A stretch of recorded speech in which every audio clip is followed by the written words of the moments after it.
Hey everybody, it's Andy aka Max Rider. We're back with another live stream. This is our fourth annual Halloween live stream. I'm here with Piker Eyes and Frog Dog. Let's turn the volume down just a little more on this music. There we go. No, not Frog Dog. You're Piker Eyes. You're Piker Eyes. Yeah, does Aaron go by Frog Dog? Yeah, that's what he is on Discord. I Oh. think. Here, wait, hold on, let me pull it up. Yeah. Oh, we gotta change y'all's names. I totally forgot to do that. So instead, let's see. Change nickname. My favorite nickname, Orville Hoople. And instead of Fernando Jimenez, let's see. Where's the nickname? There it is. We have Max Illington. All right. So tonight we're playing Return of the Headless Horseman. This is from Halloween Horror Returns, Miskatonic University monograph from 2007. It is a very short scenario. There's 6 pages, so I've had to embellish slightly. But we will jump right into it. First, let's talk a little bit about the year 1914. And the location. All the characters, all the investigators here are from Tarrytown, New York, a village in the town of Greenburgh in Westchester County, New York. I've got history here, but it's not terribly important, except that Tarrytown was involved with the Revolutionary War a little bit. There was a famous incident when Major John Andre was arrested as a spy, which exposed the plans of his associate, Benedict Arnold. He was traveling south through the village on the Albany Post Road when he was stopped, searched by 3 local militiamen, and when suspicious papers were found, he was arrested as a spy, later convicted, and hanged. There's actually a monument in town to this guy. The Underground Railroad ran through Tarrytown prior to the end of the U.S. Civil War, and one resident of Tarrytown who's noteworthy is J.D. Rockefeller. Owns a house in Tarrytown. He's had one here. It's a big mansion since 1893. Currently, the President of the United States is Woodrow Wilson. Leader of the Progressive Movement, he's the 28th President of the United States. This is his first term. His Vice President is Thomas R. Marshall. Basically, what's been happening in the news is there's this weird big war over in Europe that started in August with the assassination of Archduke Franz Ferdinand of Austria by a Serbian nationalist. And this led to Austria invading Serbia. And then all these other countries who were allied to one or the other started to fall in line to back up whoever they were allied with. And things have escalated.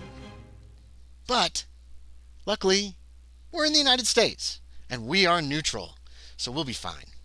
I'm sure it'll be over by next summer. We're kind of isolationists right now, aren't we? Yeah, the United States is very isolationist in 1914, and we are not going to get involved in this war. No. We're doing fine. Currently, a gallon of milk costs about 12 cents. A loaf of bread is 6 cents. A gallon of gas is 12 cents. You could buy a Model T Ford for $490, and you could get an average-sized house for $3,500 in Tarrytown, New York. Why don't we start with Orville Hoople? Why don't you tell us about your character, Sean? Orville Hoople is a railway clerk. He's 38 years old.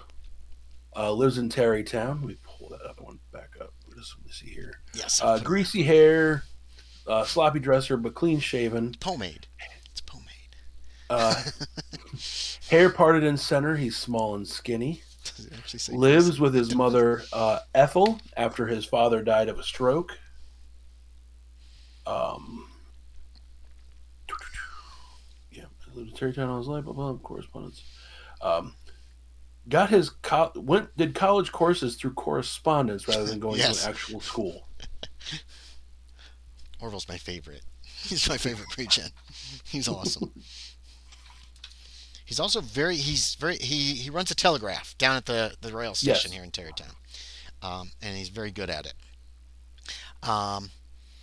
Max Illington is Aaron, or Frog Dog. Tell us about yourself. Tell us about Max.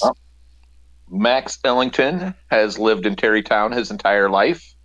He's worked for the butcher, since he was 16. Um, How old is he does now? all right. He's 43, Close? 48, Yeah. 48. Um, he has haunting blue eyes, gray hair, a Yeah, he thick does. mustache, and he's large and solid. There's Max. Out of He has focus. a wife, 3 sons, all of adult age, and he works for Martin Urban at the butcher shop. Butcher shop here in downtown Tarrytown. So each of you has a job that you can't just leave. Holy moly! All right, we're gonna have to interrupt our program. Where's your camera, boy? I'm getting it. Hang on. Sorry. Okay, take your time. Hey, so Adam, have you had a chance to look at the that little sheet that had all the characters on it? Not yet. Well, I kind of did. I saw the different types of characters, but I didn't see the last couple ones that you have posted. Oh, that's fine. The last couple things are like a map of town. That's not important at the start here. Who do you want to play? Right now, in play we have Max Illington and Orville Hoople. You have 4 more people you can choose from. You're early. That's awesome. You have Max and Max Woodrow. And Orville have been chosen.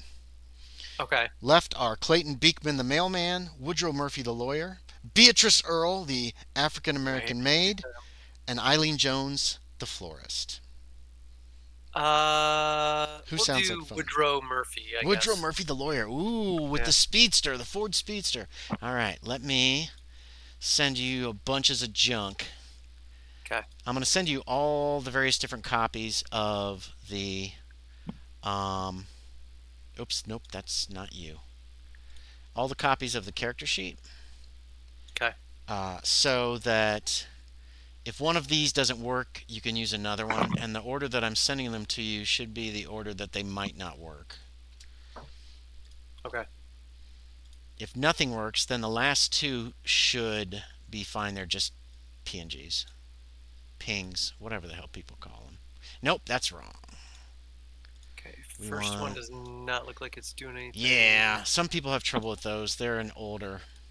Try the second. The second one is just a JPEG that is 2 pages long. Okay. You won't be able to like write on it, so you have to Okay. keep track of your stuff like separately. Yeah, I'll do that. Gotcha. All right, so Woodrow Murphy.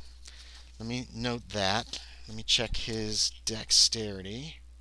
Where are you, Woodrow? Oh, 25. Woodrow, you're so slow. Jot down a couple notes for myself. I just need 10%, right? I don't need. Well, there might You be need damage. percentals. Depending upon, I don't think your character owns a gun. That doesn't mean you can't buy one during the game. Okay. So keep that in mind. I just gave some background. Woodrow Wilson is president. There's all this kerfuffle going on in Europe. No, you do have a gun. You have a Colt 32 pocket hammerless pistol, which means it won't get caught when you pull it out of your pocket. And if you want to buy a different gun than that, you can. It's a small pocket pistol. You can hide it on your person without anybody really noticing. All this crap's been going on in Europe since August. Some war. No, nobody in America is going to get involved, though. No. We're neutral, so nothing to worry about there. Like I said, Woodrow Wilson is president. They milk's about 12 cents a gallon. Gas is 12 cents a gallon. Yeah, that's probably all you need to know. So, whenever you're ready, tell us a little about Woodrow. Like, what's he look like? What are these other people? You all know each other already. What do these other people know about him? Let's see. Clean shaven, black hair, well groomed, nice clothing, smells good, very tall but still solid. Do you want me to give like all these ideologies and beliefs? No, you don't have to give any of those if you don't want. Gotcha. Where he works, where he lives, what his age is, and any other information that these people that you know, not necessarily friends with them, you just know them and you've worked with them in the past. Okay. Yeah, lawyer, late 20s.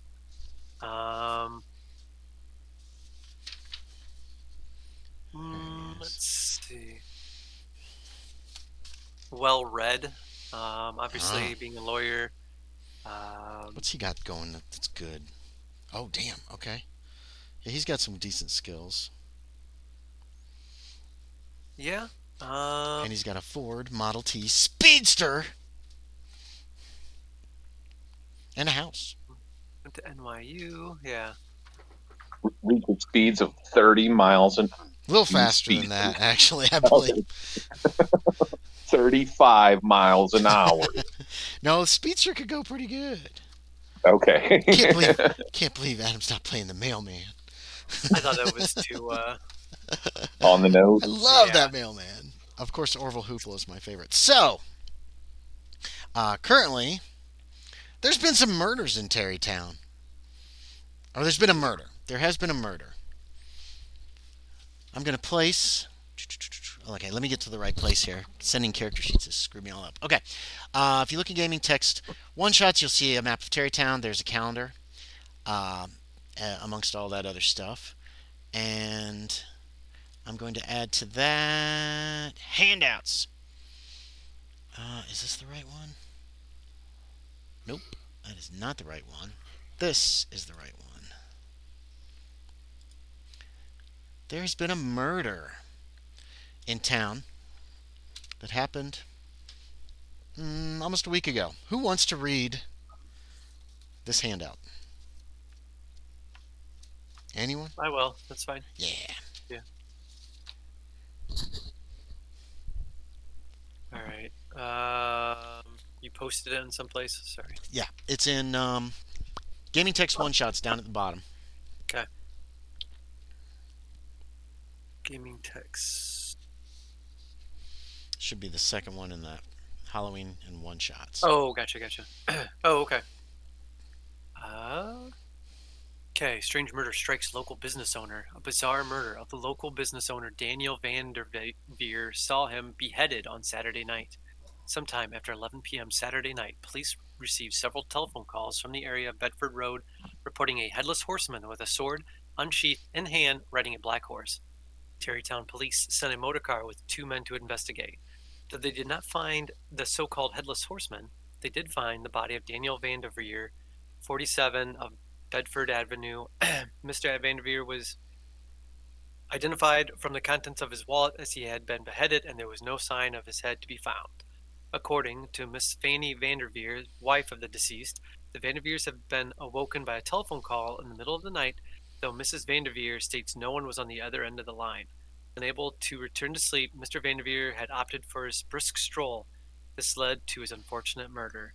Daniel Vanderveer owned Vanderveer Clothing, a local tailoring and clothing establishment. He was prominent in the community. His obituary is on page 2. Please continue to investigate the strange murder. Officer Common McMurphy in charge of the case. Anyone with information on the murder is asked to contact him. That happened before October 5th, the Saturday before the 3rd, October 3rd. So this has just sent shockwaves through the community. Now on Sunday, October 11th, each of you is asked to come down to the police station.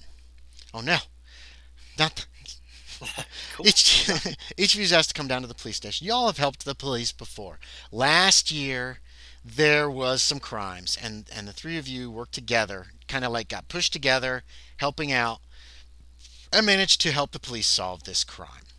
So you get a Officer McMurphy. You get a note from him asking him to please come to the police station on Sunday in the early afternoon. When you meet with him, he notes that he reminds you of the help that you gave him last year in 1913, and he asks if you can help him again. He says, we're highly concerned with these recent events because last night there was another murder. It'll be in tomorrow's paper, but I managed to get a copy of the story that they're going to be producing. Damn it, if I can find handouts. Here we go.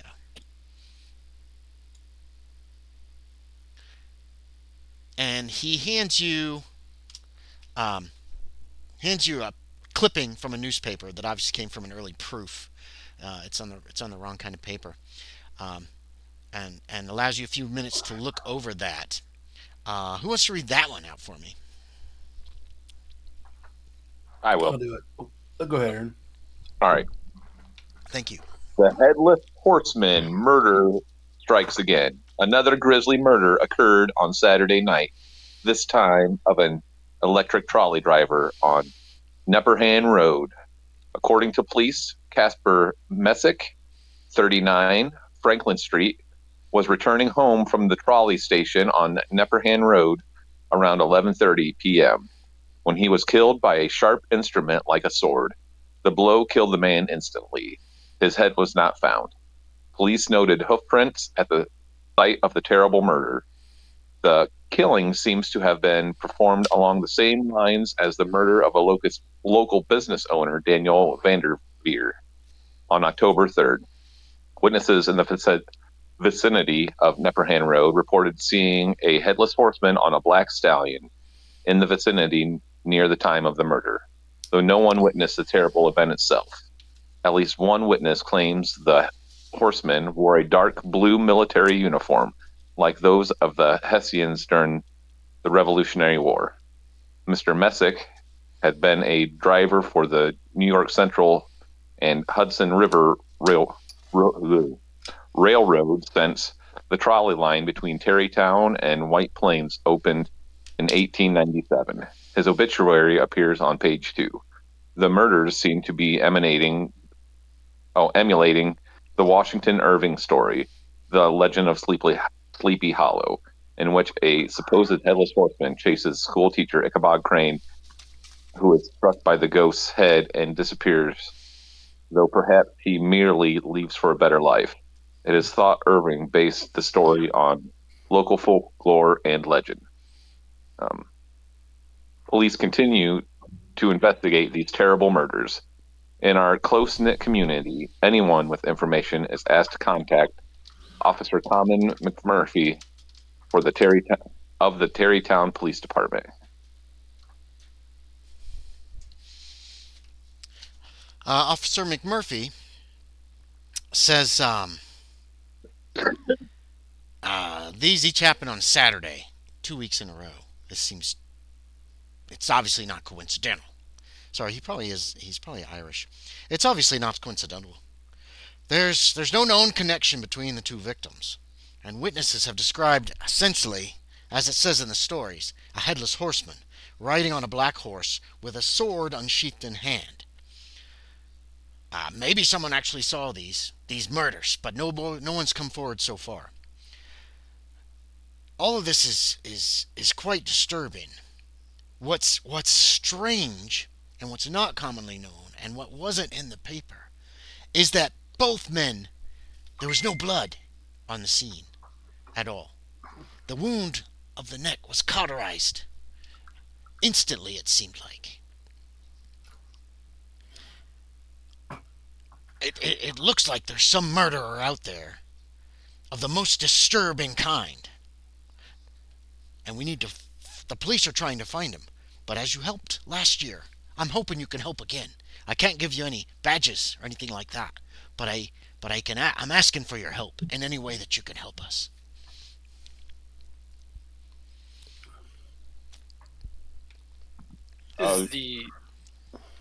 Is the newspaper receiving word from witnesses about this headless horseman? We don't know. They've gotten all their information from us. So what witnesses have reported? You said there's no witnesses have come forward to state that no one has actually seen the killings. They've only said there's a few people that say they've seen the headless horseman. Do you have any other names? Oh, yes. There's Max Wright and Tom Barber. Max Wright and Tom Barber? Wright. He's going through paperwork, looking at some stuff. Max Wright, and I'm sorry, the other name again? Tom Barber. Tom Barber. They're the ones who said they'd seen this headless horseman. And the only lead we have is about the black horse. There's only 2 stables in the area that might have a black stallion among their stock. Hart Stables and the Rockefeller estate.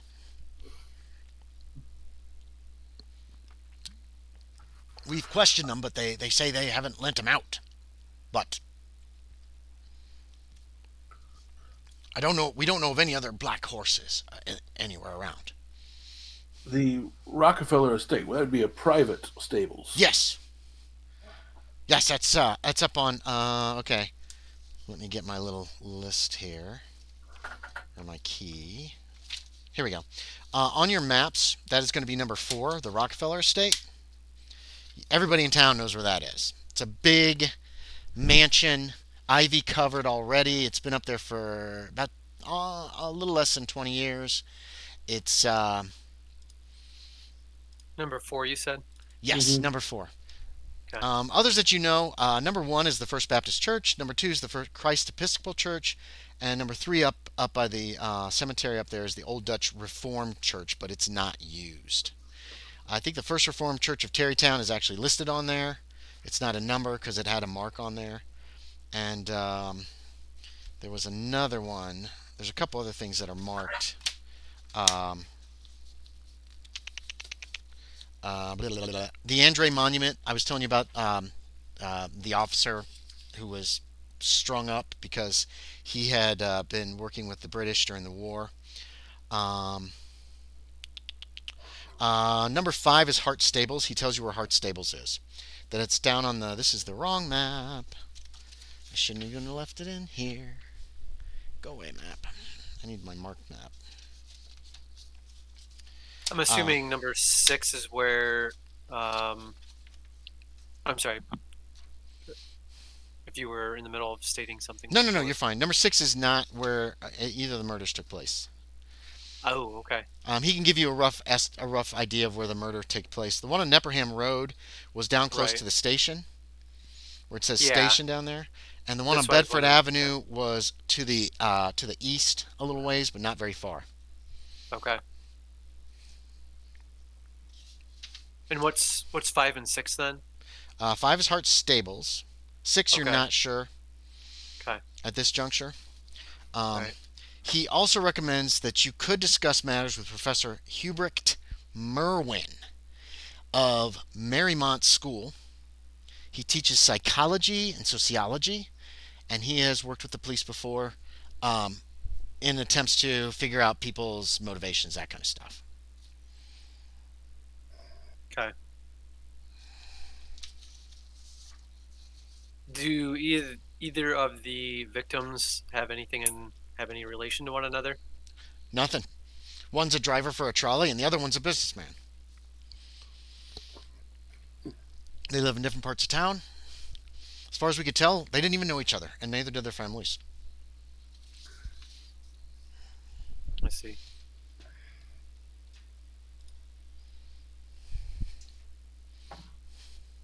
What trying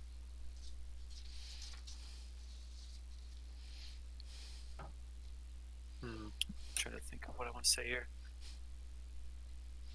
You are, while you're thinking, Adam, you are all familiar with the Legend of Sleepy Hollow. It was published by Washington Irving in, I believe, 1820 or 1821. Everybody knows this story. It talks about Sleepy Hollow like it was an actual town. Sleepy Hollow is actually North Tarrytown, and is up the north side, up there by where they show the Sleepy Hollow Cemetery. Number 8 is the Headless Horseman Bridge, which was built in 1912. It's a stone bridge. That's what I was going to give you guys, some pitches. Here is, I'm throwing up the Headless Horseman Bridge. Oh, I see it now. So that was built in 1812, and you all are familiar with it. Here's the monument of Andre and what he did. And I'm trying to think if there's anything else. Oh, here's Rockefeller's house here in town. It's a mansion, and there's outbuildings and all kinds of crap, and they have stables there. And everybody's at least seen it at a distance.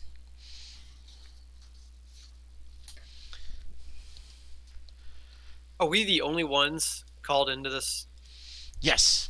Okay. Yes. Right now, your character's the only ones. You worked with some other people last summer. They must not be available. So if somebody dies or goes insane, we can pick up one of these other characters, and you guys can continue on as them. Okay. But Uh, we don't know each other that well, yeah. or You at all. you you've Oh, worked together. All six of you, all six of the pre-gens have worked together. You're the okay. three who, as far as you know, were just called in. The others either Okay. probably aren't available or they weren't called. Gotcha. You're the most useful of everybody. What's do we have any, other than getting rid of evil or whatever, do we have any motivation Getting for rid helping of solve evil. these? Uh, Uh, I don't know. Do you okay. check your I traits know. out? Check your ideology, belief. Yeah. Those two things could get you to help out.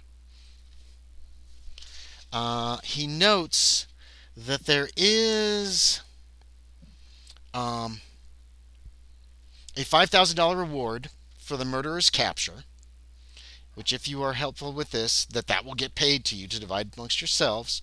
Um, and the police is willing to pay you as a group $1,000, which is a ton of money Yeah. if you help out, which would really help with your car payments, Adam. Um, could I ask one more favor? If we happen to find the individual responsible for this? What's that? Six thousand Um, dollars isn't enough. this is just a minor thing. That my firm represent prosecution against the intended individual. I'll see what I can do. I can't guarantee anything on that. Okay. What time of day is it, Andy? Afternoon. It's afternoon on Sunday. Basically, since you guys work every day, Okay. you're going to be able to do like maybe one, maybe if at a stretch, two things. You could probably do two things today, and you don't have to stay together. Each of you could split up. Almost everything's closed today, though. You can't buy anything.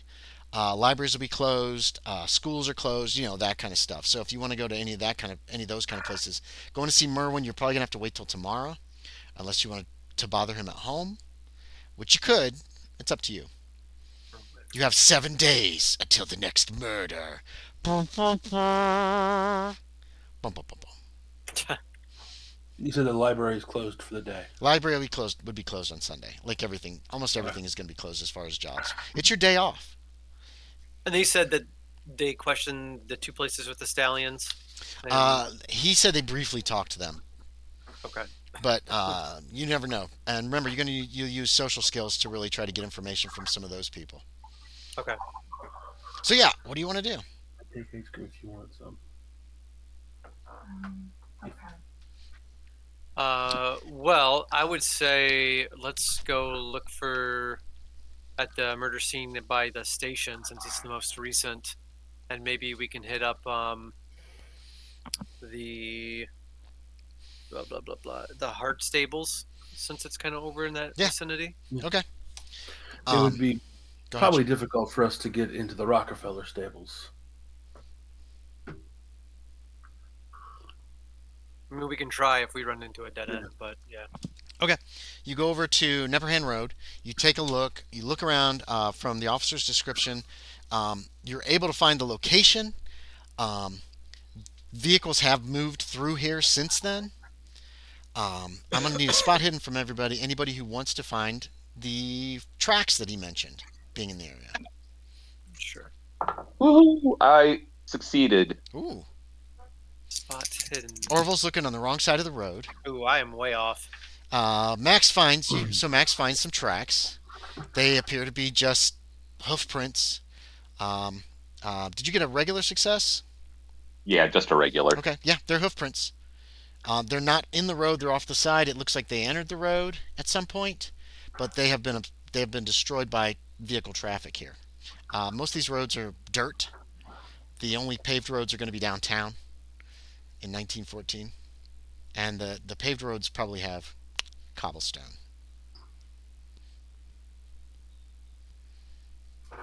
You don't see any sign of like the actual spot though. You know what I mean? There's no blood.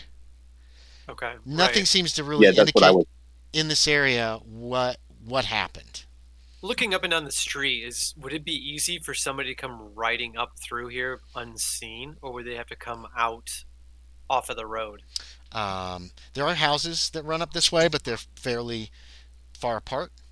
And there's the station down there, the station that hooks to the trolley that goes down to Whitehall or White Plains.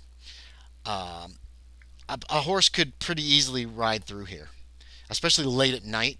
There are very widely spaced gas street lamps this far out. Okay.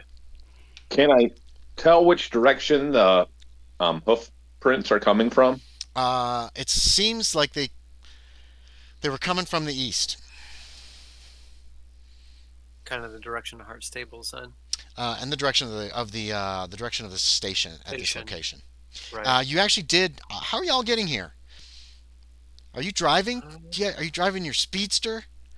There. Oh, we gotta change your name, Woodrow. Would we all fit in the speedster? Not really, unless somebody wants to Yeah. stand on the running board. Yeah, I guess we could. Since these guys don't have cars. It's that or a taxi, and Orville probably can't afford it. So is Orville riding? Who's riding on the running board? Who are you gonna make ride on?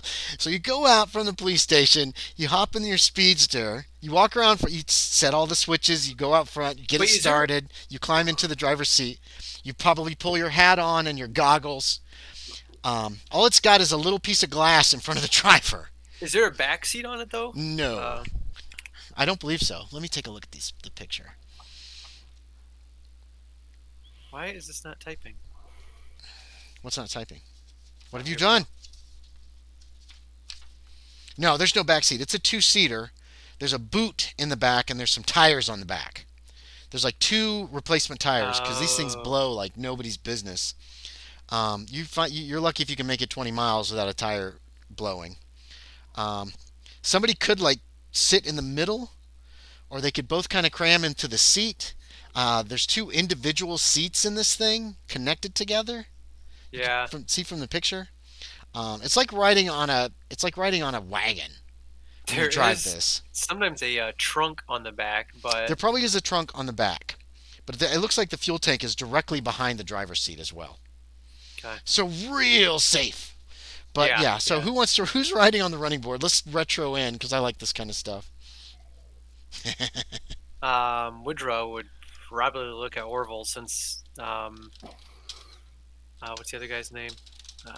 Max Illington. Yeah, since Max. Max is a businessman. Well, he works at a butcher shop. Oh, he works at. I thought he owned it. No, none of these characters own anything. They're all Gotcha. employees. So who I are guess you gonna make ride on the running board, or like clamber up on top of the gas tank? I don't know. You sit down. What do the other 2 do? Yeah, I'm assuming you just get in the driver's seat. What are you 2 guys Right. doing? I'm gonna try to sit in the other seat. Max, are you trying to sit in the seat too?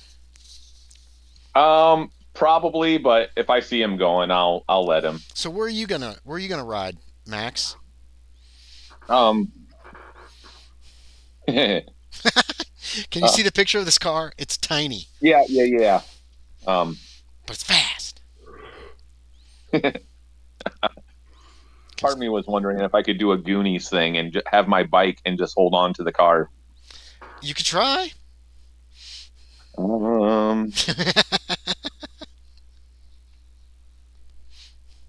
You probably biked to the police station, Yeah.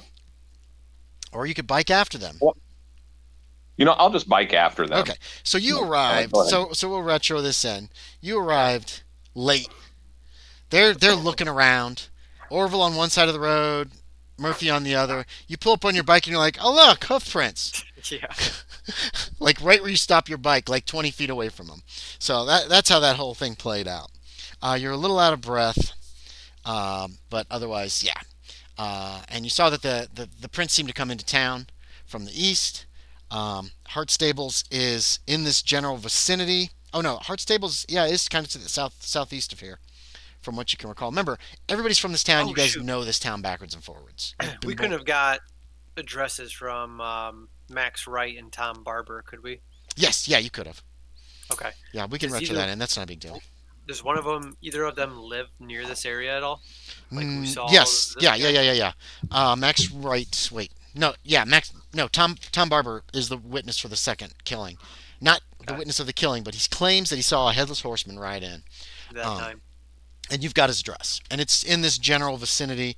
It's on Nepperham Road, a little further down past the station. Okay. Do you guys want to go talk to this Tom Barber? That would probably be smart. Yeah. Knock knock. He lives in a shack, dude. This guy's poor. Tom Barber doesn't do much work when he doesn't have to. He kind of bounces from job to job and does some street sweeping occasionally to try to earn extra money. You knock on his door, and it takes a long time before it opens up. And he's like, "Hello." Mr. Barber? Yes, hi. He just looks confused. You don't know him personally. You know of him. Tarrytown Yes, has a population of about 5,000 people. Okay. Officer Common McMurphy sent us to follow up with a few questions on Huh. the. I didn't The do murder? anything. No one has said that. We were just specifically wanting your account of what you saw that night. I saw the Headless Horseman. Just like in the stories, and just like in that Lincoln fella's story. Washington Lincoln, isn't that his name? He's I saw him. He's riding down the road. I was out. I was around the side of the house. I was indisposed, and he just rode down the side of the road. It's terrifying. He had a big sword in his hand, a saber. He's wearing a uniform, and it was dark, and he didn't have a head. He didn't have a head. What? No can head. you point the direction he came from and which? Up the road. He just rode down the road like he owned it. Down Nepperhand here. I got piss all over me. I see. Can I do an insight check on this guy? Yeah, of course. It's not insight. It is psychology. Psychology. There we If you go. don't trust him, you think he's lying, or if you just want Yeah. a little bit of an insight to this fellow, yes. Either way. What you got for psychology anyway? It's pretty low, isn't it? I critically failed. You critically failed. This guy's lying.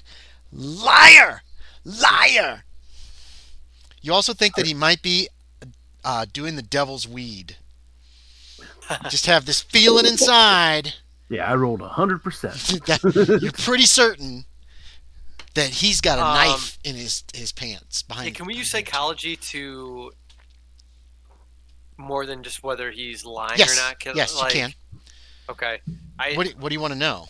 Tell me that first. Is this guy putting on an act? Is he Mhm, is he or is he like kind of just dull? Like that's kind of what I'm. Yeah. wondering. You could do a psychology. You can also do a spot hidden if you're like trying to examine him closely. Maybe peek over his shoulder and look in his house. This is a one-room house. This is a shack. Okay. There is some smoke coming out there's a pipe sticking out the side. A little smoke is coming out of it. Obviously, that's how he heats his house. Probably an outhouse out back. Woodrow, you Okay. have indoor plumbing. Orville, you Yes. do too. So does Max. Everybody who's here has indoor plumbing. Actually, I think all the player characters have indoor plumbing. They're at least lower middle class. This guy is definitely poor. What time of year is it? It is October 11th. Sunday, October 11th currently. It's Sir, chilly. If, Everybody's got sir, if you coats. don't mind, it's could we go inside and talk? Is that not working? Let's let Adam make his roll, and then we'll Yeah. see how he reacts. Pulls that knife out. Sean was right. Is it this? No, that's not it. Hang on. What did you I was do? going to try to switch to. Switch to the dice cam. Yeah, but it's not. That's not okay, doing I it trust right, so- Just roll. Oh nope, 77. So That was psychology. So you're not sure if he's telling. I mean, it's up to you. Whatever you decide. If he's telling the truth, right. he might be slow. Yeah. Make me a spot hidden. if you want to like examine him closely. Don't forget you can push rolls. If you could Yeah, tell me no, how you're pushing it. Okay, so you no. failed both those, Adam? Yes. Okay, so think whatever you want. Oh, Okay. well, I suppose. So he backs up into the room. This place has basically a bed. There's an old not Franklin stove, but like a pot-bellied stove in the corner. That's where the pipe's going. There's a couple of windows that have all these like this cloth has been shoved in the cracks. There it went. Has been shoved Yeah. into the cracks to keep the cold, to keep the temperature in. It does have a wooden floor. Um, there's no back door. There's a bed. There's a little table. There's a cupboard that's closed up. He does have a small ice box in the very back of the in the very back. Actually, it's next to the stove, which doesn't make a lot of sense. But he's got it's not real big. It's just a small ice box, and there's like a cheap rug on the floor. There are there are not enough chairs for everybody to sit unless people sit on the bed. No, Woodrow will stand. Okay, which the sheets look kind of stained, like he doesn't wash them very often. And he closes the door behind you. Yeah, it's nice. It's much warmer in here, but it's still not real warm. You don't see any sign of that knife yet, Orville. But keep your eyes on this guy. Uh, He's not to be trusted. there was a dresser. Yeah. There's a dresser. Yeah, it's real cheap. It looks like it's something. It's old, and it looks weather beaten. Like maybe it was outside at some point for a long period of time. Does it got like little little box, or is like anything like on top of it? Is it just empty? Yeah. There's some knickknacks. Okay. Little obviously personal possessions of his. Sure, a box. There's like a jewelry box, an old jewelry box. It looks like it's in pretty bad shape, but Okay. it's closed. Um. I don't know where Sean's going, but I like it. I'm You can I'm always gonna wait suggest until things. I'm gonna wait until they start talking again, Yeah. and I am going to sneakily poke about. Yeah. I'll need a stealth check, but let's get them talking. Go ahead and make the roll, Sean. Mhm. Yeah. Okay. So everybody's inside now. Did you There see is anybody a else? bottle on the table. It has not got a label. There's a brown liquid inside of it, and there is a very small glass sitting like on its side on the table next to the bottle, and it Okay. looks like there's a plate there and maybe a half-eaten sandwich. Does this guy smell of alcohol like coming off his breath the more he talks? Yeah. You're starting to pick up that he's Okay. obviously been drinking. Did you notice anybody else walking that evening? I was And- no, I wasn't. I wasn't looking for anybody though. I was like I said. I was. He points to one of the windows. I was indisposed, and then all of a sudden, and I saw him, and it was all wet, and I just got in. I tailed it inside as soon as I could. Did you make your stealth check, Hoople? I did. What do you want to Regular look at? success. I'm looking through the stuff that's on top of the Okay, so you wait until he's talking, dresser. and he's kind of got his back at least partially away it's from just- you, it's and you're just yeah, like, it's one of these- check it out. Yeah, it's an empty jewelry box. Like there's like old nuts and bolts in it. Uh, you know, junk. Some of the other small little boxes and items on there appear to be um, nothing of value at all. It all appears to be just like maybe things he's collected. Okay. There's a jar full of pennies. There's maybe 30 or 40 pennies there. Is your best guess? It's an old mason jar. It's just sitting there. It's not got a top on it or anything. But otherwise, everything just looks kind of meh. This guy's poor. Um, Go ahead, Woodrow. Um, If you have more questions, Hmm. what else do you want to try to do, Sean? Well, I was why going to were continue you? poking around the house. Yeah, you can. You can. What were you doing at 11:30 at night that evening? I had to take a whiz, Oh, I see. and so I went outside. I don't go all the way to the outhouse just to piss. So I was out there. Can I do a psychology on this then? Yeah. If these stories lining up with me. Okay. Oh, blue. Oh, here we go. Dun dun. Oh. Here's one. I can't even read it. I can't read either Yeah. of those. No, it's 17. So I'm. Is that a success? That's what's the other numbers next to it? Say what? Hard and extreme. Yes, So yeah, I made it even underneath the hard. the hard. So Yeah, the medium yeah, level. yeah. He seems to be honest. He obviously was probably drinking that night. Saturday night's probably when he drinks. Um, maybe he was drunk at the time. Okay. You do notice a couple more bottles under the table that are empty. They've just been like shoved down there. Okay. So yeah. All right. It was the damnedest thing. It was the I'm damnedest just gonna thing. look around. I'm gonna look at the two other investigators here. Just kind of shoot them a look like you guys have anything else, and I'm also gonna just see if anything else stands out in his house, like Yeah, any make a weird spot hidden. symbols or Yeah, make a anything spot. like that. The yellow sign. Wait, what? Make a spot hidden. Is that a that's 22? 42. 22 out of 42? Wait, My spot ends at 25, so I got a 42. yeah, 42. Out of that, so. Yeah, nothing seems out of place. Yeah. Okay. Hoople, you know Hoople's kind of weird. He's just Right. wandering around the room. You have no idea what he's doing. He's just kind of like, yeah, but he didn't notice that you're like actually snooping. As far as he knows, you're just like bored.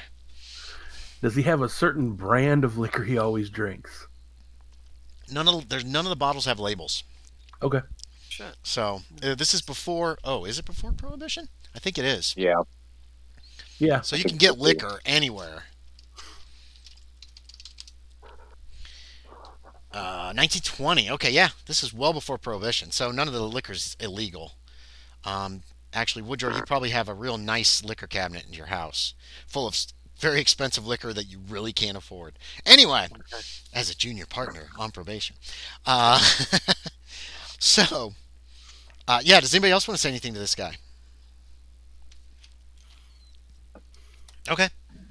No. Yeah. Yeah, that's his story. He saw this headless horseman riding by, and he's like, I heard somebody else saw a headless horseman up north side of town and got it killed. Yeah.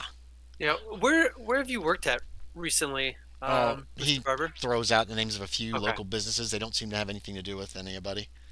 Okay. Did you recognize the horse at all? Did you get a good look at the It was horse? a big black stallion. No markings or any special like? Just black. Red evil eyes. Oh, I see. Okay. Alrighty. Well, we appreciate your time. We'll be in touch. If you have any more information, just let the officer know, and he'll pass that along to us. Oh, all right. What's your names? Who are you? He wants everybody's names. Woodrow Murphy, Okay. junior partner at. Junior partner. Oh, you say the whole thing? Nice. Yeah. Orville Hoople. I'm going to give you a coin for that, Adam. Okay. I like that. If I can find one. Max Illington. You probably know him better than anybody, Max. He's swept the floors a couple times at the butcher shop. Oh, gotcha. For like Okay. 20 cents or something. All right, yeah, you guys can leave his little shack on the edge of town. Okay. So he can finish his lunch and his bottle. All right. Yeah, now what? You can basically do one more thing today, probably. Well, we'll see. You might be able to do more than that because this didn't take too long. I'd like to, since we're close, I like to, go to Hart Stables. Yeah. Hart Stables is not open today. It looks like they rent horses out on a regular basis, and they also take care of people's horses. And your guess is that they also stable people's horses who can't keep their horses in town. In 1914, you got to keep in mind there's still a lot of wagons riding around. The milk delivery is by a milk truck, a milk wagon. The ice is delivered by wagon. Garbage is picked up by wagons and that kind of stuff. And certain people will still have horse and buggies and that kind of stuff. If they live in town and they don't do much traveling, they can stable their horses here. It's a pretty decent sized place. Is there like hours of operation or anything? It's a Monday through Saturday thing, but Okay. you could guess that there is going to be somebody here if you want to look around. You could probably find somebody to talk to. They're not going to leave the place just completely empty. Somebody's here. Yeah. You know that. Okay. Yeah, I'll start poking around. Yeah, you find a guy. He's Okay. like, yeah, can I help you? Yeah, we were said by Officer McMurphy. Oh, yeah. due to the recent Coleman, I know him. Yeah. Coleman. Yes. Yeah, he was needing some help with the latest murders, and we heard of a supposed headless horseman riding a black stallion. That's Yeah, a good one. I know. Some people's imagination. So we were just curious. Are there any black stallions currently here at the stables? Well, um, there's. Where the hell is this? There's, um, there's, let's see. There's a couple here, yeah, but keep a pretty good eye on them. We don't let anybody use them unless it's supervised or family members, or but they both belong to the stables. Um, it's got to be scheduled appointment to use a black stallion. What you want a black stallion? Not necessarily. And I'm sorry, what was your name again? Oh, my name is oh God, I don't have a name for this guy. My name is Bobby Brubaker. God, that's a terrible name.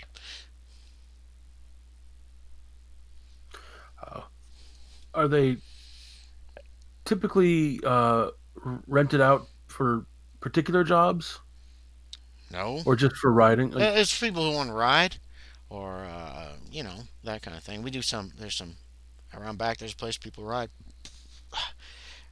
Yeah.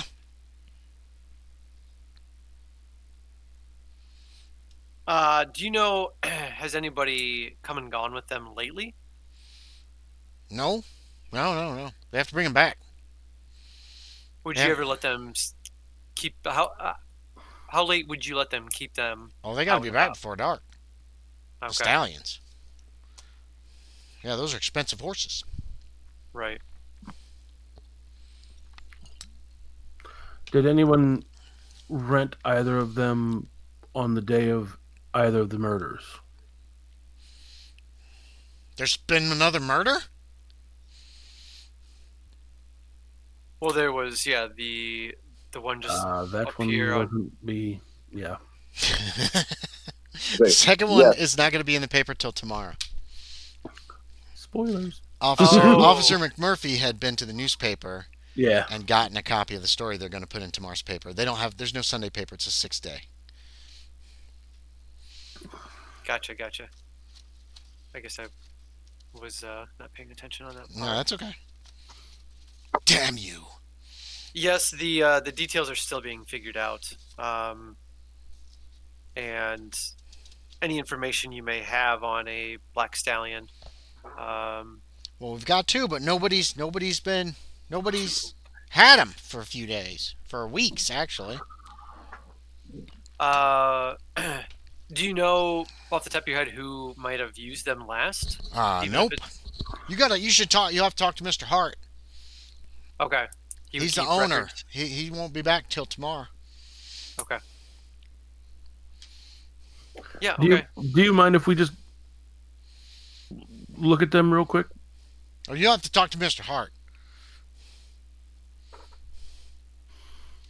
I'm only here in case people want to get their own horses, I want to do a psychology on this guy too, Mhm. just to see if he's and those belong to Mr. Hart. Dun dun dun. 45. 5. Is that That a makes my success? psychology. He seems to Yes. be honest with you. He seems nervous at this Okay. juncture. As you start pushing him, Right. he's like, "I'm not in charge here," but you're not getting any like guilt from him.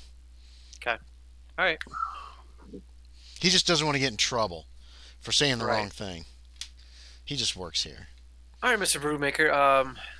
Well, we appreciate the information.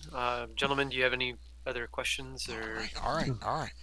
I mean, I'd like to just see the horses before we leave. Just make sure. I don't know. Just look around a little bit. If it's not any trouble, trying to persuade. Yeah, you can make a persuade check. Don't crit fail this one. Boo! I want to push it. You're gonna. How are you pushing it? I'm Come gonna slip a dollar. on. I'm gonna slip a dollar out of my pocket. Oh, you're bribing him. Oh, okay. Yeah. What do you say when you give him the dollar? I'm just holding it out. Like, you sure we couldn't just look around a little bit? Okay, I'll let you push it. 46 out of 50. That's on a my success. He takes a dollar out of your hand. He says, "All right, come on." He seems a little upset, but it's a dollar. So yeah, he takes you over to show you where the horses are stabled. They are they're in stalls that are connected to the outside. The doors are closed. They're latched from the outside. He shows you both horses. They're horses, all right. How well are they trained? I'm sure they're named, and do they respond to names? No, they're horses. They don't respond to names. Some do. He says it's Satin and Lace are the names of those horses. Lace. Yeah. Do you brush them down every time they come back, or does the? Well, they're supposed to be party's brushed down, responsible? but sometimes they roll in their stalls.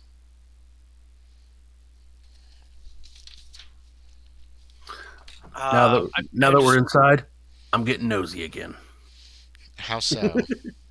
I'm gonna just search around, look at like equipment that's on, see if maybe there's any books laying around. I don't know. Books? What would be... Oh my God, Sean, you figured it out. It's the horses what's... that are doing it. No, I'm just like, if there's anything like in the stables, like, records on them of any kind that are just kind of out. No, there's nothing in the stable itself. It's basically a little room. There's plenty of ventilation here. They've got there's some kind of heat in this building, enough to at least keep it so it doesn't get really cold. It's not terribly cold this time of year yet. There's a trough with water. There's a trough for oats that's currently empty. Hay's on the floor. There's like a bale of hay in one corner, so they can munch on hay if they feel like it.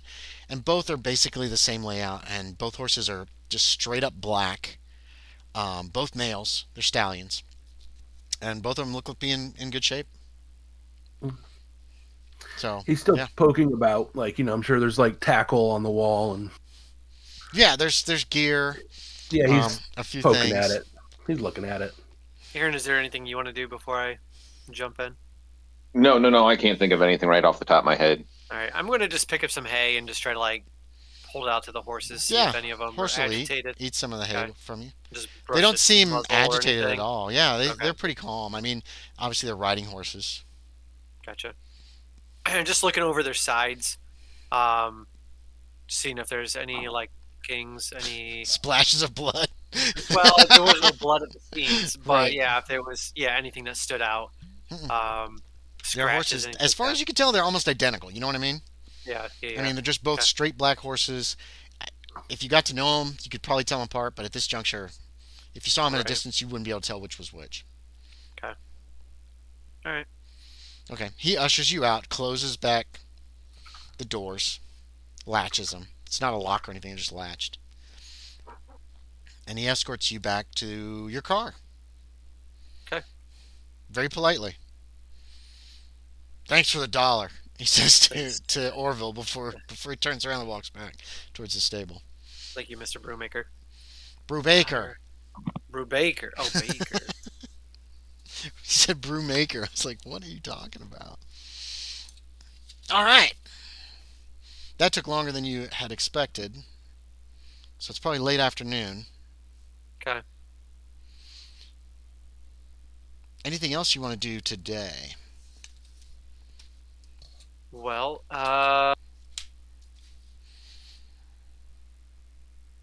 We want to talk to the other witness. Good. Max Wright's address is up on Bedford Avenue. Or it's actually one of the streets off Bedford Avenue. Okay. Yeah, you can find it. It's just a regular house. 2-story Victorian era, small. Wright turns out to be an older gentleman. Um, when you knock at the door, he lets you in. Looks like he was reading in his study, and he tells you, "Yes, I couldn't sleep. I couldn't sleep last week." He's probably in his 60s, 70s maybe. And so I went up on the cupola, because the cold air makes me sleepy. And I was out and I saw him, a headless horseman. He's riding into town, down Brubaker Road, Bedford Avenue. Sorry, Yeah. down Bedford Avenue. Coming from east to west? The moon was out. Yes, young feller coming from east to west. The moon was out. I could see him. I don't know what kind of moon was on that day. Oh, did we invite ourselves in, or are we out in the? No, you invited yourself. He invited you in. Once you introduce yourself, we'll jump over that. We'll skip a few things because we only have 3 hours left for you to solve this mystery and save the day.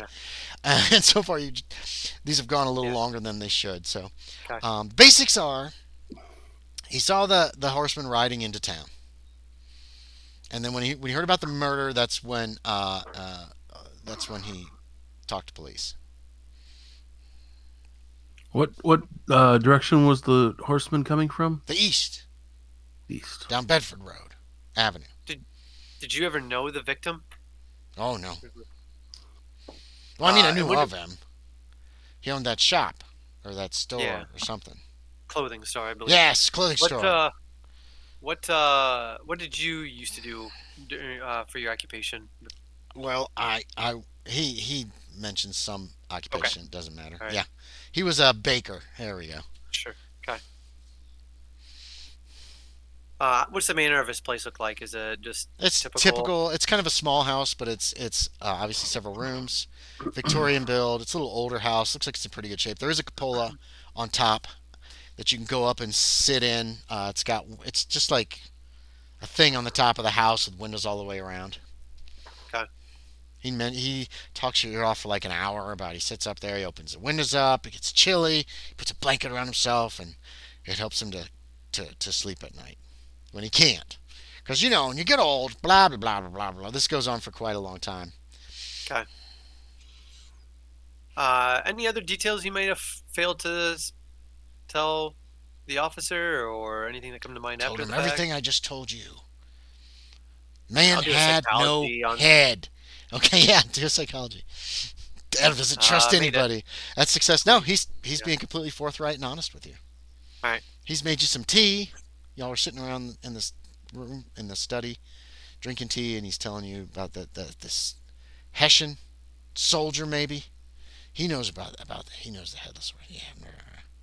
Yeah, everybody knows. Yeah, We're in a study. yeah. It's just it's a room with a desk. It's got some comfortable chairs. He's got cigars and that kind of thing. He hasn't offered anybody any cigars, and he hasn't been smoking any himself. I'm assuming he's got some books around. Mm-hmm. Yeah, there's some books on the shelf. Not a whole lot. Sir, do you have any books on Hessian soldiers? No. No, nothing. I just No, curious. his books look like they're all fiction or histories. There are a couple about the American Revolution, but it's the same kind of thing you can find in the library. Okay. Just generic e-books. Okay. Dun dun dun! Supper time.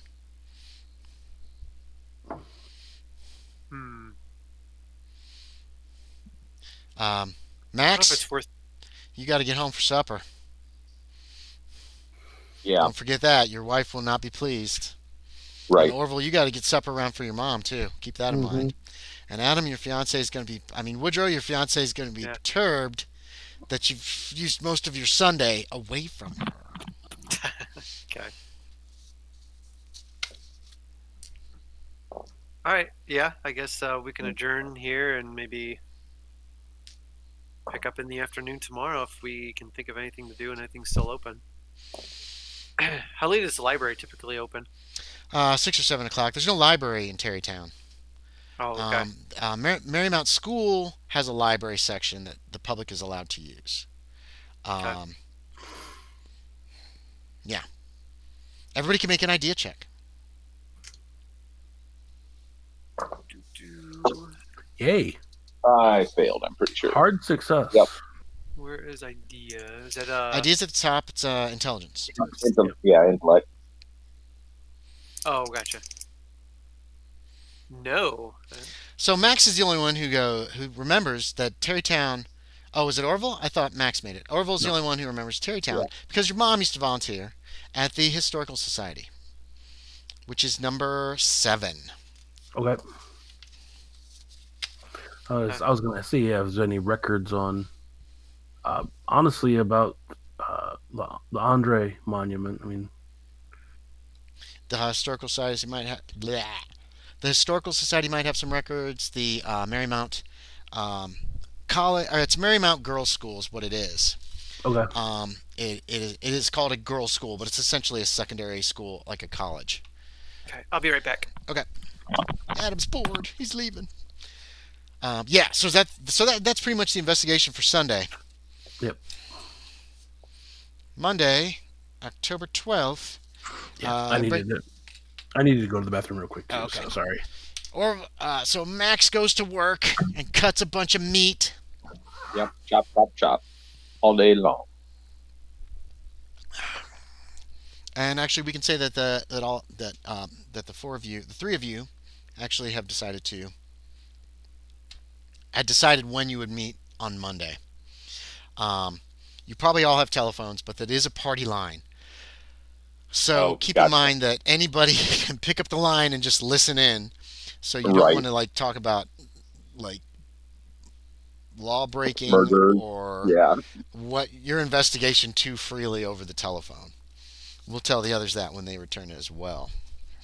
Yeah. We're already an hour in. Max is probably going to be working a full day's worth of work. Oh, yeah, he is. Got to bring home the money. You're the only money maker in the family at this juncture. Right. Because your wife just keeps house. 1914. Well, that's fine. That's easier to do right now with 3 kids gone, so. Oh, yeah. And they're busy making money, too. Where are these people going? Oh, my God.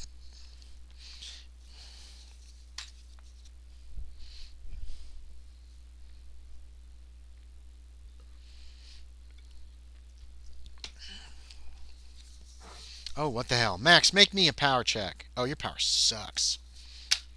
That's okay. As long as nobody else is here, I can keep this thing moving. 68, which 68 is a big old fail. Okay. Yeah, you have disturbing dreams that night. You have weird dreams. But you can't remember any of them. They're just like unsettling dreams. You just knew they were disturbing. Yeah, you wake up and you have a feeling that you've been dreaming, and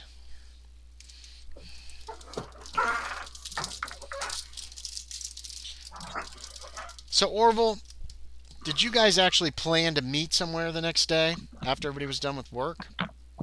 And the same with Woodrow. Did you guys plan to meet someplace the next day? I don't think we actually said anything.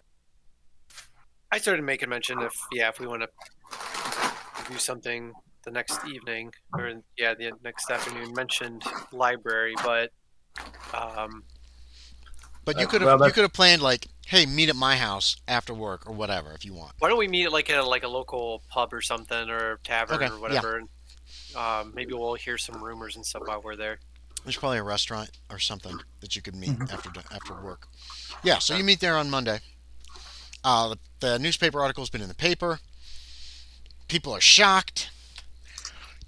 You hear a lot about it at the butcher store, Max. Yeah. Orville, you hear some of it, some about it at the train station, but not as much. Because a lot of people are passing through.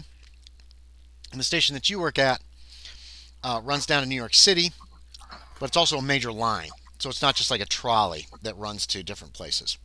Okay. So you're not getting as much local traffic as you are getting interstate traffic, I guess you could say. And then Woodrow doesn't hear anything at all because he has to get on the trolley next morning early and get to work. where his bosses dump a bunch of crap on him. Anyway, um, yeah. So you guys meet at a bar, basically. Okay. There you are. What do you want to do? All right. Where do you want to go? You got several places you can go. Well, I guess maybe we could like talk to the families of the deceased and see if they could give us any information on if these people had any enemies, things like that. You do have the addresses of the two people that were killed. Okay. So, Yeah, okay. There's that. Sounds like a good idea. I would like to look through some of the town's records. Just is this the first time this has ever occurred? You know,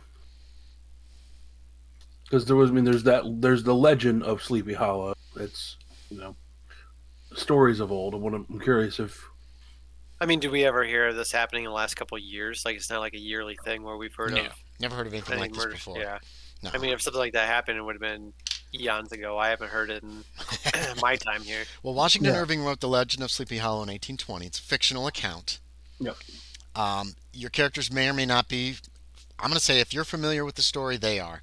If you're not, your character just knows in general that there was some story about a Headless Horseman in Sleepy Hollow. Mhm. So, yeah. Okay.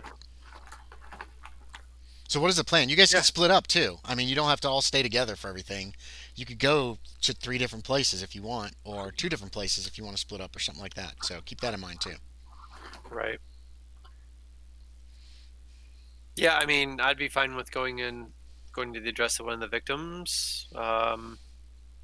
Do we know if they had families at all, or anything about the individuals? They're both married.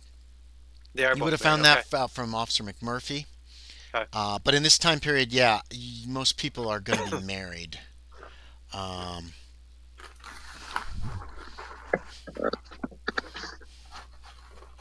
So I don't know. What do you want to do?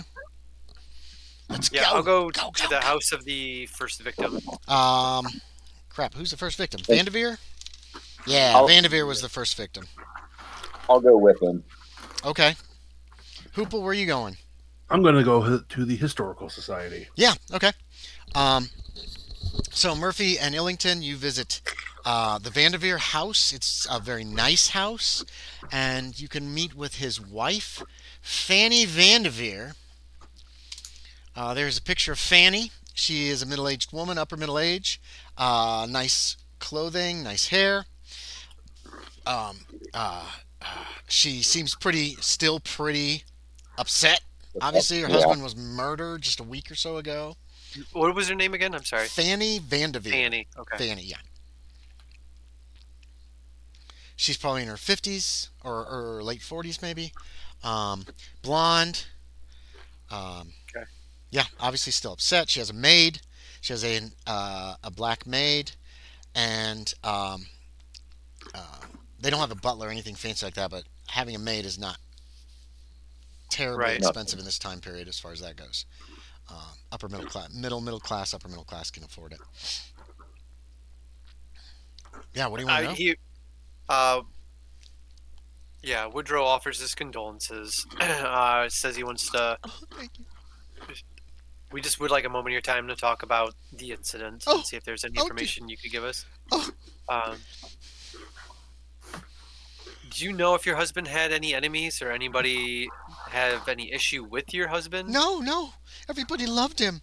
Everybody loved Daniel. We made clothes. We sold clothes to everybody in town that we could. She goes on, talks about Daniel, how great he was. He was a nice, friendly fellow. He was in the I don't even know what they have in this time period exactly. I should have looked that up. A Social church group or clubs, something? Yeah. clubs like what is it? Kiwanis? No. What are the groups? Yeah, something like that. Well, It's like Rotary and stuff like that. yeah. He's in all that stuff, Masons. and he's in So he was well liked. He was very friendly with people. She tells you they got a telephone call, but there was nobody on the other side, and it woke him up, and he was very disturbed by that. As far as he couldn't get back to sleep, so he decided to go take a stroll, and I never saw him again. Does your husband have a study? Yeah, well, he has his den.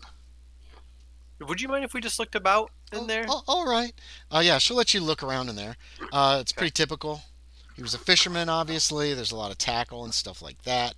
Not like bait boxes and stuff. That's probably in another building or in the garage or the basement. But there's some fishing poles, like older ones, really nice looking ones that are on display.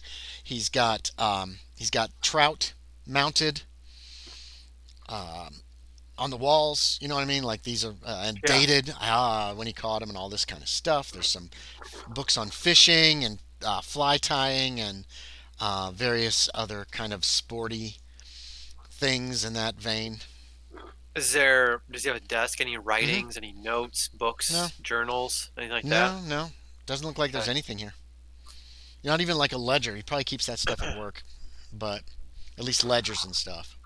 Right. You don't see anything that touches on his work here. You know what I mean? I was more worried about like personal life. If there was anything that he would be. Yeah, doesn't look like it.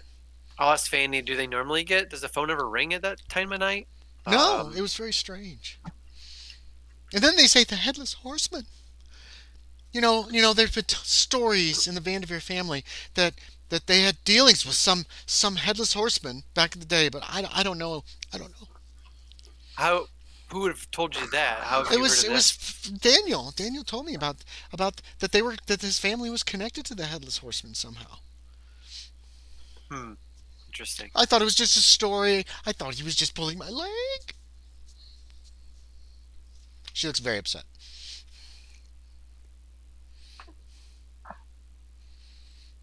Well,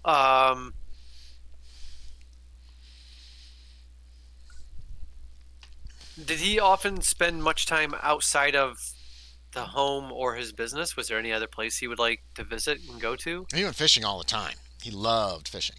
Okay. Most of his Sundays were spent fishing. At least, well, not most, but in the summer and the spring and the fall, he did a lot of fishing. He brought home a lot of fish. I mean, he's a fisherman. Okay. Is there any other relatives of Daniel's in the area? His son and his daughter, they're adults. His daughter actually lives in White Plains, and his son moved to Pennsylvania. Okay. For work. No she talks to brothers you. or like No. He siblings doesn't have or any anything like brothers. that? Okay. Nope. Orville. There's where you're going. The picture I placed. Dun dun dun. I should check for the weather. I haven't been doing that. Let's see what kind of weather you got today. Yeah, it's been a pretty clear day. So yeah, there's the Tarrytown Historical Society building. It's an old building. The front door is just open. You don't see anybody around in there. There's a sign that says House of Joseph Odell. Yep. Like over the door. Like that's who owned the house before it became the Historical Society. I want to make sure I'm just not getting this wrong. The statue, the monument that's in the town, there was something about that person was killed? Yeah, they tried him and they strung him up for treason. Okay. Because he was working with Benedict Arnold and the British against the colonies. This is during the Revolutionary War. But they left the monument up. No, they put a monument up to this guy. You can go check the monument out if you want at some point. I've got a little information about it. Yeah, there we go. But right now you're at the Historical Society. Okay. There's knickknacks and little historical items around. There's a desk, but there's nobody at it. Okay. Are you able to freely just walk around? Nobody's stopping you. I'm gonna walk around. I'm gonna be trying to just find information on if anything like this has happened in the past. Like if there was a local legend of this? Sure. Give me a library use. This will be you'll get one this evening. You got it. All right. Yeah. Regular success. A local legend is what you're looking for. Um, um, you do find a copy of Legend of Sleepy Hollow, but you also find a book with a story in it that says The Headless Horseman, not The Legend of Sleepy Hollow, none of this stuff. A New York ghost story is what it says. It says one cold winter night early in New York, in the new year, a certain Dutchman left the tavern in Tarrytown and started walking to his home in the hollow nearby. You're guessing that's Sleepy Hollow. His path led next to the old Sleepy Hollow cemetery where a headless Hessian soldier was buried. At midnight, the Dutchman came within sight of the graveyard. The weather had warmed up during the week, and the snow was almost gone from the road. It was a dark night with no moon, and the only light came from his lantern. The Dutchman was nervous about passing the graveyard, remembering the rumors of a galloping ghost that he had heard at the tavern. He stumbled along, humming to himself to keep up his courage. Suddenly, his eye was caught by a light rising from the ground in the cemetery. He stopped, his heart pounding in fear. Before his startled eyes, a white mist burst forth from an unmarked grave and formed into a large horse carrying a headless rider. The Dutchman let out a terrible scream as the horse leapt towards him in a full gallop. He took to his heels, running as fast as he could, making for the bridge since he knew that ghosts and evil spirits did not care to cross running water. He stumbled suddenly and fell, rolling off the road into a melting patch of snow. The headless rider thundered past him, and the man got a second look at the headless ghost. It was wearing a Hessian commander's uniform. The Dutchman waited a good hour after the ghost disappeared before crawling out of the bushes and making his way home. After fortifying himself with schnapps, the Dutchman told his wife about the ghost. By noon the next day, the story was all over Tarrytown. The good Dutch folk were divided in their opinions. Some thought that the ghost must be roaming the roads at night in search of its head. Others claimed that the Hessian soldier rose from the grave to lead the Hessian soldiers in a charge up nearby Chatterton Hill, not knowing that the hill had already been taken by the British. Whatever the reason, the Headless Horseman continues to roam the roads near Tarrytown on dark nights, from that day to this. Make a listen check, Sean. I failed. Okay. Make a sanity check. Yay. I made it. You made it. You don't scream or pee your pants when you feel a hand on your shoulder from behind. How do you react? Sorry. Oh, hello! There's a little lady behind you. Can I help you? I was just looking around. The police asked myself and a couple other gentlemen to assist them in trying to get some information on these pair of murders, unfortunately. Oh, the Headless Horseman murders. I see you're reading the legend there. Oh, yes. You know, that's the story that Washington Irving used when he was writing his story of Sleepy Hollow. Yes, I figured that as much. Oh. Has this? I mean, I'm only 38 years old. There's, clearly you've been in Tarrytown longer than I. All my life.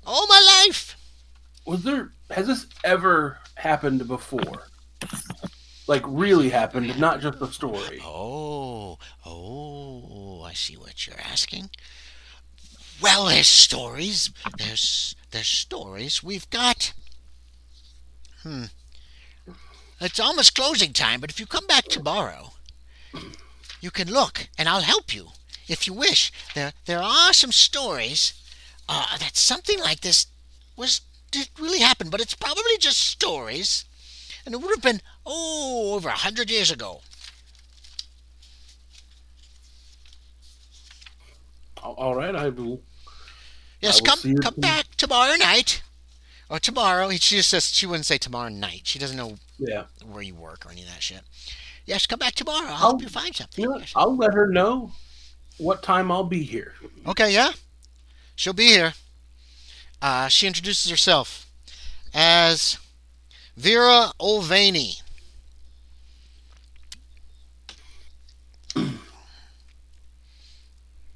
I thank her. She and, notes that they do have a copy of Legend of Sleepy Hollow here, too. Anything else for the victim's wife, Adam or Aaron? No, I can't think of anything. No. I guess I'd ask her if there's any chance that we could maybe look in his office at his business. The problem is trying to find a time to do so. Okay. Give me a luck check, Adam. Oh shoot! No, there it is.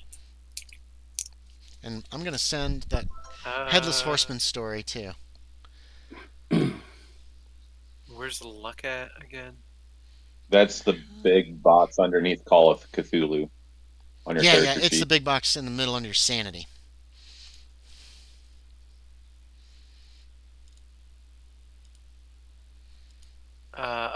Okay. So. Yeah, right above your skills.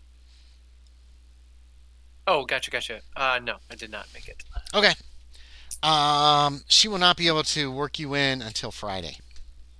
Okay. But if you want Friday after work, you're still on your dice. Yeah. If you want Friday after work, you can. She'll meet you at the clothing store, Gotcha. and you can look through his office. Okay. Tuesday, October 13th. What do you want to do today? You go to work, it's terrible, it's work. I know what Sean's plans are. He's going to the Historical Society again. Do you guys, are you going to meet every day? Do you want to meet every day? Yeah, I would think that'd be a good Okay, so idea. you're going to meet every day for like right after supper. Or in Adam's case, probably you can have your supper there. You meet your fiance once in a while, but you don't have to. You're not married or anything, so you meet after supper there every day at the same bar. What's the name of the bar? Callahan's. Oh yeah, okay, Callahan's. I like it. So you're down at Callahan's. Go ahead. If you have any planning or anything you want to do, it is Tuesday, October 13th. I was going to return to the Historical Society. The woman who operates it said she did have some records from about a century ago of what may actually have been similar happenstances. How so? What do you mean? Well, I found the book that the Legend of Sleepy Hollow was based on. There's a story. It's just a story, Sean. Yeah, In a bunch of yeah. When I asked her if it had ever anything like this had ever actually happened, she alluded to there might be some records of something like it before, but she's not sure if it's more stories or not. Okay. My would be is that maybe someone is a copycat murder. Right. A bug has escaped. Yeah, there's a bee in here. Like, what? Don't kill it. Yeah. Don't kill it. Well, if I take it outside, it's gonna die anyway. So poor bee. I know I didn't want to, but I didn't really have time to try to mess with him. Okay. So I wanted to look into that. Yeah, no, that sounds like a good idea. I'm kind of coming up for lost. If there's any other leads that you guys think we should check out, I mean, other than going to the other victim's house and talking to them. Yeah, I'm not sure what would be prudent at this point. I mean, kind of. Everybody can do an idea check. I'll give you all an idea check. Go ahead, Aaron, if you got an idea. Say, do we want to check out the Rockefeller's house or the stables? There's that. Yep. Yeah. I mean, we still have to talk to Mr. Hart as well. Hart. At the Yep. other stable. So. You can all make me an idea check. I'll remind you of something. Okay. Made it. There is also Professor Hubert Merwin at Marymount School, the psychologist, who Officer McMurphy suggested you might want to talk to him. He might have some answers on the killer's thinking, possibly. My only other thought too is phones at this time had operators. They would Phones connect have calls, operators, and party lines. party lines are almost everybody's on a party line. Okay, so that phone call could have been a party line too, and that doesn't necessarily mean that the operator would have connected a call at that time of night. Yeah. Okay. The operator may or may not know anything. It is a good idea, but if the operator remembers, or it was late at night, so maybe. That would be an unusual. That would be an unusual time of night. What?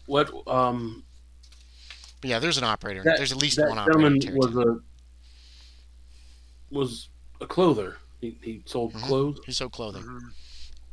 Mm-hmm. Very few people would get calls in the middle of the night for an emergency vest. Yeah, I thought that would have disturbed him. Had he been a doctor or something, maybe. Yeah, that's another possibility. Tell me what you want to follow up on. Hoople says he's going to the Historical Society, right? That's still the plan? Yeah, that's my plan. Okay. I would go talk to the psychologist. Merwin at Marymount? Okay. Aaron? Yeah. Could I go with Wilson or whatever again? Woodrow? Woodrow. If you want. Right. All right. Yeah. Fine. I guess, unless he doesn't like you. Do you not like him? Whatever. I like writing names. He is indifferent to you. Okay. Sean, we'll start with you. You go back to the Historical Society. Vera, is that what her name? Yeah, Vera's there. Oh, you came back, huh? Let's go look. Give me a library use. I'm going to give Vera a library use of 50%, and she'll have a chance of finding something separate from you. You made yours? Vera got an 85. Vera's having difficulty. She's old. Excuse me. Yeah. You find it. Okay, it's weird. Okay, it's obviously a transcript. It's not an original of a note that just seems kind of strange to you. I'm going to stick it in. Is this the transcript? Yeah. I'm going to stick it into. Actually, I'm going to put it in Gaming Text One Shot, and Sean, you can either read it, or if you wish to share this with the others who are working with you and wait until you share it to actually reveal what it says, you can do that as well. You can role play it out. But if you just want to read it too, then you can later say, I tell them about this. Your call. I'll tell about it when we get back together. Okay. So you find this. It is obviously a transcript. Somebody typed up some note that they found somewhere. You're not able to find the original note. So, yes, that's what the two of you find. Vera apologizes that she wasn't able to help. She's willing to continue working on this tomorrow night with you if you want to come back. You don't know if there's anything else or not at this junction. If you both make successful checks and you don't find anything, then you're pretty guaranteed that you're done at the Historical Society. Okay. I will run it by the gentleman I'm working. And yeah, she's willing to lend it to you. You seem like a fine, upstanding fellow. Yes, you do. I appreciate that. Just bring it back tomorrow, please. I will bring it back by tomorrow. We'll file it. Okay. Murphy. So Marymount is a girls' school. It's good sized, and what these girls' schools were they basically were like, they weren't quite colleges, but they usually would become later on colleges down the line. Are they like finishing schools? Is that what it would be considered? I don't honestly know the definition of a finishing school, so I'm not going to say what that is. But I'm not going to agree with that, unfortunately, Aaron. I probably should look that up. But it's to give women an education, a better education. Okay, yeah. Finishing school is basically where like rich girls were sent. Right, and this is not that. To be taught manners and social skills. This is more to give an education that in this case, you can see that something about where they can learn um, an education to prepare them for positions of leadership and influence in the world. Um, it looks like it says established 1908 over one of the doors that you go in. You go in, you ask around, you find Professor Merwin, Hubert Merwin. Um, he seems kind of surprised by your. Well, what do you want to inquire of this guy? What was the officer? What did he Here it state? is. Like why somebody might be out doing this, basically? Right. He knows psychology. He teaches psychology, sociology, that kind of thing. He has helped the Okay. police before to try to figure out why people are doing things, and sometimes that can be helpful. Okay. So I'll leave with Um, that. That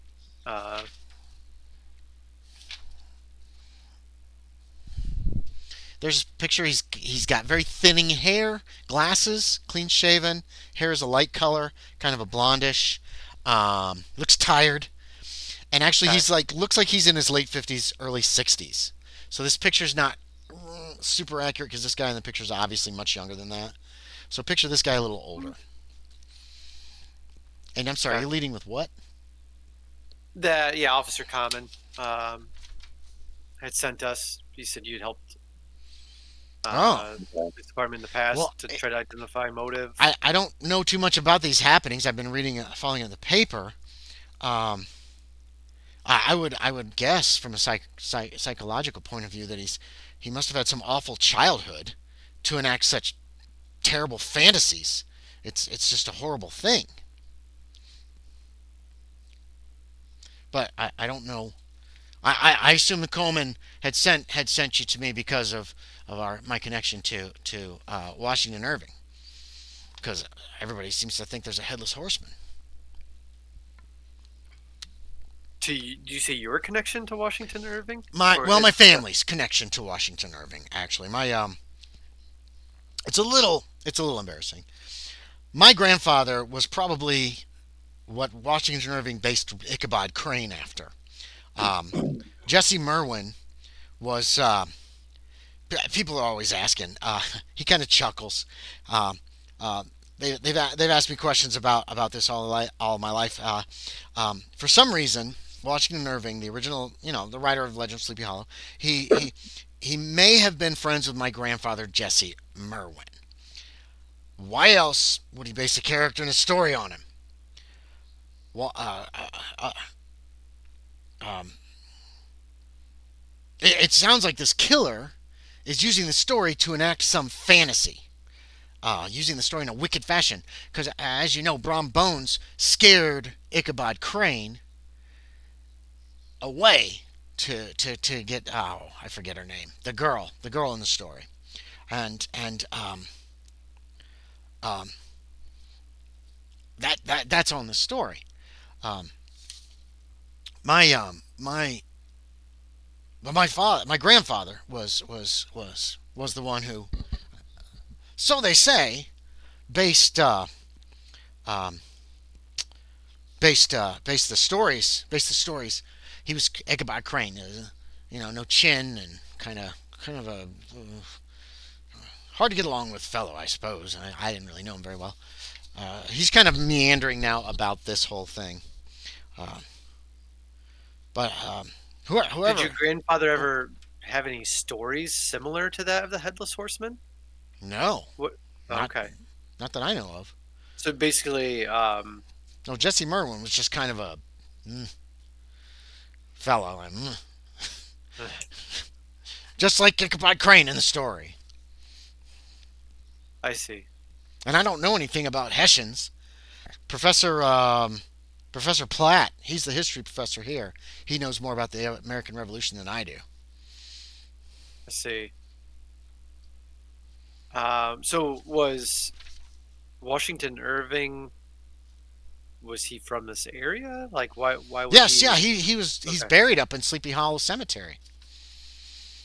Oh, okay. He was from this area, but he's from this area, so he wrote this story. It's the first ghost story ever written in the about the United States. It's like the premier first ghost story. about this ghost chasing down Ichabod Crane, who wasn't even a ghost, probably Brom Bones, dressed up to scare him off. Which, as far as I know, did not happen to my grandfather, because he lived here and he stayed here. Okay. You guys are familiar enough with this story to know that Ichabod goes to this party and stays late. He's trying to woo the girl. Brom Bones tells this spooky story about the Headless Horseman. And then on his way back home, Ichabod is attacked by the horseman. He tries to cross the bridge. The horseman takes his head, not a pumpkin, takes his head and throws it at Ichabod. And then the next day they find Ichabod's hat and a busted pumpkin.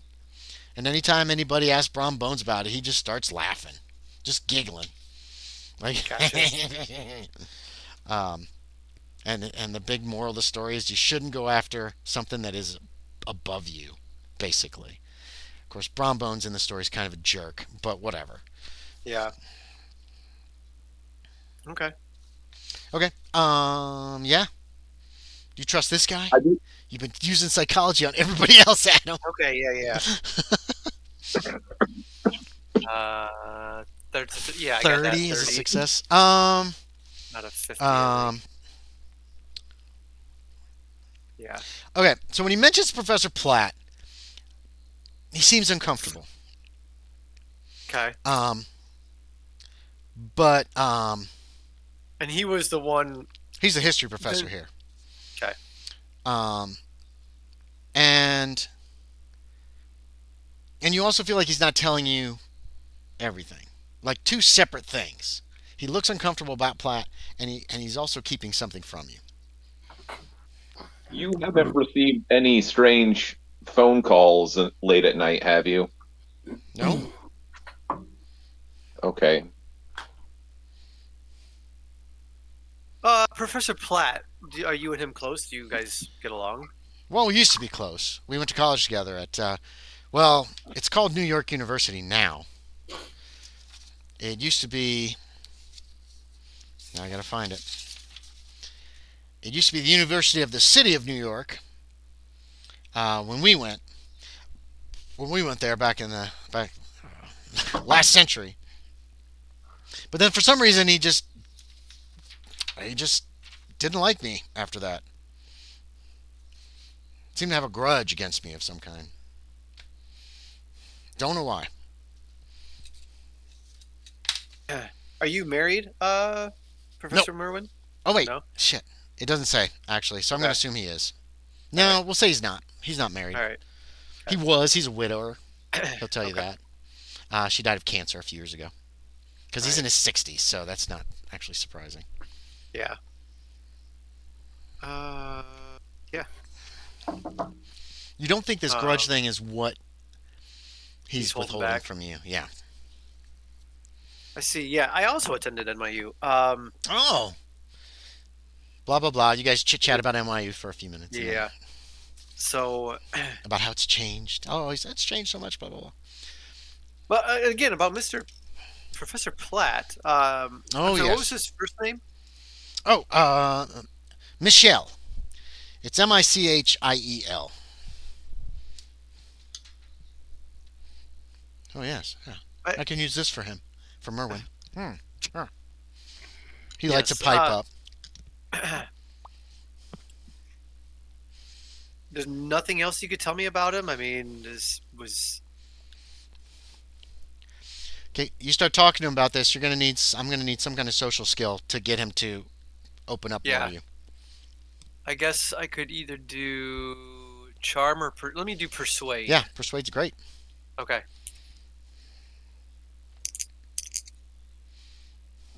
58 out of 60. 58, you succeed.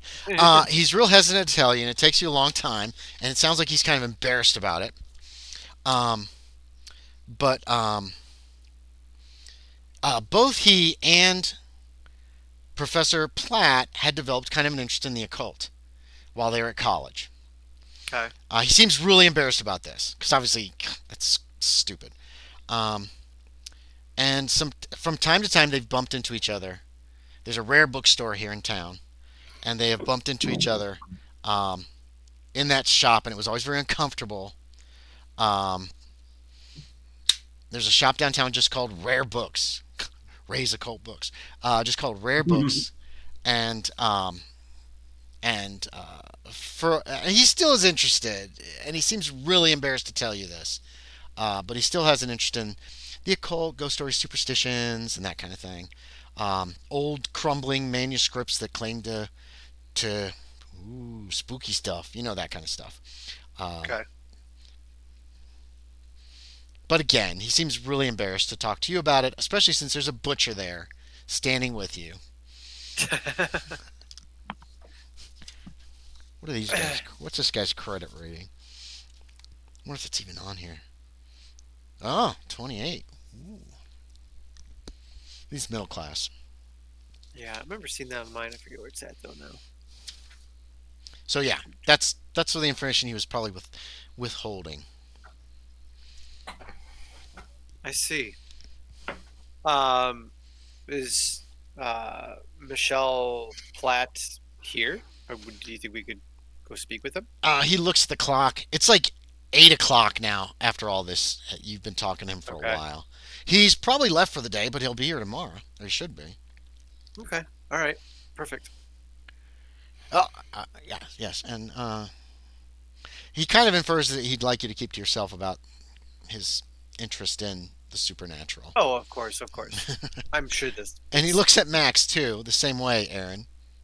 Yeah. He's like, whatever. Whatever. Okay, that doesn't fill him with encouragement. Okay. Well, so I guess more like your business is your business. Okay. So. You haven't arranged to meet after you did your stuff at night, so you'll probably have to wait till the next night to actually. You probably have an idea where Orville lives if you ever want to go by his house. You all probably know where each other lives if you need to get each other, but you don't have to. You can just wait till dinner time the next night. Yeah, that sounds fine. I mean, we'll just do that. Okay, Wednesday, October 14th. Dun, dun, dun, running out of time. Okay. Yeah, you guys meet at, what'd you call it, Callahan's? Yeah, I believe so. He's so happy to see you. It's the most you've been in here in a long time. There you go. There you go, Sean. Time for the reveal. Yes. Evening, gentlemen. Greetings. Did you learn anything? Infoed up. I'll tell him about. Might want to speak with Professor Platt. He was reluctant to tell me that they both shared interest in the occult. They would find each other at the Rare Books. Yeah, Rare Books. You guys know where that is. Yeah. Downtown. It would be worth checking out. And, yeah. So on and so forth. I did, with the help of the older woman that works at the Historical Society, I did find the transcript of a strange note that was found. Don't know what date, but I mean, it feels like it might be somewhat connected. It reads, he's coming for me now. I'm writing this note in hopes that it finds its way to my wife and child so that they can know that I love them very much. May God have mercy on me. What? Again, we were specifically looking for anything on similar happenstances in the past, and I found that bit of transcript in the search. Obviously, it's not. It is not a smoking gun. But this was in the Historical Society? This was in the Historical Society. I mean, that could be in relation to multiple things, though. Yes, it could be. Yeah. Marymount School also has a library that is open to the public. Okay. So just FYI, I wanted Okay. you guys would know that, and so. Okay. Well, I mean, if we want to check out this Rare Books place, or I can go speak with Professor Platt, as we don't have a ton of time before he probably leaves, or we could check out the library there as well. Yeah, I mean, I would say I don't know if we delve to the bottom of what the historical society might have on record, but unfortunately the older woman wasn't too much help last night. Okay. I mean, So yeah, what do you want to do? You could split up. You could stay together. I do need to return this to them though. Adam, I think you have a pretty good library use too. I Yeah. think Woodrow has a pretty good library use as well. He does. Orville's isn't bad either. No, Orville has a good one too. Yeah. Max is good at beating things. Yep. Cutting them up. Feeding him to the pigs. What? Anyway, what do you want to do on Wednesday? I would like to go to Marymount and maybe speak with Platt and Okay. take a look at the library. If you guys want to go elsewhere, do we want to meet up after the fact and see if we have any leads before turning in for the evening? Yeah, that's. I would say something let's you could meet back here this evening. Yeah, Callahan's Okay. will be open. All right. They're always open. I'm going to return the transcript, and I guess I'll decide there if I want to continue or I'll head over to the rare bookstore maybe. Okay. What about Max? Aaron, you're muted. Aaron's not there. Oh, there he is. Say again? Oh, I can't think of what I want to do. So, Okay. Who do you want to I'll go probably with? yeah, I'll just stick with Woodrow. Okay. Woodrow, you feel good having a bodyguard as big as Max. Yeah. Let's go with Woodrow again first this time. So you're going to Marymount. You're going to go try to talk to Professor Platt. Yes, you find him in Yeah. his office. Okay. Books, tons of history books, a lot of stuff about the American Revolution. You can see just reading seeing the bindings on him. He's obviously very interested in this. He is an older gentleman. He's got a beard. NPCs. Graying hair, very distinguished looking gentleman. High collar on his old fashioned shirt. Obviously, he's got like one of those paper collars. You know what I mean? Yeah.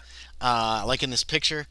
Black mustache, salt and pepper beard, salt and pepper haircut, nice and short, handsome, decent looking guy.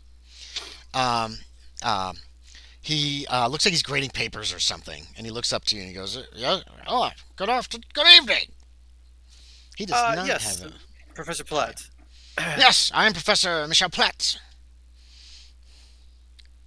Yes, we are on a bit of a errand from Officer McMurphy due to the recent. Am I under happening. arrest? Oh no, we're not police officers. Just looking for information. Oh, well, I'll help in any way I can. Great. So, I assume you've heard of the murders. Oh, yes, terrible thing. Yes. Read about those in the paper. Yes. There seems to be some idea that this could be either a copycat murderer or somebody that had a familiar, who's familiar with the Legend of Sleepy Hollow, the Ichabod Crane story. Oh. And All right. I was just curious if you had any knowledge of, I guess, of some of the connections of that story to this area, being as the author was from here, and and would you have any ideas on if you have any insight into these murders or any thoughts Any about it? insight? Well, not really. There's the story of the Headless Horseman. It's like a Dutch folklore. It's folklore about a Dutchman who got drunk and saw the Headless Horseman. There's of course the Washington Irving story. I have done some research into certain Hessians that passed through the area, and there's one named Kohler, a Hessian who settled here after the Revolutionary War. But I don't know that much about him except for his name. How do you spell Kohler? Oh, it's Koelher. Um, um, um,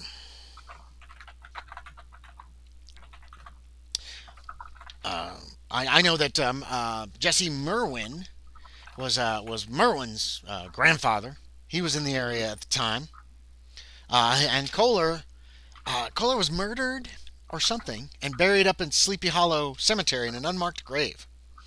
Apparently, he was he had come to Sleepy Hollow with the Hessians and killed a lot of Dutch people here at the time. That was back before the Revolutionary War and or during it, and he uh, let's see, and he I believe was beheaded. Now I'm not much of a believer in superstition and ghosts, but it's very strange that that now this headless horseman has showed up. Uh, Very strange. It is strange. The other strange thing is there was never much blood at the scene of the crime. Um, At a beheading? yes, like almost as if it All was right. cauterized. I had not heard that. That's odd. Well, try to keep it under your lid, so to speak. Oh, of course. Oh. He kind of looks around his office like somebody's going to be like hiding back there going, ah. He looks nervously around the office. Yeah, Hubrecht Merwin. He's a descendant of Ichabod Crane, Jesse Merwin.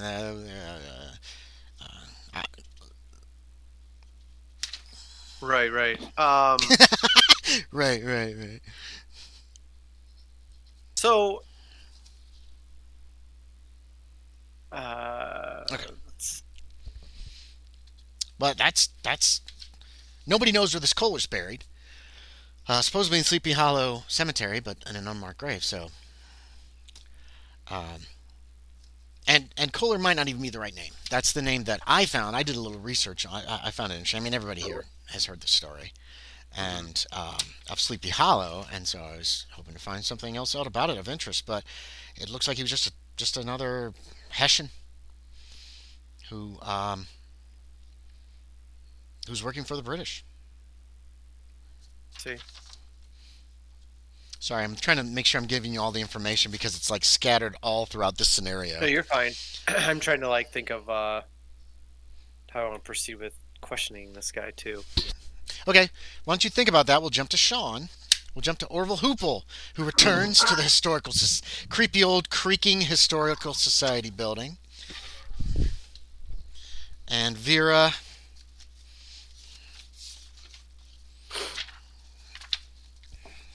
I've added so much to this, I'm having difficulty. There we go. And Vera Olvaney. Oh, welcome back. Oh, thank you. She takes that little scrap. She actually takes it back to where y'all found it the first time on the shelf, and she replaces it where it was. Yes, yeah. Are you still looking tonight? I think I am up for looking at it once more.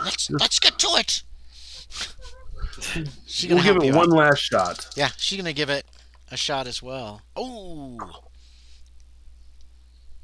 how'd you do? I know I made it. Yeah, you made it. I missed the extreme by one. That's okay. She made hers as well. You're both convinced that what you find now is all you're going to find. You're pretty certain you've covered everything at this juncture since you both made it.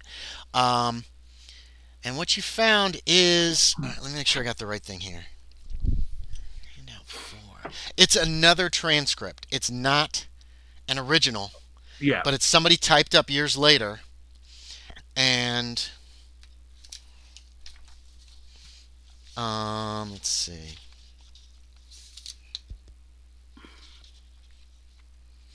Okay, give me one. No.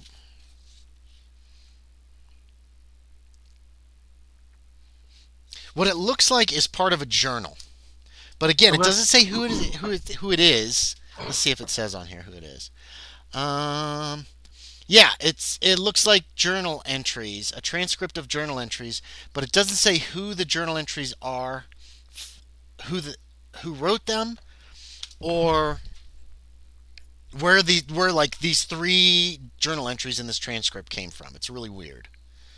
So I'll let you read that, and we'll jump back to Marymount. Um, yeah, Adam, I believe that's all Professor Platt has for you. Okay. Let me double check.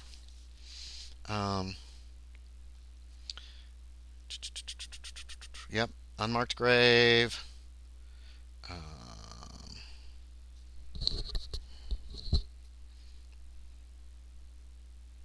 Okay, that. Yeah, I think that's it. Okay. At least as far as that goes. Did you have anything else you wish to ask him? Ask him? If you wish to look in the library, I'll allow you to do that as well after this interview, because this interview is only going to take you like 20 minutes, half an hour. Yeah, I would just say something along the lines of like, there's been these eyewitnesses of the Headless Horseman. The eyewitnesses themselves are a little unreliable, but He nods. He's just kind of trying to follow you. Where are you going with this? Have you ever heard of anything of anybody acting this way, and maybe the occult? Any kind of have you ever? Does this sound familiar with anything that could be more on the darker side of things? Well, I'm not going to lie. I don't believe in superstition, but I do have an interest in the supernatural as far as writings and that kind of thing. I find them very curious, very interesting. But not really. I've kept up with the newspaper articles. It Or doesn't seem to be any. I'm sorry. Or beheadings, especially those that were done by cauterizing the neck. Nothing like that. The stories I read about witches and the Salem and the Salem witch trials and that kind of thing, and some folklore about women who could make cows go dry and that kind of thing. I find it all very interesting. Hubert Merwin might be able to help you with that. Okay.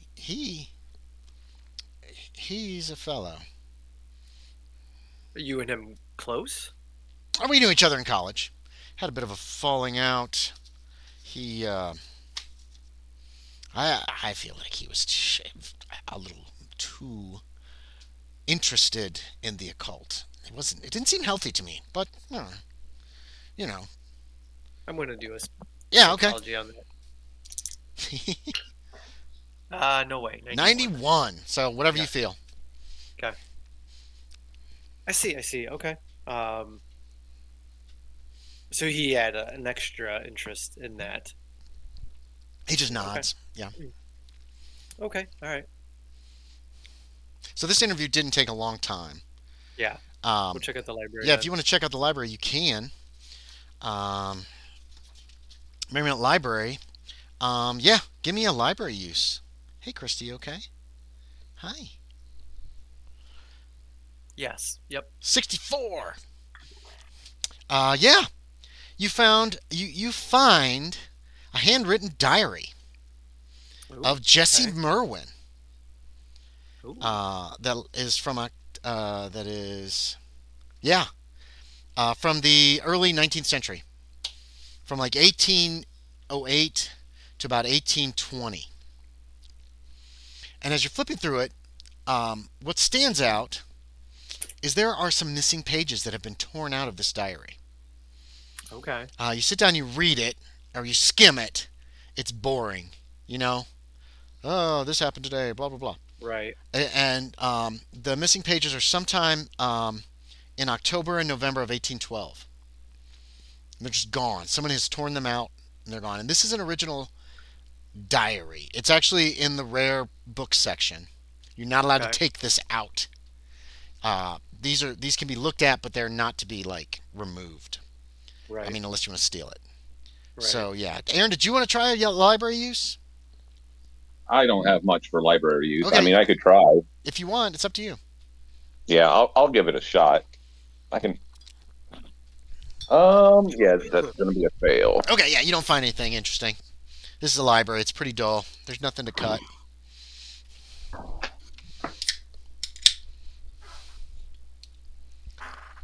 Okay, that's what you find, Adam. And it took several hours to read through this book and everything, so you're there till the library closes. And you guys were going to meet at Callahan's again. Right. So yeah, you meet there. You meet with Orville, right, Shawner? Yes. Now, if you want to take that transcript, she will allow it. She asks you to bring it back tomorrow night again. You know, the same way you did with the first one. Yeah. Yeah, she's one. She trusts you. You actually got talking while you were investigating, and she used to play bridge with your mom. Actually, a long time ago. Does she have a spare pen and paper? I just jot it down. Yeah, she'll give you pen and paper if you want to just jot it down. Yeah. Yeah, I'll Okay, write it down. Transcribe it again. Okay. Yeah. Yep. All right. And so she keeps it, and you're off. And you meet at Callahan's probably around 10 or 11 o'clock at night. Yep. Max, your wife's going to kill you if you come home drunk. Okay, well. Well, she'll be upset. Yeah. I work for a living. I deserve it night. Maybe she won't be mad. You don't know. Maybe. Shut up, woman! Okay, so what's the plan? Or what do you talk about? There, boom, go. Yeah. I'll fill Orville in. Okay. Yeah, on what we heard. Sean, was there anything that you... You said, Merwin? Yeah, the Jesse Merwin. He is the grandfather of Professor... I didn't get his first name, I guess. Professor Merwin at Marymount Hubrecht. School. Hubrecht is what Hubrecht. I believe Platt said. Because that name is in these journal writings. What journal writings? I found more at the Historical Society of a newcomer by the name of Frederick von Kohler, who was the savage writer who slayed down countless Dutch here in Sleepy Hollow side by side with British suppressors. And it looks like the writer of this wrote that they were going to inform officials.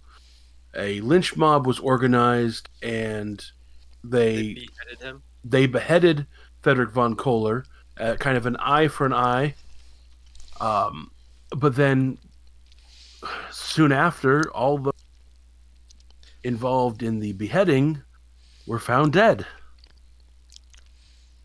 And it says, it finishes with, on November 4th, 1812, "May this horror never return to my own family, the family of Jesse Merwin, and my descendants."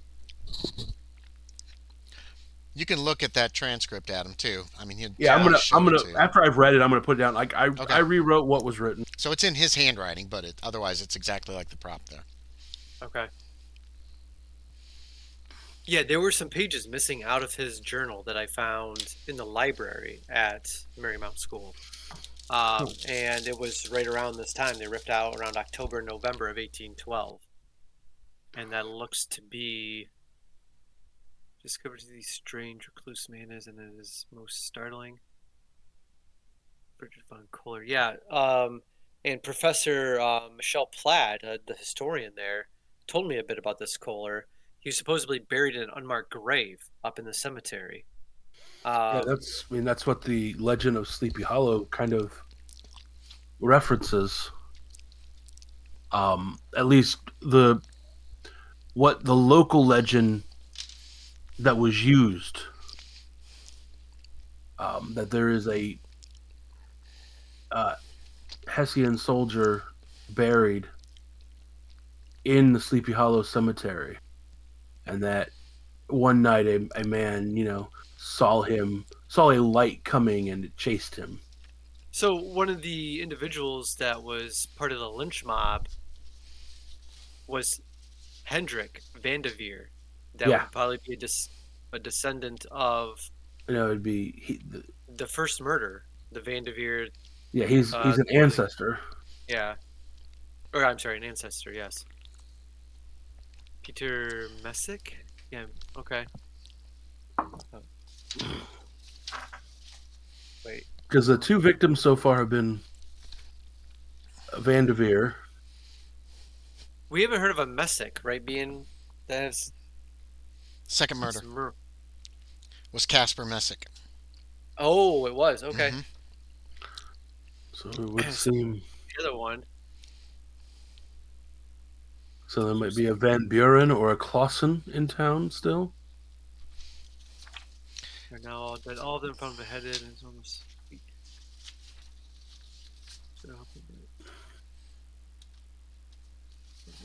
Vanderveer, Peter Messick, Cornelius Van Buren, and Dirk Clausen made a sworn never return my own family. Yeah.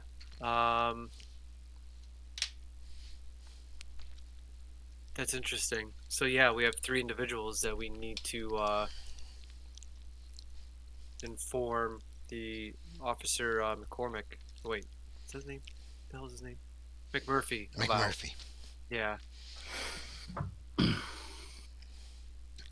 I mean, there potentially could be 2 other other victims coming. 2 or 3. Professor Merwin himself potentially. Mm-hmm. Andy, on a side note, has this group dealt with the occult much? No. Okay. You guys just helped investigate like some crimes. It wasn't like a murder or anything. Tarrytown's pretty small. Okay. I mean, it would seem somebody knows local legends very and is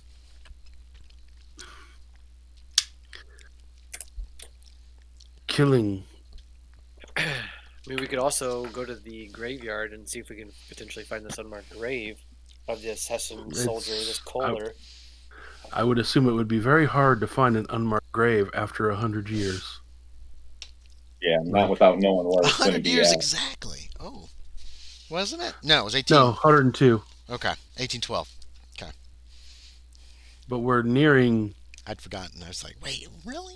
It's so you said it was mid-October or late October? Today is Wednesday, 13th or October 14th. Yeah. Is what today's I mean, actual date is in the game. We are like two weeks away from it being 102 years. But to me, it sounds more like Someone found these stories and they're someone has fancying found these themselves. stories and unfortunately has the bend of wanting to be a murderer. But And- how would they do that without leaving a trace of blood?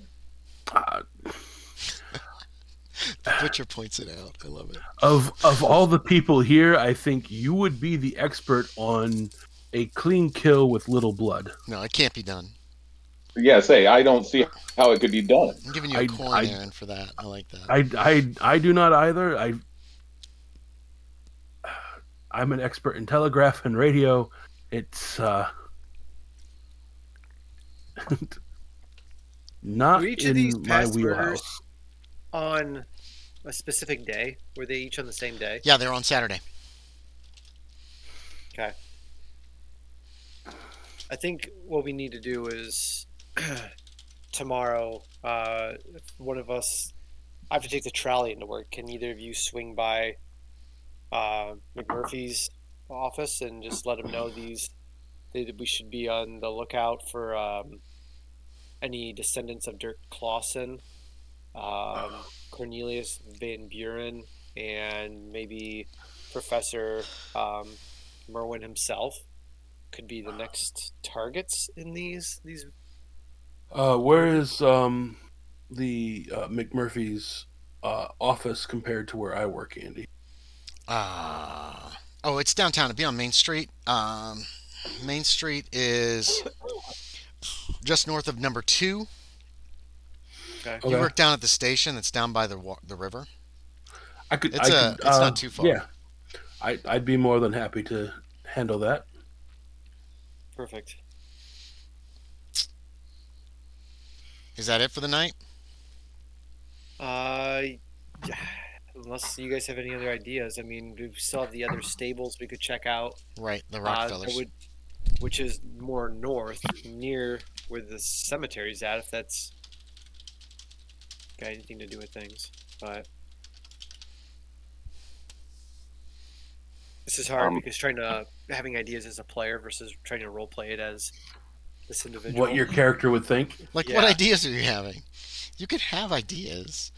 No, but it would make it sense for Woodrow to, or no. Why I not? guess, Yeah, Woodrow Murphy. Let's put this Yeah. back like that. Yeah.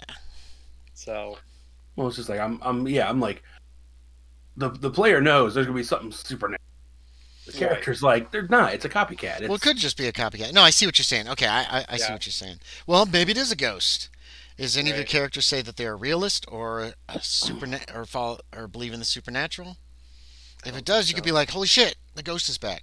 If it doesn't, you can decide for yourself if you think it's supernatural. It might not be. Not all Call of Cthulhu scenarios are supernatural. I've thrown a few that are just murderers or whatever. Yeah. Yeah, it's not as is this an episode of Scooby Doo or It could be. It could just be an Yeah. episode of Scooby Doo. Well, my character is agnostic, so I would think he would not believe. No, it's a necessarily- copycat. You're perfect. That's perfect for Orville. Everybody can make me an idea check. Give me an intelligence roll. This will give you a little piece of information that's kind of simple. Oh, nope, I failed. 95. Extreme. You could Oh, look I up got in it. the telephone directory these names if you Oh, want. yeah. There is a public phone here in the Yeah. bar, actually, I'm going to say. Ooh. It's not a booth. It's just a phone on like a little... It's Wall like a in the candlestick phone that's sitting on a little shelf where people Yeah. can use it if they want. And there's a directory with that. You know what? I will do that. Yeah, you I'm made gonna the roll. Sophie Van Buren lives in Tarrytown, as does Peter, it's Peter, but it's Pieter. Peter Clausen. Wait, wasn't that the original dude's name? Mm-mm. Peter was one of Peter the other. Messick. Yeah, Peter was one of the Yeah, others. So those two people do have and their addresses and phone. Well, they don't have phone numbers. You got to basically call up an operator in 1914 and say, "Please put me through to this person." Right.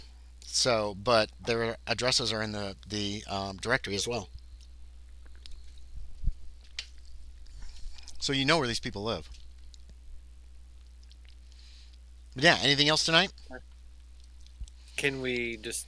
I've got a notepad and stuff. I'll take note of their addresses. Yeah. Then. You've written them down. You can Yeah, find them yeah. in any telephone directory. Is the only Merwin? Yeah, that he's the only Merwin. Hubert Merwin. Yeah. And he is unmarried, we decided. Okay. So All right. yeah. You're still on your dice, Adam. Thursday, I'm sorry. October 15th, after work. You stop by the police then, Sean, right? During the day sometime and Yes. let them know these people might be in danger. What reason do you give for them being in danger? Because McMurphy's going to want to know that. I'm going to show him the transcript I made of the Right. Okay. and it seems From that- 1812. yes, that potentially somebody knows that these people's descendants, or I should say, these individuals murdered somebody. I am of the belief that it might be someone using this information to fulfill their desire to kill people Well, why? and making it look supernatural. Oh, so it's just a murderer. Like it's a serial killer, like we thought. You think? But he's using this as like as the way why he does it. Why do you just okay? His targets, All right. basically. Yeah, that's I strange would to think McMurphy. that- It doesn't seem to make him a whole lot of sense. But yeah, it could be maybe crazy it's guy. maybe they're doing it this way to make people think it is a ghost. Oh, everybody make me a power check. I meant to do that. I totally forgot. Everybody? You said? Yeah, everybody can make a power check. Ooh, Ooh, 94. I don't think it's very bad. 93. I failed. Yeah, we're gonna retro. We're gonna move backwards before this happened. 93, you failed. Aaron, or sorry, Yeah, I Max. failed. Everybody failed. Okay. Yeah. That is fine. Here we go. Max, as you're leaving the house. Well, wait. Let's see. Max, as you're leaving the house, you open the front door, getting ready to go to work next morning. That's weird. There's a jack-o'-lantern on your front porch, like right in front of the door. You almost step in it. Okay. Facing the house, with a nasty, evil look on its face. I'm gonna ask That's- my wife if she placed a jack-o'-lantern on the front porch last night. What? No. Why would I do that? There's one out there now. I don't know why. What? God, let me see. Yeah, it's right in front of the door, dude. It's like literally in front of the door, facing the door that you opened, and you almost stepped on it. Why would I put it there? Don't know. Well, All did you I know do is it? I didn't put it there. She looks down What? at it. It's ugly. It's just a nasty, like, carved pumpkin with, like, mean face. Okay, well, There's a I'm gonna- candle, and it's all burnt out, like it had been lit at some point. I'm gonna pick it up. Mm-hmm. And is there like, I don't know if there's like trash cans or anything like that. You could throw it in your Oh, trash I'm- can. No, I don't want to put it in mine. I want to put it like in a public one. No, there's not really a lot of public trash cans near your house. You don't live like Okay, downtown. You walk, you bike downtown to get to work. So you live a Well little then, ways all away. right.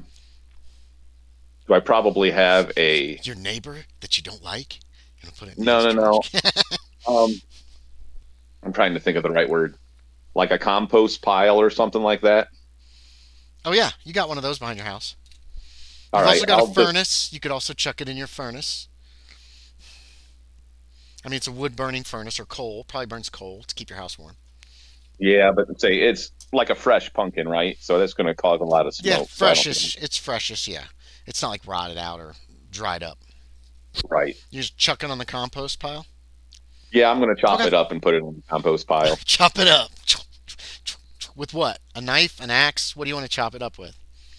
Just as cleaver or whatever. Yeah. Okay. Yep. It's gone. It's on the compost pile back there. And then you go to work. Yep. And then Sean, lunchtime or whatever, you go to the police station.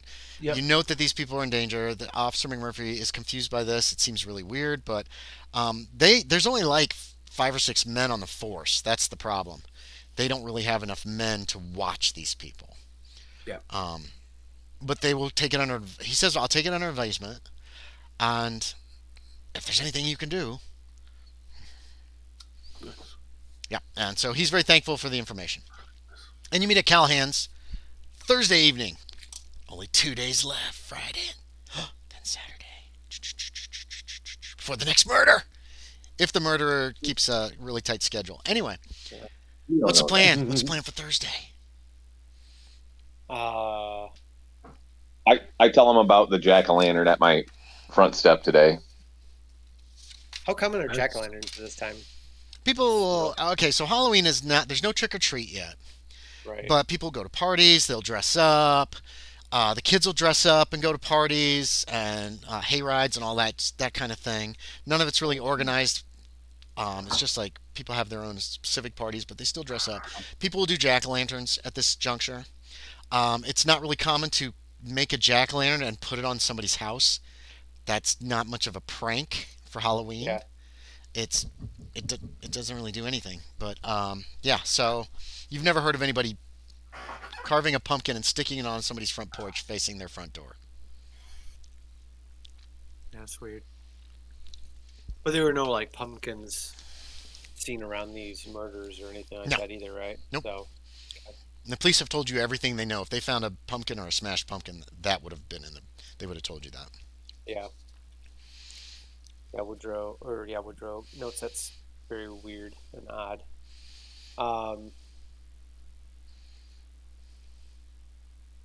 Well, I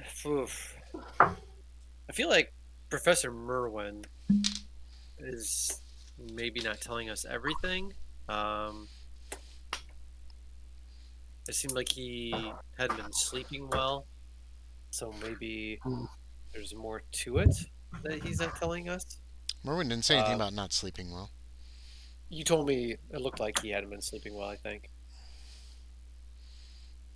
Okay, I don't We recall went to- that. Okay, I thought when we went to see Professor Merwin, it looked like he wasn't sleeping. No, he just looks older than his picture Okay. because Oh, he's in okay. his 60s, and that picture's not a guy in his 60s. He's probably in his 40s. Oh, okay. I don't think I said anything about him not sleeping well. The old man Something. in the cupola was not sleeping well, Yeah. I thought there was something and else. you said Vanderveer about- Okay. couldn't get back to sleep after the phone call. Right. Okay. But I don't think Merwin had any sleeping problems. Do I think I got every bit of information out of Marymount as Um, I possibly could have, or do I think I could spend some more time there? Did you and Sean both? No, you only made one successful. Yeah. You're not sure. Okay. You might be done. If you make another successful and you don't find Right. anything, you're done. Right. Or you might just go ahead and assume you're done. It's either way. Yeah.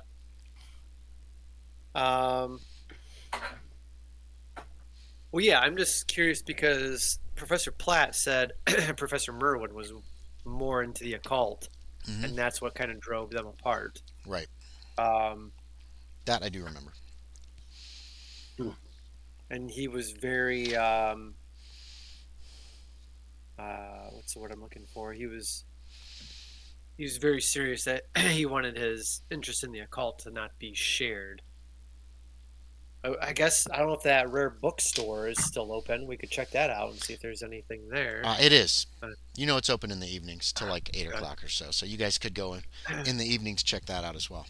Yeah. You still got Rockefeller. Oh yeah.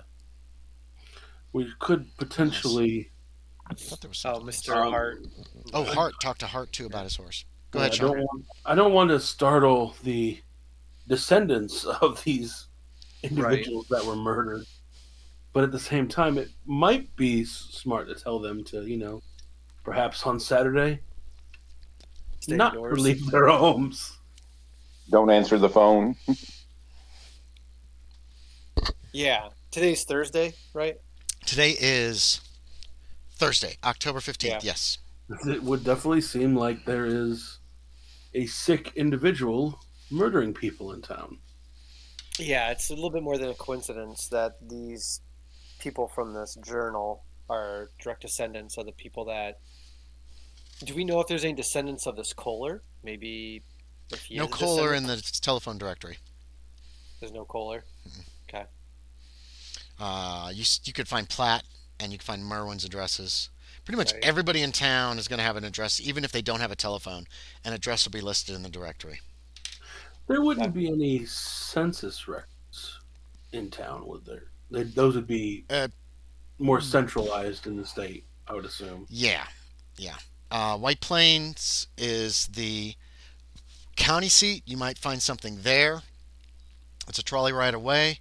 The only one who would be able to do that would be Woodrow, because he works there during the day, and the county seat's only going to be open until like 5 o'clock. So it's going to be hard to go to someplace else to look up information, and you're only going to have your lunch hour, Woodrow. So you have 1 hour a day potentially if you want to look for information at the county seat. It was a thought just because you asked if there was any records of a Kohler in town that, it could be that there was, but it was a female and she was married off and the name. Right. Name changed. If you could find that, that'd be tough potentially to find. But yeah, it's potential. But again, the only one who could do that's Woodrow. He's the only one who's down there during the day, and you guys have jobs. I could try that real quick tomorrow. Do you guys want to hit this rare books, or do you guys want to hit something else? We could hit the rare bookshop. Okay, yeah. Yeah, I'm okay with that. All right, everybody goes down. It's Rare Books, real original name. It's run by an older couple. They, yeah. What do you want to know from them? If Maybe about Professor Merwin. Oh yes, Professor Merwin comes here quite often. He told Uh, us, yeah. oh yeah, he's very embarrassed by it because he likes that section over there. You see that section?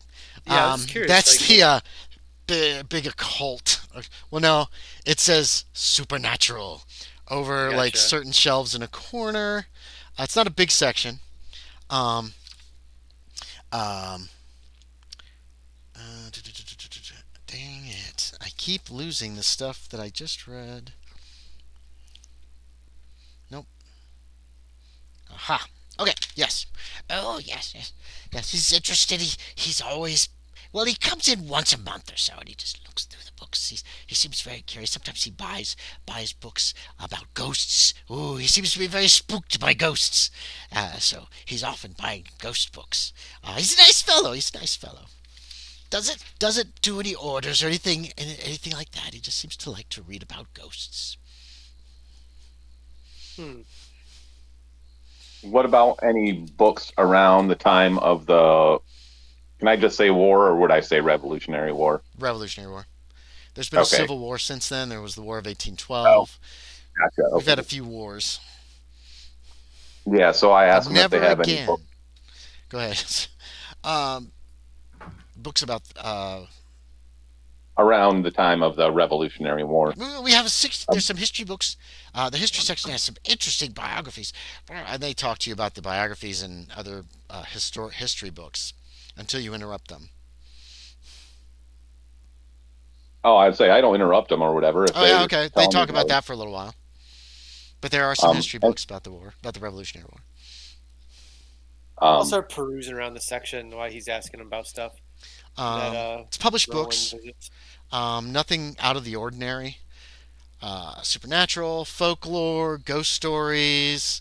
Um, Washington. There are a few fictions tucked in there as well, like the book that Washington Irving's story about the Headless Horseman, Sleepy Hollow, is in there. Mhm. Um, but yeah, it looks pretty typical, atypical. Okay. any So, about any prominent local people in here, No. um, such as Well, I'll Andre. give them. so this is just like work. So this isn't like a whole lot of like pertinent information. It's just collectors, and nothing's really standing out to us as we're Not on the shelves, no. I mean, they're published books. It's not like an old moldy tome right. that is falling apart or anything like that. Right. Not that you can see. I mean, can we do a library use here, or is it going to be kind of meh? You can make a library use roll, but it might. And if it results in nothing, then if you succeed but find nothing, then there's nothing at least on the shelves here of importance. All right, I guess I'll do that. Don't be so depressed. Yeah, 64 out of 64 70. is that a success? How much Yeah. have you got in library use? 70. Damn. No, you don't find anything that seems directly related. Okay. Legend of Sleepy Hollow, you find a book of ghost stories that includes a story of the Headless Horseman that somebody found already. I think Sean found a copy at the Historical Society, but nothing that like aims you any certain direction.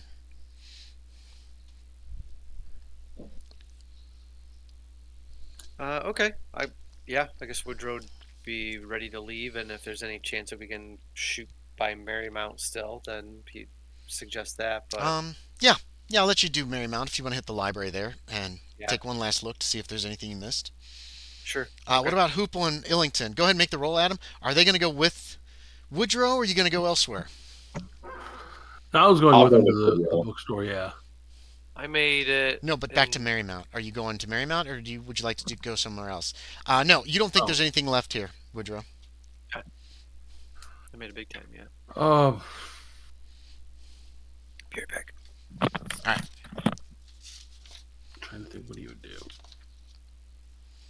Don't think too long.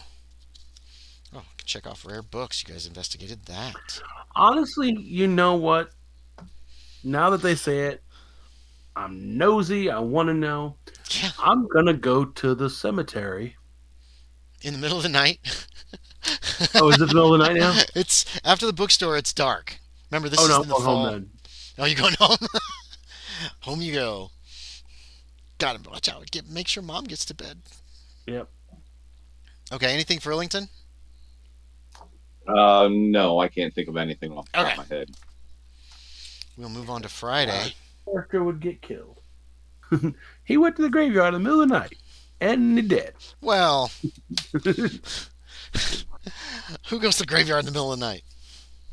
Here, wait. We'll mess with Adam. Hold on.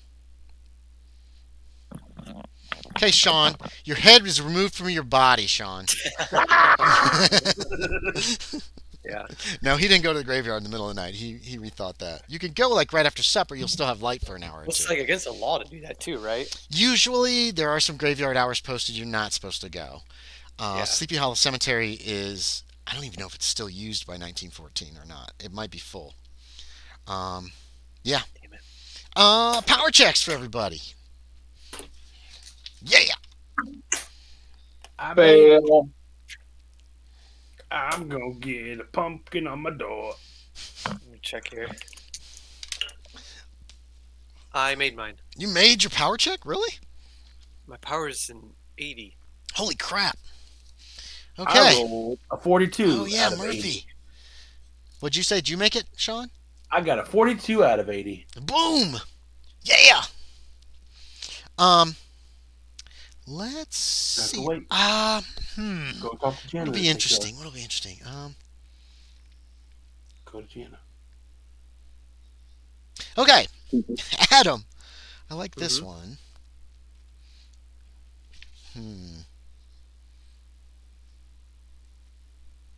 Was succeeding a power check a bad thing in this? Could be. It's not that Okay. bad. So Adam, you're reading. You're looking through a book before you go to bed. Mhm. You're like confused about this whole situation. You're annoyed at the lack of clues that you've been finding so far. When something like hits the book, like splat, like something drips, splat, splat, splat, Okay. splat, splat. It's reddish. Yeah. Splat. What? It's red. What do you want from me? Where's it coming from? It's coming from up above. Okay, I look up. Yeah. There's a hole in the ceiling. Your ceiling is like paneled. It's real nice. Remember, this house is a Okay. nice house, but one of the panels is missing, and you see what appears to be a headless, like the top, this much of a corpse, because it doesn't have a head, and blood is dripping out of the neck. And as you look up, all of a sudden it's like, wow, it like zips backwards, and all the other panels start flying out, and there's nothing but darkness above you. And then you wake up. You fell asleep in the chair reading, apparently, this book. Make me a sanity check.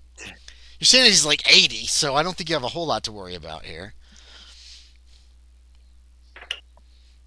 50. 50. You take 1 point of sanity loss. What the hell was that?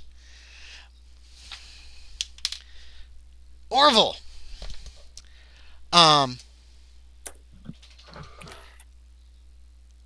You see a man, older man, walking down a road. You're just watching him. He is wearing a jacket, but you can tell from his pants that he has pajamas on underneath it. And then you see a headless horseman come riding down the road. A literal headless horseman in a uniform that is from the Revolutionary War, you would guess. Raise a sword. The man turns and tries to run away, and the horseman's just like, shunk, and that head just goes.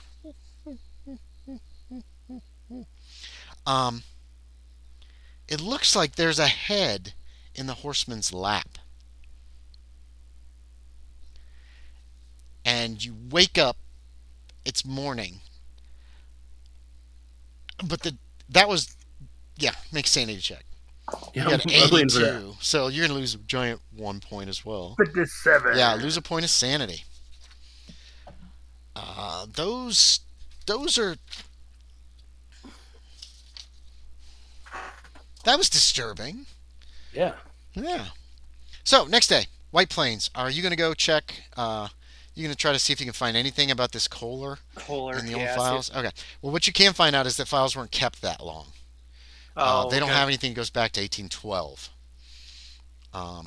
The Historical Society here in White Plains might have something, but the clerk who talks to you doubts it. That the records are just too old and they weren't kept. Oh, damn it. Okay. But you do find that out. You meet at Callahan's that night, right? Nobody had any other daytime activities, did they? Oh shit! I forgot something. Hold on. Sorry. Yeah, no, we won't deal with that yet. Okay. I would have gone to McMurphy. Mm-hmm. I'm trying to play it off as I'm just curious. Mm-hmm. Curious. The two deceased individuals. Mm-hmm.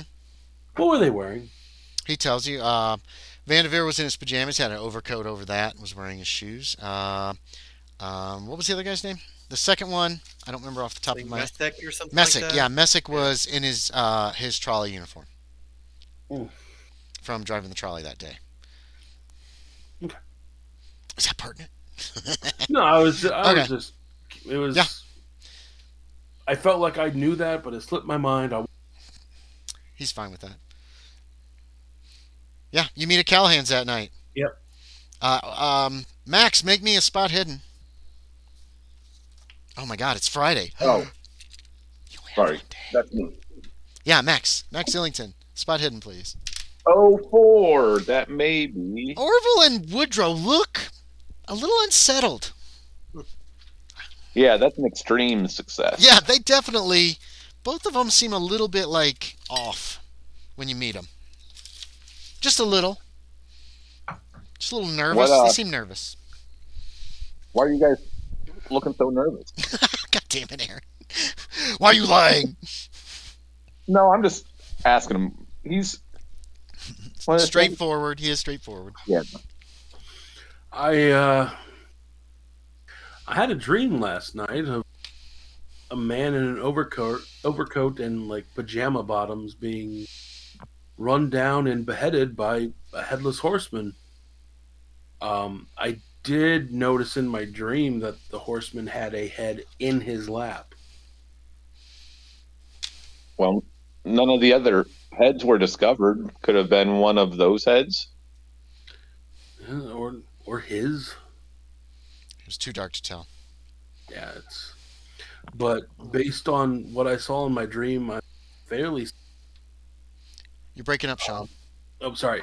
I'm based on what I saw in my dream, I think I might have been dreaming about Vanderveer. I mean, we've been spending a lot of time on this. Yes. I had kind of a nightmare last night as well, and I think it's just from spending a lot of time with these murders. Nothing more than that.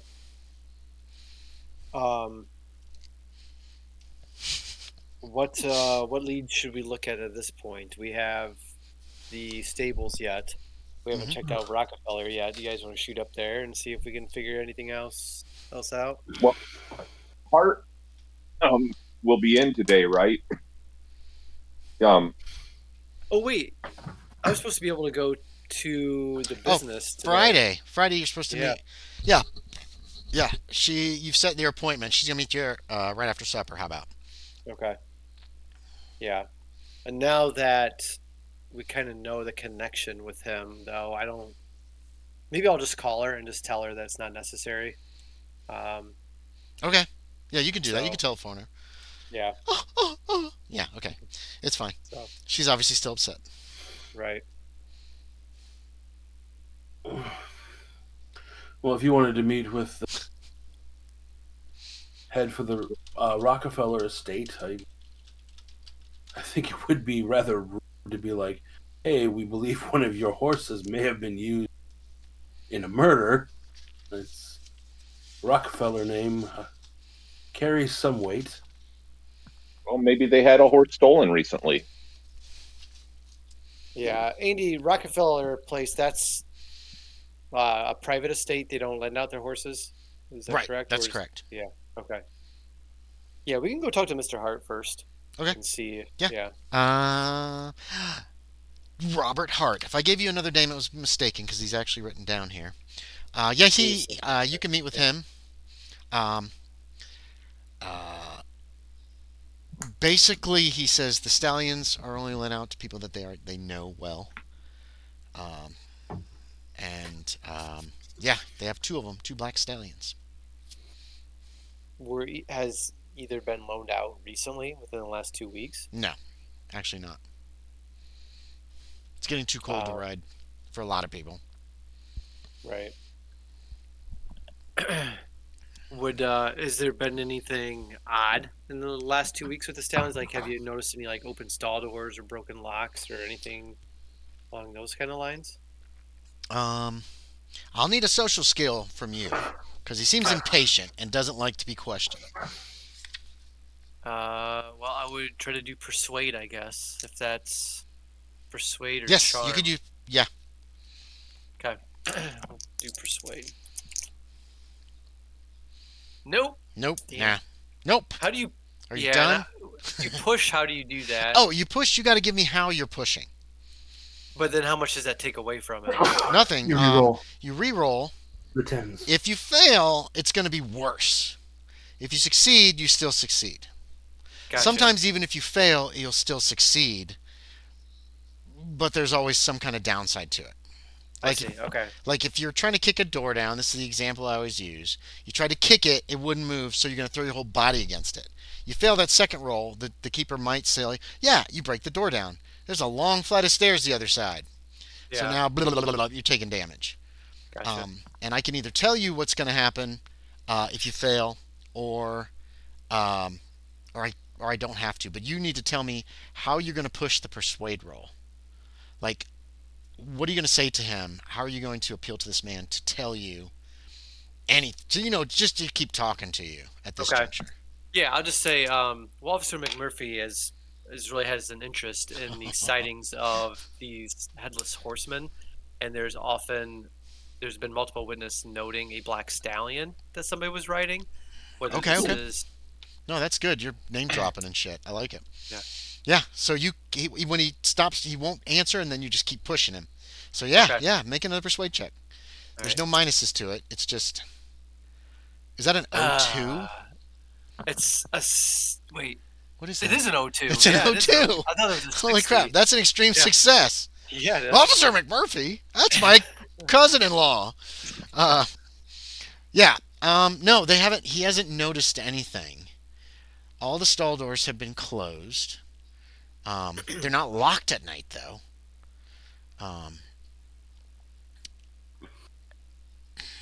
And they didn't come If in, you like, want to didn't stay and watch, are you? He knows about the murders. They're happening every Saturday. It seems like, or they've happened 2 Saturdays in a row. Right. He is fine if y'all want to, like hang out after hours and watch these two stallions. If you want to, you can. He's fine with that. With that extreme success persuade, he even brings it up that if you think that somebody is borrowing the stallions and they're not supposed to be, if you can be on the grounds. He's fine with it. Hart is fine with it. Okay. You still haven't found out if it's these stallions or if it's the Rockefellers. No, Rockefeller does have a stallion. The police told you that, so you still don't know. But he's gonna allow you to stay there if you want and watch, keep guard over the stallion tomorrow night, if you want. Okay. That's Yeah, with what that time- extreme success. Yeah. Anytime We you may want. take you up on He that. doesn't care. Okay. He's right. gonna he's giving word to his people that you three, if you're around after dark, that's fine. That's pretty much Okay. what he's allowing you to do. He does ask you not to remove any of the horses. Right. And of course, I don't think anybody has ride skills above base. So Right. having horses ready to go and then trying to chase down a horse could be awesome, actually. Anyway, so yeah. So you did that. Okay. If you still want to go talk to Rockefellers, you would have time for that. You probably don't have let's do time it. for any library use stuff at this juncture. No. Yeah, let's talk to Rockefellers. Okay. Gonna need another social skill. You end up talking to one of the valets, the Rockefeller valets. JD Rockefeller obviously isn't there, and it's too important to talk to you. You kind of get the impression from these people. You're talking to servants. But yeah, to get them to talk to you at all, you're going to need to make some kind of social skill. Okay. One of you is. Yeah, I'll still try to do persuade. Yeah. Okay. Um, You're a lawyer. okay. We're working for the law. Yeah, 32. Okay. The Rockefellers own one horse. Okay. It has not been let out to anybody. Mr. Rockefeller's not here presently. He's in New York. He's been very busy lately with all these anarchists and all this terrible stuff. But there's been no shenanigans here that this valet tells you about. Okay. Okay. They own a horse, or they just own a horse of that description? They have one black stallion. There are other horses here. Okay, I was gonna. Okay. Yeah. That was just not pertinent to the story, but my brain was just like, wait. That's okay. The Rockefellers have a horse? No. They have a whole stable full of horses. They don't have as many as Hart, but most of Hart's don't belong to Can Hart. we go? He's running Can we around. go see the horse? Does it seem like they let us like? Is just take a look 32 at and a hard success? barely. It's well. But still a hard success. It's not. It's not. Oh, it's not a hard success? Barely. Okay. Yeah. No, Yeah. no. They're not going to let you like traipse around the property All right. with a regular success. He, Gotcha. Okay. this gentleman won't. Okay. Uh-oh, running out of time. Okay, that's fine. I personally don't think. Do you guys have much? Well, never mind. I was gonna ask him if they have much security on the horses, but then it's like that sounds super suspicious to say that. So. Your horses, are they well protected? Yeah, exactly. So, all right. That guy was trying to ask me about my horses. I think he's doing the killing. Yeah. Okay, yeah. Any other roleplay that night? Okay, give me power checks. Yay. Or actually, no, wait. Before you do that. So, you go into your study, Adam. You check out the ceiling. It's fine. This is weird. You go to the wind, and then you hear what sounds like a horse whinny outside. Okay. What do you want to do? I'll look out the window. There's a horseman out there across the Okay. street under the street light. He does not have a head. What? And he draws his sword and he points up at your window with it. What do you do? I'm reaching for my gun. Okay. I guess. Yeah. Well, your gun's in your jacket. You took your jacket off. It's down in the front hallway when you entered the house. Or it's hanging in your bedroom, probably. Okay. I mean, I don't see you walking around your house with a jacket on. You know what I mean? Yeah. I guess that's the only gun I have, so I'm gonna go for right that. I'm gonna run for it. Okay, you run into your bedroom. You grab the gun out of the jacket, and then what? Look back out the window, I guess. You head or over to the whatever window, we're and he's supposed to gone. do. Okay. I'm gonna go out the front door, Okay, yeah. and it was out front, I assume. Yeah, your study window faces towards the front of the house, towards this main street that goes back and forth. You're a little ways out because you have a nicer house, so you're not like downtown or anything like that. But there's still quite a bit of room between the homes and that kind of thing. No sign of anybody out here. Oh, And it's listen pretty late when carefully. this happened. It's pretty late.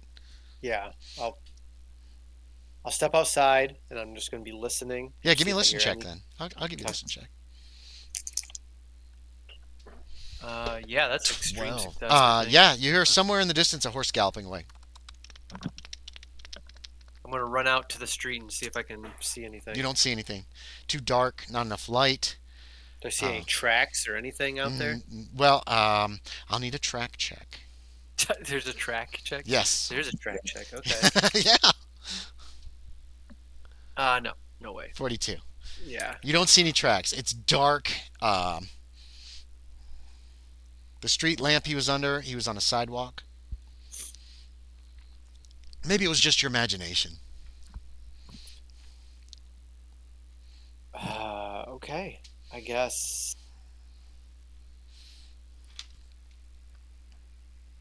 I'm gonna go inside and lock the doors and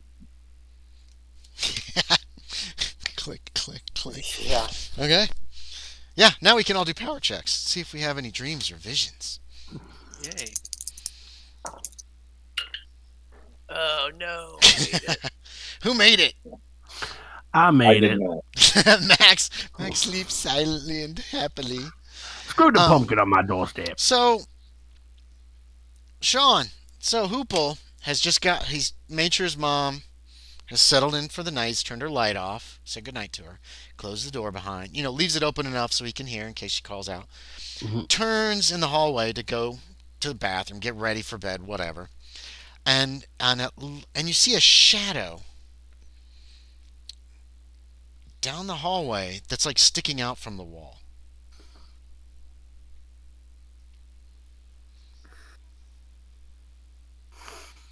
It's darker and it's good size. It's a man, you think.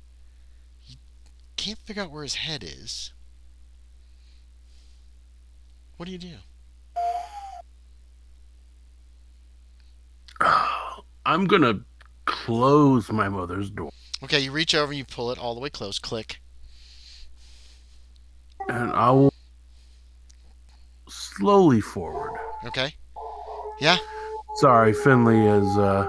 It's weird. The figure was. It's like sticking out from the wall, but then it kind of like pivot. It almost seems to pivot as you approach, like with your approach. Like you're still, as you approach it, facing it the same direction. It's really strange. It's unsettling. Okay. Somewhere outside, yeah, dogs are howling. Somewhere outside, neighbor's dog is howling. That damn dog. Oh my gosh, Finley. What do you do? I'm moving forward slowly. As you get closer, it like pivots and disappears. And yeah, it's Yeah, at like, a certain it's point, like- it just disappears.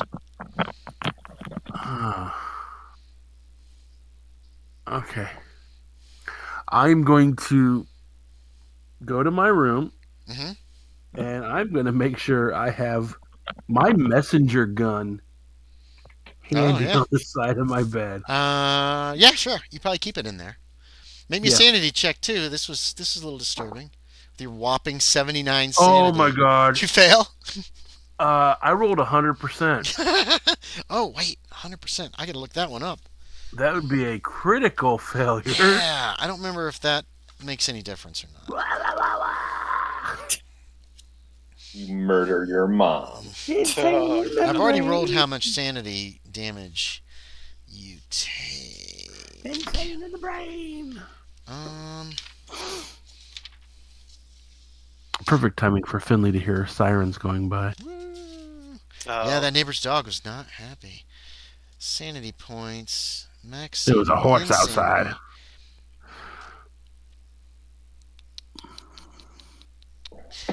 I don't believe there's any.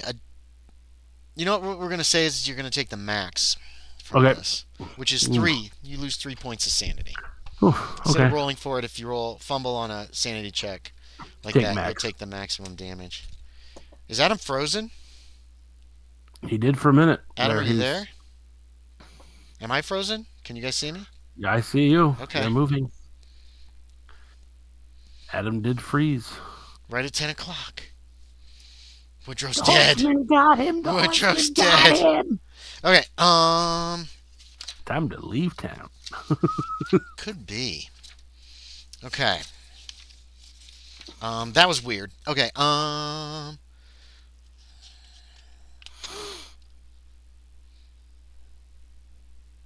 Oh yeah, he full on froze.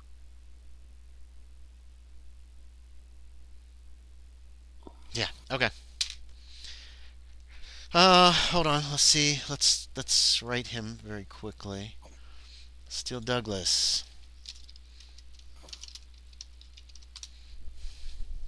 His internet might be down or something. I don't know. All right, Yeah. the rest of the night passes uneventfully for everybody. And it's Saturday, October 17th, the day the horseman is supposed to strike. We don't. So you go to work, as usual, on a Saturday. Mhm. Oh, Sean. The radio, oh my God. The radio telegraph. Yes. Tap, tap, tap, tap, tap, tap. You get a message. There you go. You decipher it. I'm not going to make you roll. It's a simple message, and you have over 50% in your Morse code.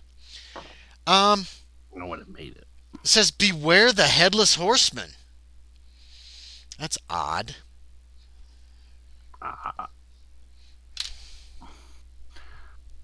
Do I, so I don't know exactly how the telegraphs like. Do I know where this message is supposed to be coming from? No, because it's a radio telegraph. Okay. So if someone transmits on the correct frequency, your telegraph picks it up, tap, tap, taps away. Okay. Nobody's supposed to be on this frequency except for official things, official people. No word from Adam yet. So you two are on your own.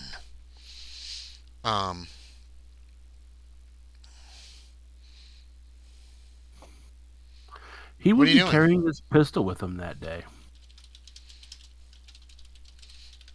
He'd have his pistol like tucked in his jacket or something, you know. Mm-hmm. Yeah, that's fine. Because, Yeah. Just because. What kind of pistol is it? A Nagant or Oh, an Agant. It is an 1895. Agant. Okay. It's like in Hunt Showdown. It's a Russian gun. You ordered it from Russia because it holds 7 bullets. Okay. Ooh, it's not a huge caliber, but it holds a lot of ammunition. All right. You meet at Callahan's that night, right?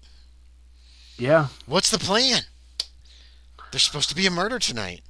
I will inform the group that I received a telegraph today saying beware the Headless Horseman. And there was the shadow of one in my home last night. It was not me dreaming. How did they get into your home? I do not know how. He's back. It was a shadow of a Headless Horseman. All right. Sorry. So that's okay. Adam, Orville has informed you that today at work a telegraph came in saying beware of the Headless Horseman. He has what he deciphered of it with him. Just written on a piece of paper, yeah. Yeah, and then also last night there was a shadow in the hall outside my mother's room of a Headless Horseman, or of a headless man. And dogs were howling in the neighborhood. Yeah, I saw the Headless Horseman outside my house last night. And That doesn't sound crazy at all. he pointed his sword at me. I went to fetch my Colt, and when I came back, he was gone. I ran outside. I could hear hoof beats running away. And I couldn't Adam, see anything. you made your power check too, didn't you, before you crashed? I did. Yeah. You got another dream. Oh, great. Everything fell away. And you found yourself with a group of colonial dressed men, 4 of them. They held down a 5th man, an older man who seemed terrified. Then one of the men produced an axe and proceeded to chop the man's head off for crimes against the Dutch. Yikes. There's a lot of blood. It's not like chunk, no blood. It's like chunks. Go ahead and make me a sanity check as you awaken with a start in the middle of the night and have a terrible time. Oh, yeah. You lose a whole point of sanity. Okay. Anyway, sorry. We're retroing that in. Sorry, everybody. Yeah. You good? Okay.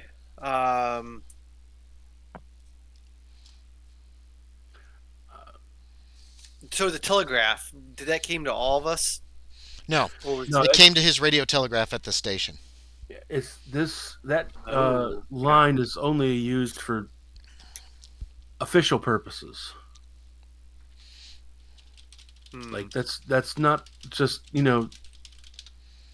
someone coming in and being like, "Hey, I want to send a message to this." Yeah, I think we should go speak with Professor Merwin. This is Saturday or is this Friday? This is Saturday. This is Saturday. If the killer sticks to his schedule, somebody's going to die tonight. Right. Yeah. You can go talk to Merman at Marymount. He's there. He's in his office. Looks like he's getting ready to go home as you arrive. Okay. Are we all there? Did everybody Yeah. come? Oh, I don't know. Did everybody go? Yeah, I'll come. Yeah, you can all go. Yeah, everybody's there. We got to make sure you're not the Headless Horseman. Sorry. Yeah. Hairbrecht, a word? Oh, yes, of course. We're in his office. Door's open unless somebody closed it. Yeah. But yeah, he'll put his briefcase down. We'll close it. He sits back down. You close. Orville closes it. Yeah, he pulls his pipe out of his pocket and starts to fill it with tobacco. We've come this evening to talk to you because we have stumbled across quite a few. What's the word I'm looking for? Coincidences? Yes, quite a few coincidences that you should know about. You mentioned before about your grandfather, Mhm. Jesse. We actually found a copy of his old journal. Really? Yes, actually here in this school. Oh, yes. I knew about that. Well, There's some pages torn out of it. I've read it a few times. It's very interesting. well, I think we might have found some transcripts of some of those pages that were tore out. Oh, that's amazing. It is. The interesting part of it is that it made mention of this Kohler fellow. If you have any now, he was a Hessian soldier settled in the area around the same time as your grandfather. Oh, no, I didn't know anything about a Kohler.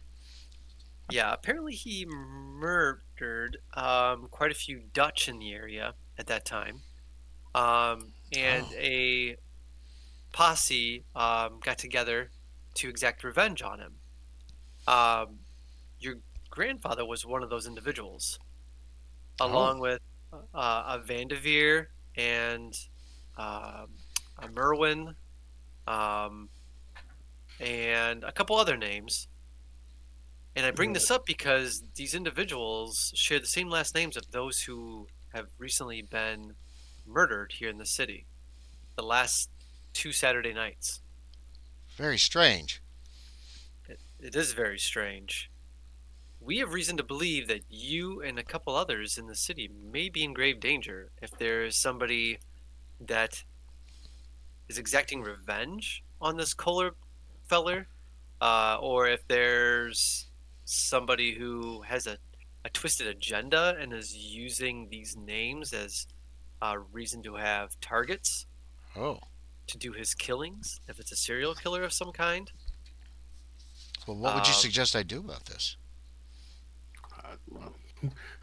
I would suggest not going out in dark tonight. Well, I have to get home. Don't I? I mean, I have to go home. It's going to be dark soon. It's not quite dark yet. He kind of peers out this small window that he has in his office. Yeah, I mean, we can follow you home. Make sure you get in safe, if you like. All right. I would also refrain from answering a telephone if you have one in your house. I do have a telephone, yes. Yes. And just keep your house locked tonight and be sure to Maybe keep a firearm handy. I don't have a firearm. Is this fellow a flesh and blood?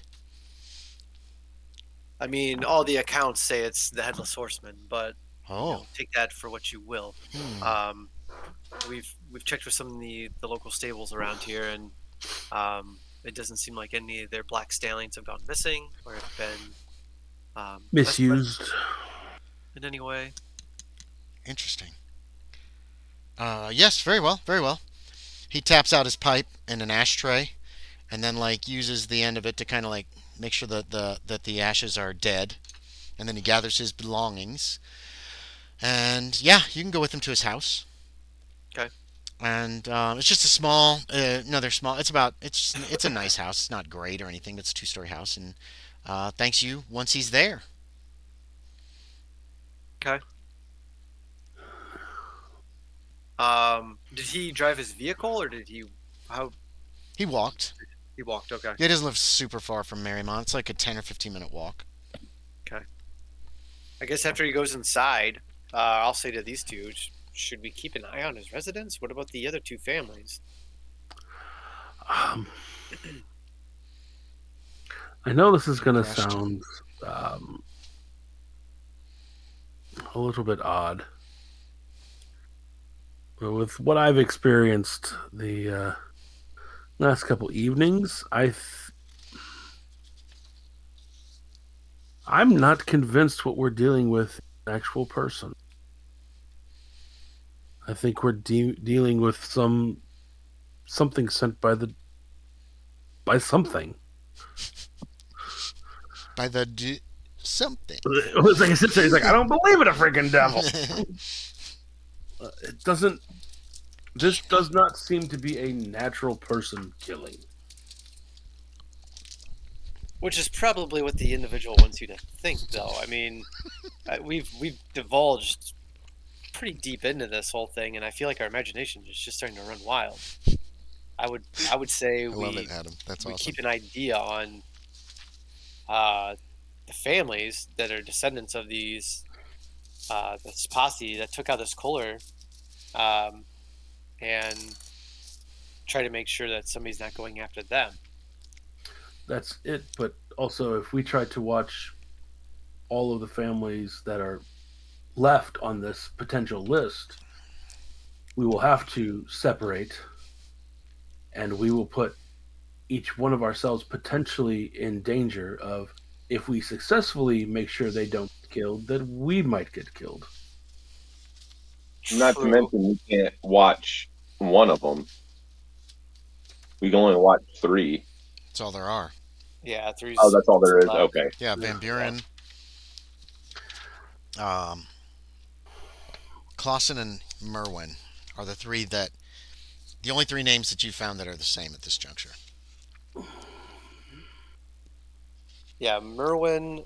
Hopefully, he stays home. But it doesn't sound like a Merwin was killed back then. This is also true. Maybe he. What did that actually say? Hoople still got his transcript. You can look at it. Yep. Yeah. Discovered, blah, blah, blah. I have informed. You have to walk back to Marymount to get your car anyway. Okay. Because I'm assuming you guys walked him home. So this conversation is happening as you're walking back. So he just basically noted of the lynch mob. The organized lynch. Well, that he informed the authorities. He informed the authorities, but he was not part of the lynch mob that Right. actually killed, according to that, I believe, Yeah. that actually killed Kohler. Yep. Do we want to check out the stables tonight? The Hart stables. I haven't felt like there was enough to go on to say that these horses were leaving the stables. If You guys this don't is all have to do everything together either. Keep this in mind. I mean, It's if not this like you is have a real like this. person, it's quite possible they have their own horse. If they're local, they don't. Well, The police checked. There are the 3 black stallions in Tarrytown, Okay. and it's those 3. So that is true. Unless they have it locked in a basement or something. You know what I mean? right. Well, one of us could go to the stables. One of us could go to Clausen, and one could go to Van Buren's residence and see. We could keep something, from happening, or keep an eye out. I mean, there could be a chance nothing happens tonight. That would be best. Who's going where? If that's the I'm going to have to tell my wife if I'm going to stay out all night. Aaron, you're getting a coin. She will worry if I am not home. Well, whatever's furthest away, I can drive Otto. Wait, what the hell is your guys' name? Oh, I haven't actually placed all these houses yet. Orville. Otto. I can drop Orville off, and Max, if you can ride your bike to someplace. I would be willing to watch the Vanderburn estate. Van Buren? Van Buren, sorry. That's okay. We're going to say the Van Buren's over on the map near Beekman Avenue. Not on the main road, not the Broadway that goes north and south, but off that. Okay, that runs past Bedford, basically. Yeah. Beekman, it's north of Beekman. Okay. And then Clausen, let's place... let's put that on the north side too, actually. That long road that goes out of... where it says Bedford Avenue. Yeah, that forks at the end. One that kind of goes between the D and the F and then goes up. Oh, gotcha. Like a dead-endish kind of thing. Dog leg split to the right. Yes. Yeah. Okay. And so that's where their homes are, approximately. So they're kind of up towards the north side, closer to the Sleepy Hollow, North Tarrytown area. Okay. So who's going where if you're splitting up? I am going to go to the Van Buren. Orville's VB. Who else? Do you guys want me to go to the Hart Stables then? Since it's all the way to the south of town, I can leave my car parked there, and I can always, if something happens, give chase in my car. That would Max, if you want to watch the other residents. Clausen. Okay. All right, yeah. And you're off. Orville's hoofing it across town to get over. Drive. I mean, what time? We don't have we still have some time, right? You talk to Merwin. It's probably just starting to get dark. So you drive him across town to Van Buren's house in that neighborhood and just drop him off there in the general vicinity, and then you drive back. Max, are you going to bike up to Clausen's house? Yeah. Okay. All right. So, rattle. Adam, make me a listen check. This is where Adam loses his head. Ooh, I made it big time. Rattle. 13. Rattle. There's like a rattling noise coming from the stable. You've placed your car in such a position where you can see the stalls that the exterior of the building, where the stalls are that open out, where the stallions are kept. And as you watch, the weirdest damn thing, it's like the door rattles and rattles and rattles. And it almost looks like the animal inside is kind of bumping against it in such a way that after a couple minutes, the door just opens up, as if his bumping into it shifted over the latch. It's just a simple slide thing. It's not like a lock or a hook or anything. And so it just kind of opens up, and then the stallion just bursts out and takes off. Okay. Heading in kind of a northeasterly direction. I'm going to try to follow it. Okay, give me a drive auto. You jump out. Oh, God. We got willows written all over it. And you head out. Oof, 55. 55 is regular 20. failure, right? I don't know how far do I have to miss it by. Yeah, I have a 20, so a 55. You have to roll a 96 or above for a crit fail. Okay, all right. So it's a failure. Okay. it's not a terrible fail. You don't like break an axle or something, but you do end up you're driving cross country. There's no Okay. road out here, and it's slow going, is what I'm going to say. So it's slow going.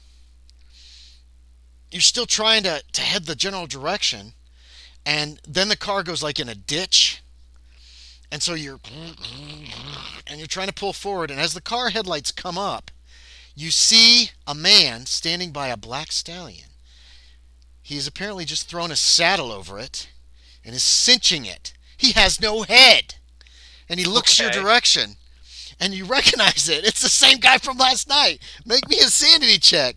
He doesn't. You can't tell if he's really looking your direction. His shoulders kind of halfway move your direction. I was gonna say, like, So he was he has like no this. head and- He's like this, and then his shoulders. It kind of moves like that. But Yeah. but he could be turning his head. How'd your sanity check do? Did you make it? Good. That's 23 out of Okay, yeah. you lose.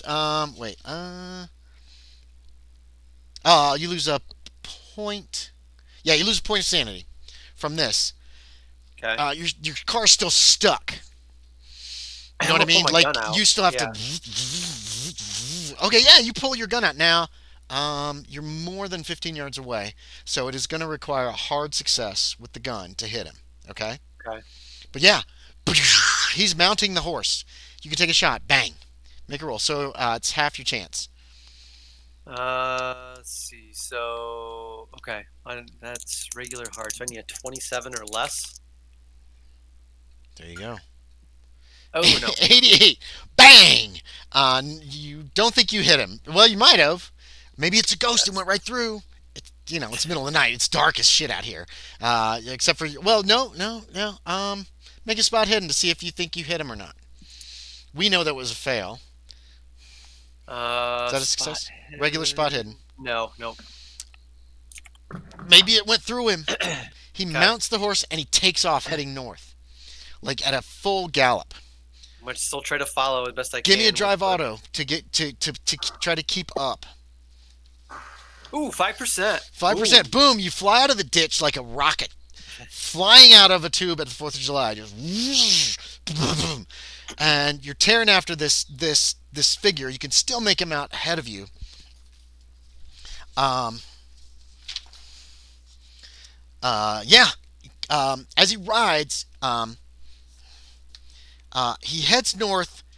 He is passing over the train tracks up there, near where it says between where the reservoir is, where there's a road that goes between them. God. So I need another drive auto to safely get over the tracks. Regular drive auto. What do you got? Nope. 45. 45. Okay, that's not a crit fail. You do not bottom out or anything or totally fuck up your car. Adam, your automobile, your sports car has a build of 5. Every Okay. 10 points you take of damage to your car is going to knock that build down a point. So essentially you have 50 points. You could just put 50. I don't know why they do it like that.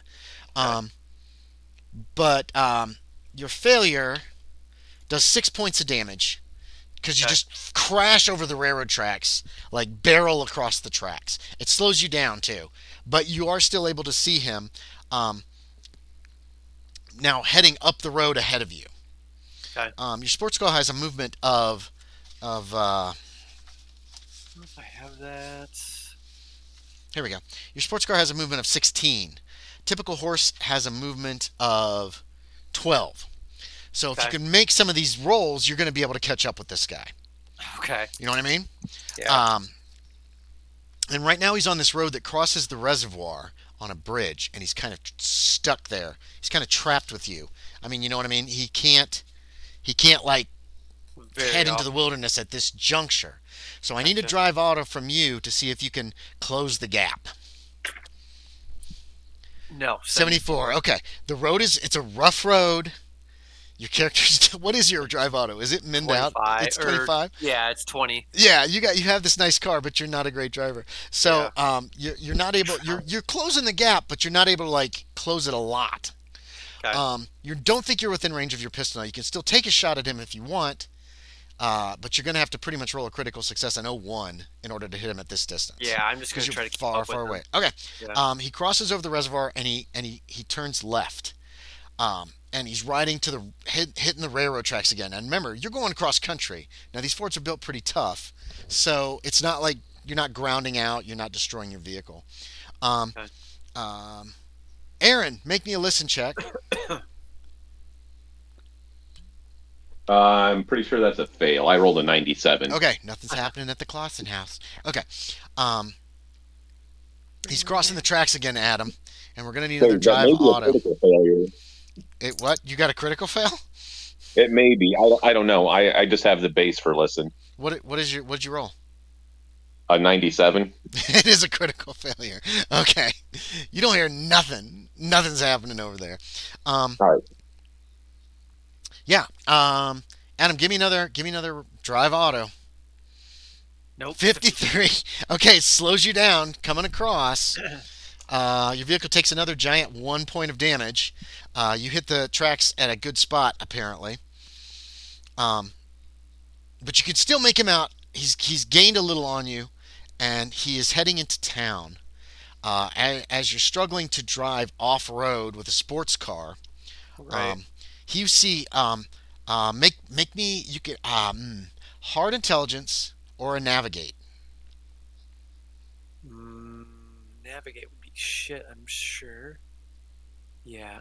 What is As a hard base. intelligence? Half Oh, that's- intelligence. Okay. Yeah, we'll do that. Ooh, missed it. Miss it. Okay, so you don't get any new information. Okay. But you do see the First Reformed Church ahead Okay. that he's heading towards, like cross country. You know what I Now, mean? one of the residences, to the left, to the west, kind of. One's to the kind of the east. Right. From Yes. that. Yeah. Yeah. It Okay. looks like he's heading for that main intersection where all those roads meet. It's very late. It's probably 11:30 at night. Okay. Where do you want to go? Do you want to follow him directly, or do you want to take roads? I want to see what kind of direction he starts veering, and then I will assume, like, if he starts heading more northwesterly or westerly, I'll go towards whatever residence that was, and then if he does the opposite, if he goes like northeasterly on that dogleg road, head in that direction, then I'll go to that residence. Make me a spot hidden to see if you figure it out before you have to do much more cross country driving. Okay. Ooh, I think I got that one. 29? Oh, it's 25. What do those coins do? Anything? Oh yeah, you can use your coins to increase your roll. You only have 2 though, but Aaron also has 2. Yeah, I'll He could give him my 2. You want it, and so that will turn that 29 into a 25 if Okay. you use up your coins. Nice. That's Yeah. the first use of coins in the new era. All right. He's going. You're guessing he's going to go straight past the church in a straight line, which will put him towards Van Buren House. Okay. Sean, make me a listen check. So where do you want to go? Do you want to follow him cross country, or you do want to? No, do you I'll want to try stick to take to the road? roads. I'll try Okay. to get to the Van Buren via road. So you're going to take the roads. It's a little bit longer, but at least you're not going to be going through ditches and fences and crap like that. Sean, you don't hear it? I don't hear anything. All right. Okay. So so you're completely surprised, Orville. When where were you hiding out? Where were you I'd be scoping out Van Buren House? across the street and a couple houses over. You Sitting on a repeat that. stoop. You're just Sorry. sitting on somebody's front stoop. Sitting on a stoop. Okay. All right. You're completely surprised when a headless horseman, when a dog starts barking in the neighborhood, and as you look at the dog, you hear a noise to your left, and when you turn back, a headless horseman comes over a fence on the side of the Van Buren house. Make a sanity check. Turns, rides. You failed? Awesome. Turns, rides straight up the front steps. The horse rears back and brings its hooves down on the front door, which bursts open, and then he just fucking rides into the house. Okay.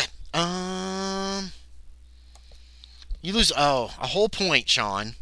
I rolled for shit.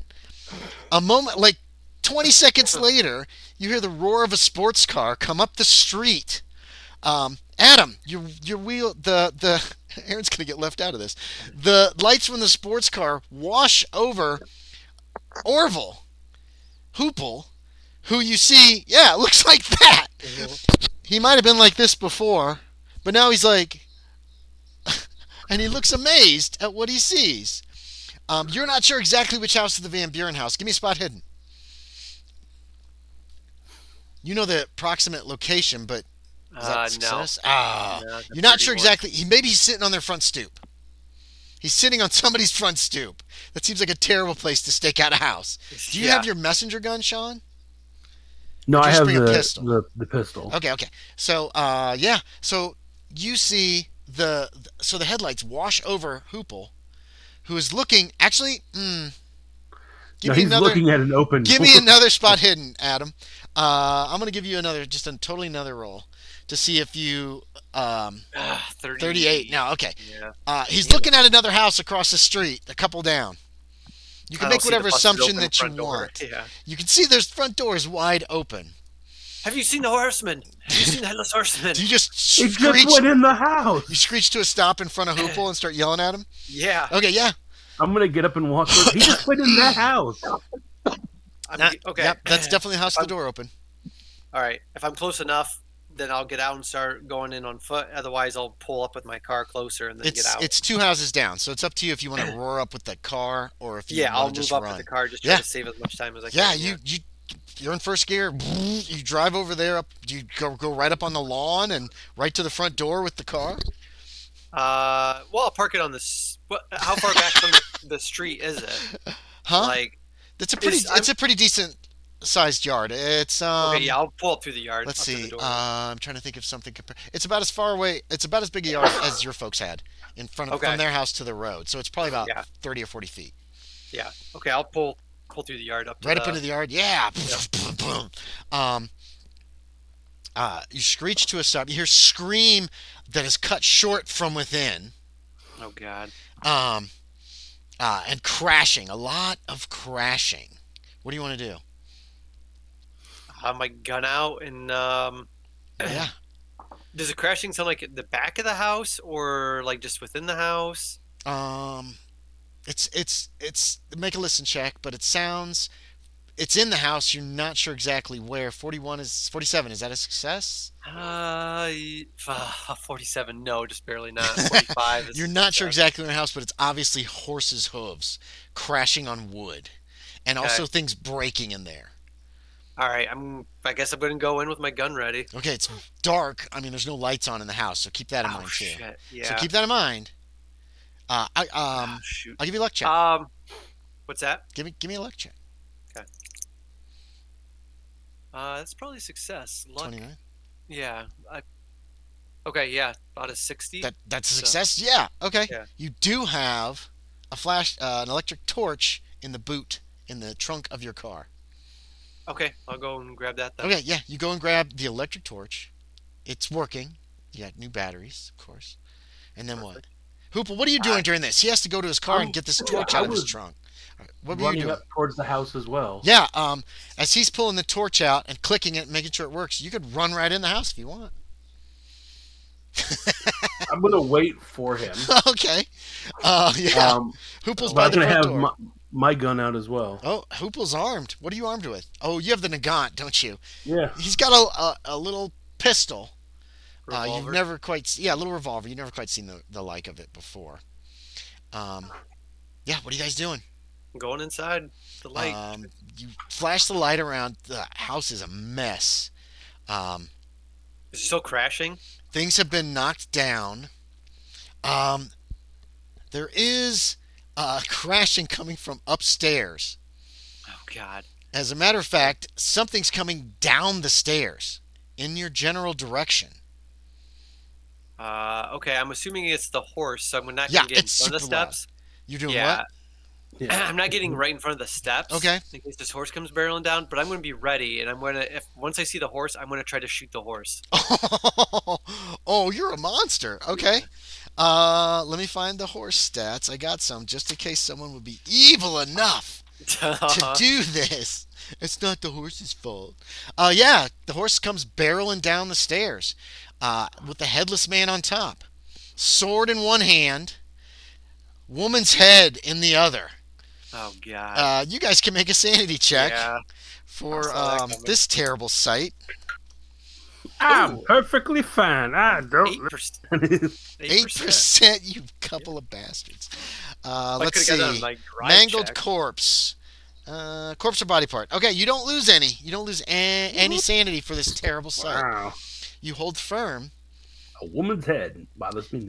You got your gun. Adam, your... what is my Headless Horseman's dex? Your gun's going to add 50 to your dex. You both have guns. Yep. Yes, you get to go first, technically. With a Okay. plus 50, that means Orville goes on 90. Yep. And Woodrow goes on 75. So, Okay. Hoople, you can get a shot off if you want. I'm aiming for the rider. Okay, yeah. Roll to hit. Boom. There's a bright flash. Did you hit him? 4, which is an Oh, extreme success. That's an impale. Roll me your damage. There are some mitigating circumstances here. So, tell me what your damage is. 5. 5. Where is this? Okay. Right, because I don't. Is it? There is a... Okay, both of you need to make Is it- me a listen. Is it? It's not max damage or anything. It's max damage plus damage generally. But, Oh, so 8 then. 8. 8? How much damage does a Nagant do? 1d8. That'd be 8 plus roll the damage again. Oh. 12 then total. Okay. Each of you can make a listen check. Give me a penalty die. The gun just went off very close to both of you. What's the penalty die? Penalty die means you re-roll your 10s die and you take your worst. Yep. Oh, okay. So just roll and then re-roll the 10s, whatever's worst. I Well, failed the first 90, one. it doesn't matter. It's, yeah, okay. I rolled a 90 as well. That's funny. Yeah. Adam, you're next. Murphy's next. You could try to shoot the horse. Let me see. Does the horse have any armor? No. Okay. So here's general hit points. Yeah. Make a roll to hit. Oh, give yourself a bonus die. It's a large creature, so I'm going to give you a bonus die to hit him. So that's I re-roll my 10 again. Reroll your 10s, take your best. It's large enough that I'm just going to give you this bonus. I don't know if that's the actual rules or not, but I'm giving it to you. All right. We'll take those two. So that's a 19. 19, So reroll the 10s. I rolled 2 10s is what I Oh, did. yeah. 19. Okay. So 19 out of what? well, my regular's 55, my hard is a 27, an extreme is 11. 55 is so I didn't get the 11. extreme. You didn't get the extreme, so it's regular damage. So roll me damage with that pistol. The hard doesn't do anything extra? Nope. Okay. You have to have an extreme to get an impale, and then it Okay, so really 1d8. ramps it up. Oh shoot, I didn't. Okay, I'm sorry. Oh, it's doing it on here again. That's okay, man. I trust you. I don't think you're gonna cheat. Yeah. Here we go. 8. Oh damn, that is a good solid hit on a horse. But it is a horse. It doesn't seem you think if you shoot a horse it'd flip out, just go crazy, Yeah. but it doesn't. You're not sure why. Okay. And the horseman comes down the stairs. Okay, so who's on which side of the horseman? I don't know how the house. Be a luck check maybe on. That's I a good wanna idea. make sure I stayed out of the way. I of feel the like horse one would be barreling on one down, side but- and one was on the other, is how I picture Yeah. it. Does that sound right? Okay. Yeah. Sure. So each Yeah. of you give me a luck check. Whoever Okay. beats it, whoever's closest to your luck without going over. Oh, did you fail, Sean? No, I just saw what my luck is. Is it shitty? It's a 20. Whoever makes the luck check without going over, if you both fail, whoever is furthest away from their luck is going to be the bad one. All right. Oh, God. I had a I missed by 3. You failed? 29 out of 60. So I'm Okay, behind by a Sean, lot. you're on the left. It's probably you guys good. came we into probably the have a lot house. higher decks than I do. You jump to either side of the stairs. You're on the left side facing in, which puts you on the sword side. Yep. And as the horse just rushes down the stairs, like between you, you see that sword well, you see a shadow of a sword. It's still pretty dark in here. There's a lot of flashes. His flashlight is probably doing this. This guy's definitely wearing a uniform, a Hessian soldier's uniform, and that sword comes your way. You can try to fight back, like try to use your pistol to beat at this guy, or you can try to dodge the sword. Or, well, even a duck for cover is going to require a dodge check. He's swinging at you. To dodge. Okay. Make me a dodge check. I'm going to make the roll for him. Okay, hold on just a second. I got to figure this out. Okay, what'd you get? Hard success at 6. Okay, he got a hard success. Oh, shit. And since hard success dodge, you guys tied, and since you're dodging and not fighting back, that means defender wins. So, whoosh, you just leap away. You just jump into the freaking living room or whatever that room is over there. Make me a luck check, Sean. You're in almost pitch blackness over here, at least as far as you can tell. Plus, you guys have both got like muzzle flash in your eyes right now, and something hits you in the knees, and you go down. You slam into what feels like some kind of table that was covered in something. You hear glass shattering as you slide across it and crash onto the floor on the other side. The horseman rides right past you, Adam. Okay. How close was your car to the front door? Probably pretty close. Okay. Probably, like right up by it. He pops tire on his way out. No, he's not gonna have time for that. You see the horse runs past you, and then leaps over your car to land on the other side. Your car's at kind of like this kind of an angle. Yeah. So leapt over the front of the car, lands on the other side. Well, fuck me.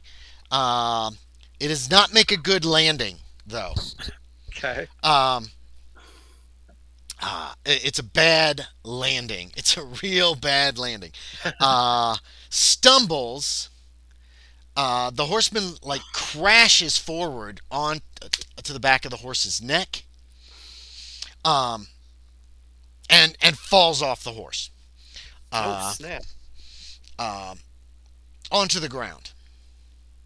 Okay. Aaron, you hear shooting coming from somewhere in town.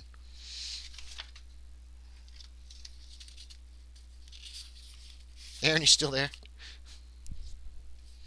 Aaron, hello? Oh, sorry. You hear shooting coming from somewhere in town. Okay, I'm going to start hoofing it then, I guess. Okay. Where I hear it coming from. You jump on your bike and you start pedaling like crazy, heading back down the road towards where Bedford and Beekman Avenue meet. All right, Adam, you still got a gun in your hand. Yeah. Sean, you're out this round, okay? Mm-hmm. You made that dodge, but you just crashed into the living room across a coffee table covered in little glass sculptures of babies or whatever, and destroyed them all.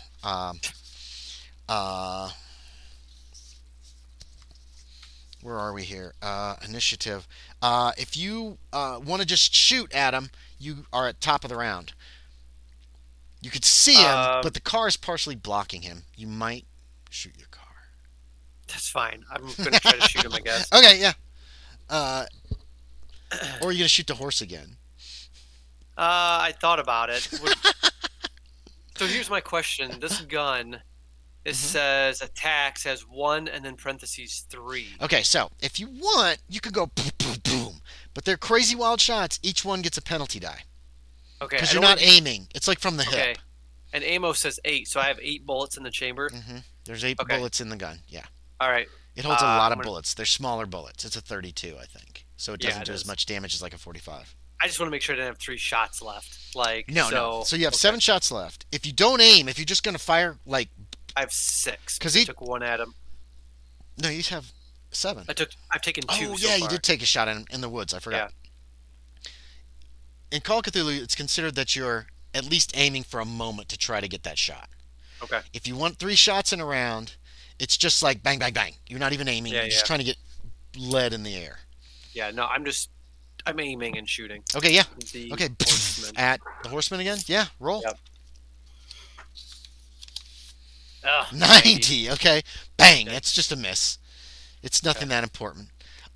He climbs to his feet. Oh, you could do some movement too if you want. Technically. No, I'm going to. If anything, I'm going to take cover either like behind the doorway of the house You could. or something like that. Make a luck check. We're gonna see if it's just glass on each side of the door. You know what I mean? Yeah, made it. Yeah, it's 16%. solid on each side of the door, and the door's hanging open, but it's a solid door. There's no like glass in the door there either. Okay. So you're taking cover on one side. Are you peeking out? You want to keep your eyes on this guy or what? Yeah. Okay. Yep. He stands up, picks up the sword and the head of this woman. The stallion is kind of like moving around, so you can see him better now. But that's all he can really do this round. Okay. You're at the top of the round again if you want to shoot. Sean, you get to go this round, but you're going on your decks because you're going to pretty much have to get up and get moving. Aaron, you're biking as hard as you can. You hear more gunfire. I'll say, yeah, I'm going to probably shoot him again, but I'm going to drop the sword. Okay. Are you shooting? Boom. Yes. Okay, yeah, you're top of the round then because the gun goes fast. Just one bullet? Yeah. 3? Yeah, it is. That's an extreme. Yes, that's an impale. But, yeah. It's not as good as you would think. Just roll me damage. So 1d8, there's a 1, and then I do... Okay. So it's a straight d8 plus another 1. Is that how that worked? Mm-hmm. Okay. Okay. Yeah. Okay. All right. You're not gonna make. You see him jerk. You think the bullet actually hit him. Okay. Okay. So it's like he kind of like he's kind of got his back to you because he just picked up the stuff and he's getting up, and then you like shot him in the back, and you see him kind of do this, and you do see blood, but there's not a lot. It's not like. Let's see, where's the horseman? There he is. Okay. He is throwing the sword into the sheath as he runs over to the horse. And he's going to try to mount up. I'm going to require a ride check from him to mount up just because there's a lot happening. And he does get on the horse, but the horse is not going anywhere this round. Hoople. You're in a lot of pain. You didn't take any damage, but you think you've cut yourself, you've torn up your clothes, whatever this glass shit was. And yeah, you're not in a happy place. Yeah, I'm heading out of the house. Mm-hmm. Yeah, and I just get up and just run out the house. Yeah. Yeah. You're not gonna be able to shoot this round. You have to wait till next round to shoot. All right. Hoople just runs past you, Adam. You're like peeking around the corner, and Hoople just runs out of the house. Yeah. Oh, he's still there, sitting by the door. Make a spot hidden. You just took a terrible fall. Yeah, but he took a terrible fall, and he's a little disoriented. Did not make it. No, yeah. You run out of the house. You don't see him there. There's a light. Right. You don't make the connection. Yep, I'm gonna. You're out on the front porch, on the front stoop, basically. The car is between you and the horseman who is on his horse, and you're like, you don't see any sign. Where's Murphy? I don't see any sign of Murphy. The horseman is turning the horse your direction. Who's shooting? Shooters are going to get to go first. You still have guns in hand. Yeah. Okay, you're both shooting. You hear a gunshot behind you, Hoople. Like, you're still getting your mind around where the hell's Murphy. Yeah, take your shots. Actually, Hoople's first. I'm going to do the 3. Okay, all at the horseman? Yes. Okay, each one gets a penalty die. Yep. That's a miss, so miss, but yeah, you just wouldn't be a potential crit. That one's a 91. That's a miss. You have to roll 0-0 for you to have a misfire, and all what the pistol is going to do. So that's a potential hit. Okay, now roll your penalty die. And a miss. Okay, you just pow pow pow pow. Murphy. I'm gonna try to shoot the horse this time. Okay, go for it. Roll. I don't want him right away. This is where you need the 01. 61. Is that a miss? Didn't I get an extra D10 because it's large still? A large creature thing? Well, I gave you bonus die last time, didn't I? Yeah. Yeah. Go ahead. Take a bonus die. We'll stick with that. Still a miss. 41. Okay. Bang! Wait, no. 41 is it? 41. I have a 55. Yeah, that's a hit. You hit the horse. Yeah. Roll me damage. What is it, D8? D8. 8 points Good again. lord. Okay. All right. The horse, you shoot it again, this time in the side. The horse screams, but it doesn't panic like you expected it would do. Damn it. We just kill all the black horses in town. We'll be. What can you do then? The horseman You've shot his horse twice. That horse is covered in blood. The horseman spurs his horse and goes. Okay, so you're facing this way at the house. He goes this way away and around the corner of the house. Fuck. And you get the impression that just before he left, he was glaring at you, Murphy. You just get this idea in your head that he hesitated for just a moment, just long enough to be like. He doesn't actually point, but that's what the impression is. He goes riding around the house. Aim at me for a little while. Do what? Like basically, if he's on his horse, they kind of like position and like his shoulders are pointed at me. His shoulders pointed at you for like just a moment, but it just felt like a glare. Like I am going to fucking kill you. And then he was around around the side of the house, around the right side of the house, the north side of the house, essentially, still carrying the head. His sword had been tucked into the sheath. Aaron. Yeah. What are you two gonna do? We're gonna deal with that, and then we're gonna jump to Aaron. I guess I'm gonna run around the side of the house and see if I can see this guy anymore. If I can hear him or anything. Like. Okay. So you're gonna go around the side of the house. What's Orville doing? Yeah, I'm gonna do the same. I'm gonna try to go where I see him go. Okay, so Orville actually gets the jump and runs a little faster than you. And you guys run to the corner of the house. And when you look around the corner of the house, he's not there. You can still hear hoof prints. Okay. He obviously went around the corner of the house and then the next corner of the house. He could be heading back towards... Oh, wait. Make a hard intelligence or navigate. Hard intelligence. Yeah. You guys kind of know town. I critically failed. Critically failed? He's going to come around the house. He's definitely coming all the way around the house to get you guys. I'm turning back around. Okay, yeah. What'd you get? Did you get yours, Adam? Yeah. Your guess is he's heading towards Bedford and Beekman again. Back the way he came, kind of. All right, I'm going to tell Orville to get in the car. Orville's turned around. He's pointing his gun back at the opposite corner that the horseman left. Okay. But yeah, you can tell him... get in the car. Get in the car. You're gonna run. Are you running over to like start the car? Yeah. Well, yeah. We're kind of out of combat for the moment. Oh, you gotta get the crank. You gotta get the crank out. Throw the crank in. Orville jumps in the car. Beekman. Not Beekman. God damn it. Beekman's the mailman. Oh, you okay, Hope? She's making snorty noises. Max. So, Max, you have just reached the intersection of Beekman and Bedford. The gunfire seems to have stopped when you see a horseman riding your direction with a head in its hand.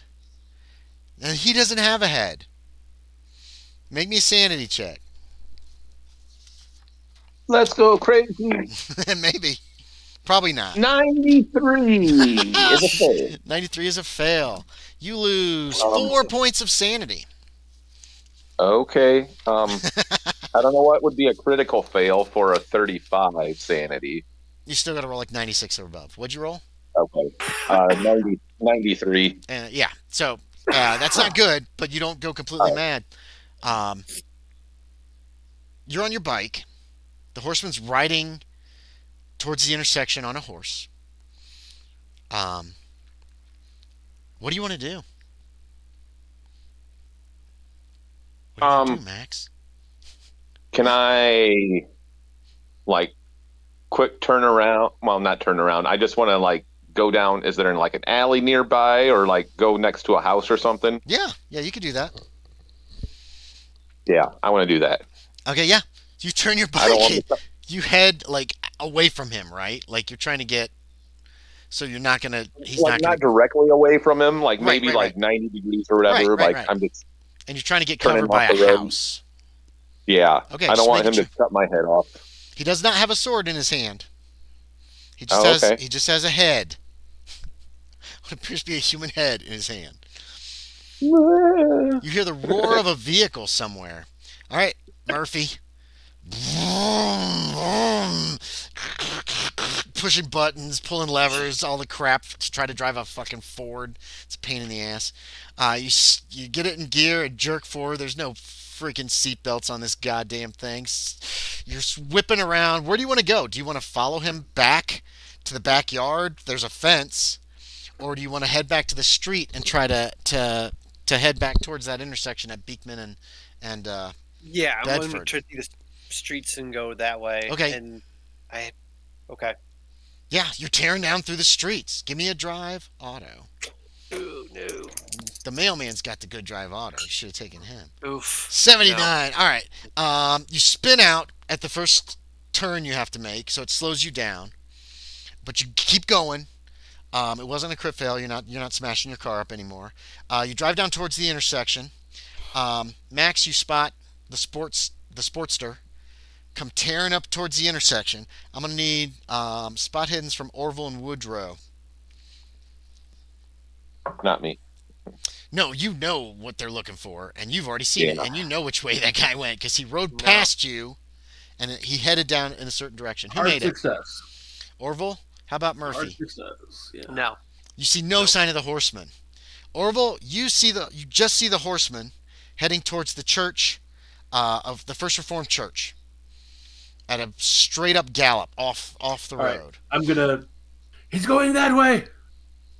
You hear that, Woodrow? He's I'm pointing. and he's gripping onto the seat, trying not to fly out of the car. What do you want to do?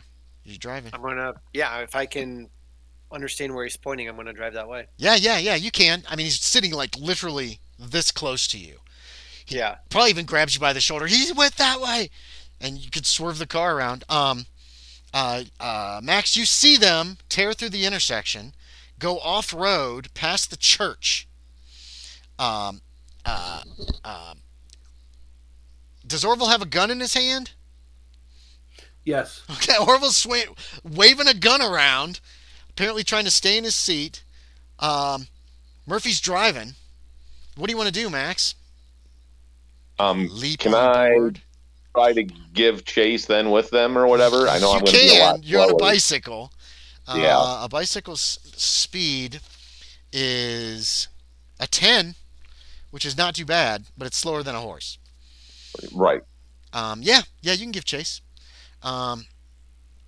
Okay, we're back to you have to make some drive checks for me, Adam, to catch up to Okay. this guy. All right. I mean, you have better speed than him, but you're going over rough road. He is not. Is that three. an 03? Yeah. Okay, wow. You're catching up fast. Like you're like, I drove through here before. I remember this shit. Yeah. Or no, you haven't drove through here before. This is where you took the roads. But yeah, you're just off wheeling. You're like, wow, there's no trees, there's no ditches, there's no Railroad there's tracks? no railroad tracks. Thank God. Okay, that catches you up with him considerably, to be quite honest. Okay. With a successful Impale. drive auto. Oh, Yeah, yeah. that's an extreme success. So how close you want to get? Not within like sword distance, but as close as I can. Right now he doesn't have a But sword in his hand. That's fine. As but close yeah, as you like, can for what? I mean, um, what is your hope? Is Orville going to jump onto the horse behind this guy and try to wrestle him off? What are you thinking is all I want to know. Not what is I actually wanna going to happen. Still take the horse out from under him is what I Oh want my to do. God. Now you're driving across real rough terrain. If you Yeah. let go of the wheel to pull your gun back out of your pocket where you had to tuck it in order to be driving, it could be dangerous.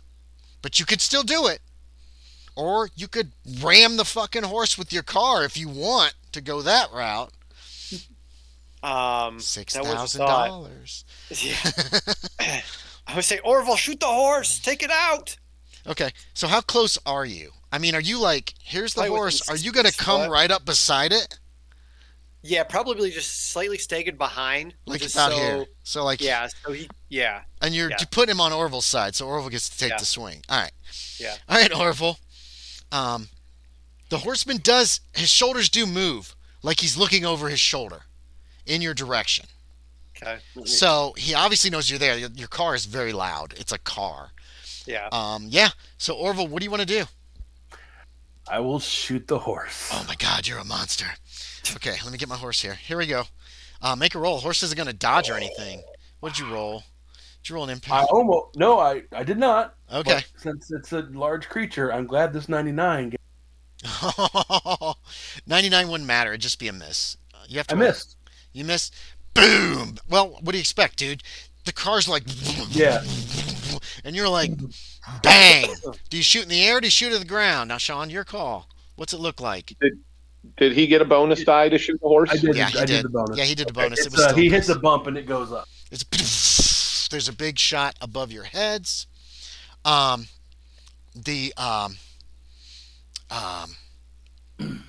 horseman does like this because he's got the head in this hand.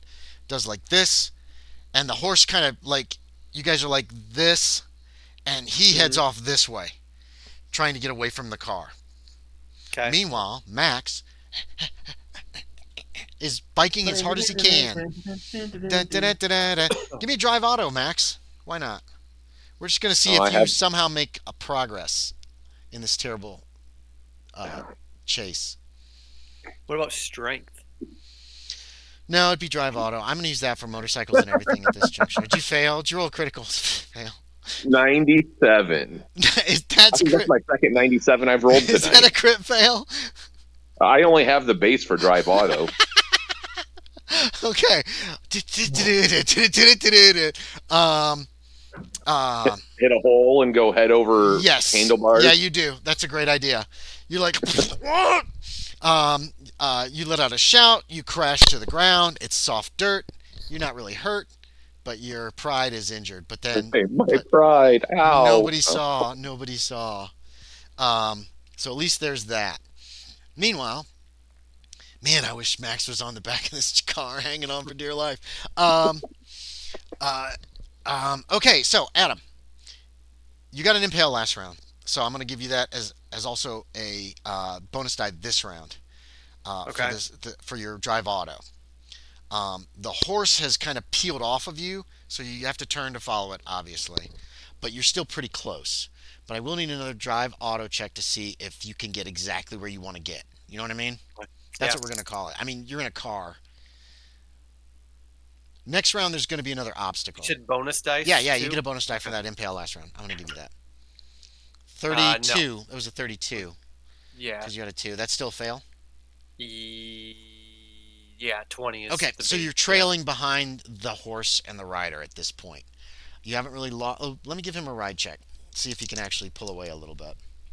He cannot. So you're trailing behind it, but you're not like before you were in a good position. Now you're directly behind the horse as it's running, and he is heading towards what appears to be an orchard. Okay. So that's going to be tough for your car, and you're going to have to make drive checks there. Are we near you are like still within 15 yards, I'm going to say. Okay. So are you we could still get a shot. going towards the cemetery by chance? No, you're heading south at this moment, but you don't know what this guy's thinking is. Well, he's got no head, so how can he think? Gotcha. A lot of people think with no brain. Yeah. So, shooters go first, Orville. You still have bullets in your Nagant, right? I got 2 bullets left. Okay, you going to fast shoot them, or do you want to try to aim? You can also take a round to aim, which will give you a bonus die. Just regular aim. Okay, so take a shot. Make a roll. At the horse. At the horse. You terrible people. Hot 3!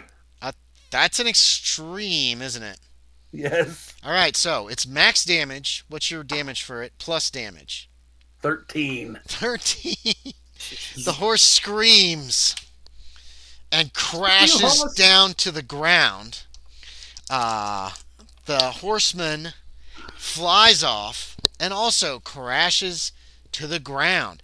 Adam, I need a drive auto, or you're going to run into this dead horse directly ahead of you. Dying horse, I guess I should say. You're hearing snaps and cracks. 33 out of 25. You hear so the horse hits the ground. You hear snaps as its legs break. The horseman goes flying off, and all of a sudden, horse. You've run. Oh my God, there's collision rules. I've never used them. Where the hell are they?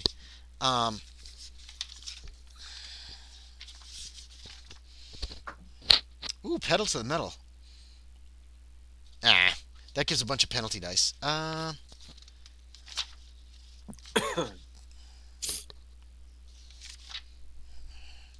gotta look this one up. Yeah, you smash into the horse. This will just take a moment. Oh, chases. Here we are. Barriers, hazards. I'm probably doing all of these rules incorrectly. Vehicular collisions. All right, so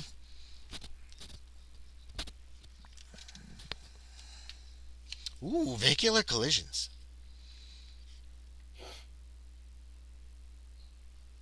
All right, so basically, we're going to say the hit points of the horse is going to be 2 points of solidity. Moderate incident, 1d3 minus 1 bill. Cosmetic damage only. Most hard hazards might cause major damage, might wreck the car. Hitting a car or a cow or a large deer. Perfect. All right, Adam. You crash into the back of the horse. Okay. This is the vehicular damage you're taking. You're taking direct build points now. So I'm going to just multiply this by 10 because you had like 40-some points left on your car, right? Yeah, 43. So 40 points of damage to the car. God. It's like running into a deer, dude. It fucks your car up. You actually watch as the glass shatters in front of you. It's like in slow motion. One of the frickin' lamps on the front of the car just goes flying straight up, end over end over end, sparks trailing it.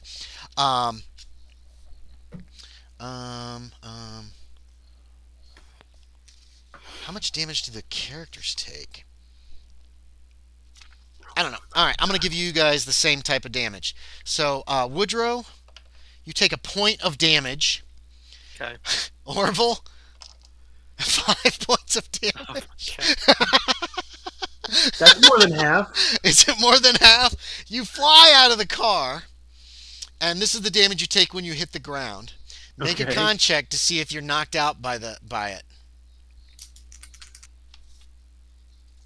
Oh, I'm definitely not. Okay. You end up on the other side of the horse, on the ground somewhere, in a heap, unconscious. Woodrow, you managed to stay in the car. You've bent the frickin' steering wheel, hanging on. Your arms feel like they're just pain, just running up your arms. Your shoulders ache. You basically hung on for dear life, and the car stopped dead. There's glass all over you. You shake your head. You're a little stunned. And then you see the horseman stand up. Oh, God. What do you want to do? This car probably won't drive anymore, I don't think. It's stalled out right now, and you're going to have to get the handle out, and you're going to have to restart it at this juncture. Yeah, no, I'm not going to This is a bad crash, dude. The whole engine compartment is crushed in the front. Yeah. You're not sure if you have tires that still have air in them. Right. You've never been in a car wreck like this. And friggin' Orville flew like 20 or 30 feet. Jesus. Like just flew out of the car when it came to a stop. And he's over there in the darkness somewhere. You saw him fly. You were like, no, you didn't even try to grab him because you're just holding on for dear life. Yeah, this is a bad wreck. Jesus, Adam, every time you chase down monsters in a car, you destroy your car. He killed a Cadillac. His Cadillac got wrecked. Okay. I guess I'll grab my gun and Your gun's still in your pocket. Yeah. yeah. Do I still have my flashlight? Do I need my flashlight at this point, or is it still light enough outside I can see him No, it's fairly well? dark. It's 11:30 at night, and you guys are out away from the main street lamps and stuff. Give me a luck check. Let's see if your flashlight's still there. Your gun's still in your pocket. You would have shoved that in your pocket before you actually started, but your flashlight may have gone flying. Nope. 68. Okay, you don't Yep. know where your flashlight is. Somehow, one of your lamps on the front of the car is still working, and it is just pointing straight at the Headless Horseman. That's how you can see him. You do not see Orville. Does he look Orville like he just was shaking? flew Did into the he darkness. Did he take damage from this, like falling off this horse? Oh and yeah, all yeah, this yeah. stuff? You're right. He should have been hurt a little bit. Let me find him.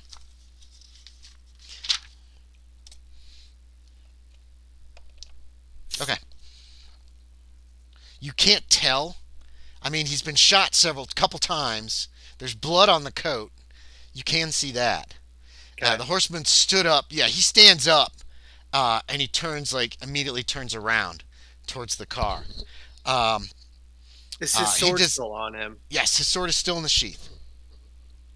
Do I think I'd have enough time to run and tackle him before he'd pull the sword out? Oh, it depends on who gets to go first, and you're not sure if he could whip I'm that pretty sword out. clumsy. Now you could shoot him first. If you have a gun in your hand, bang, you're top of the round, pretty much. Right. Boom. But if you have to get out of the car and run over there, he's not terribly far. I mean, he just was in front of the horse. Yeah. But you don't know, is what I'm going to say. Yeah, I want to shoot him, and then my main objective is to keep the car between me and him. Okay, so you're gonna shoot him and then get out and try to circle the car away from him. Is Yeah. that what I'm hearing? Yeah, roll Yeah. roll to shoot him. Okay. No bonuses, no penalties at this distance. You're not within point blank.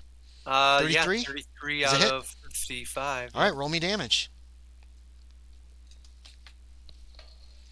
4. Okay. He does this. You hit him. You see more blood appears on him. Okay. Max, you took a spill a little while ago. Let's come back to you. You still there? Are you there, Aaron? Yeah, I'm still here. Okay, so, you took a spill. You took, how much damage did you take? Any? No, you didn't take any damage. You weren't really hurt. You just kind of crashed. You Okay, get up, didn't tell me. and you can see in the distance a light. And you can see it's confusing. There's a mound or something in front of the light, and somebody's walking around over there. Well, no shit. We left you 2 or 3 rounds ago, so you could have sat up, and you could see the car chasing the horse. So we're gonna back up a little bit. What do you want to do? Is my bike destroyed or No, you just hit a bad dip, and you ever bike and you hit a real big dip and it just kind of Oh, yeah. flops you over. No, your bike's okay. You think? All right. So I'm gonna hop on my bike and try to book it over there then. Okay. So yeah, okay. So you shot him, and you see he draws that saber again. Oh,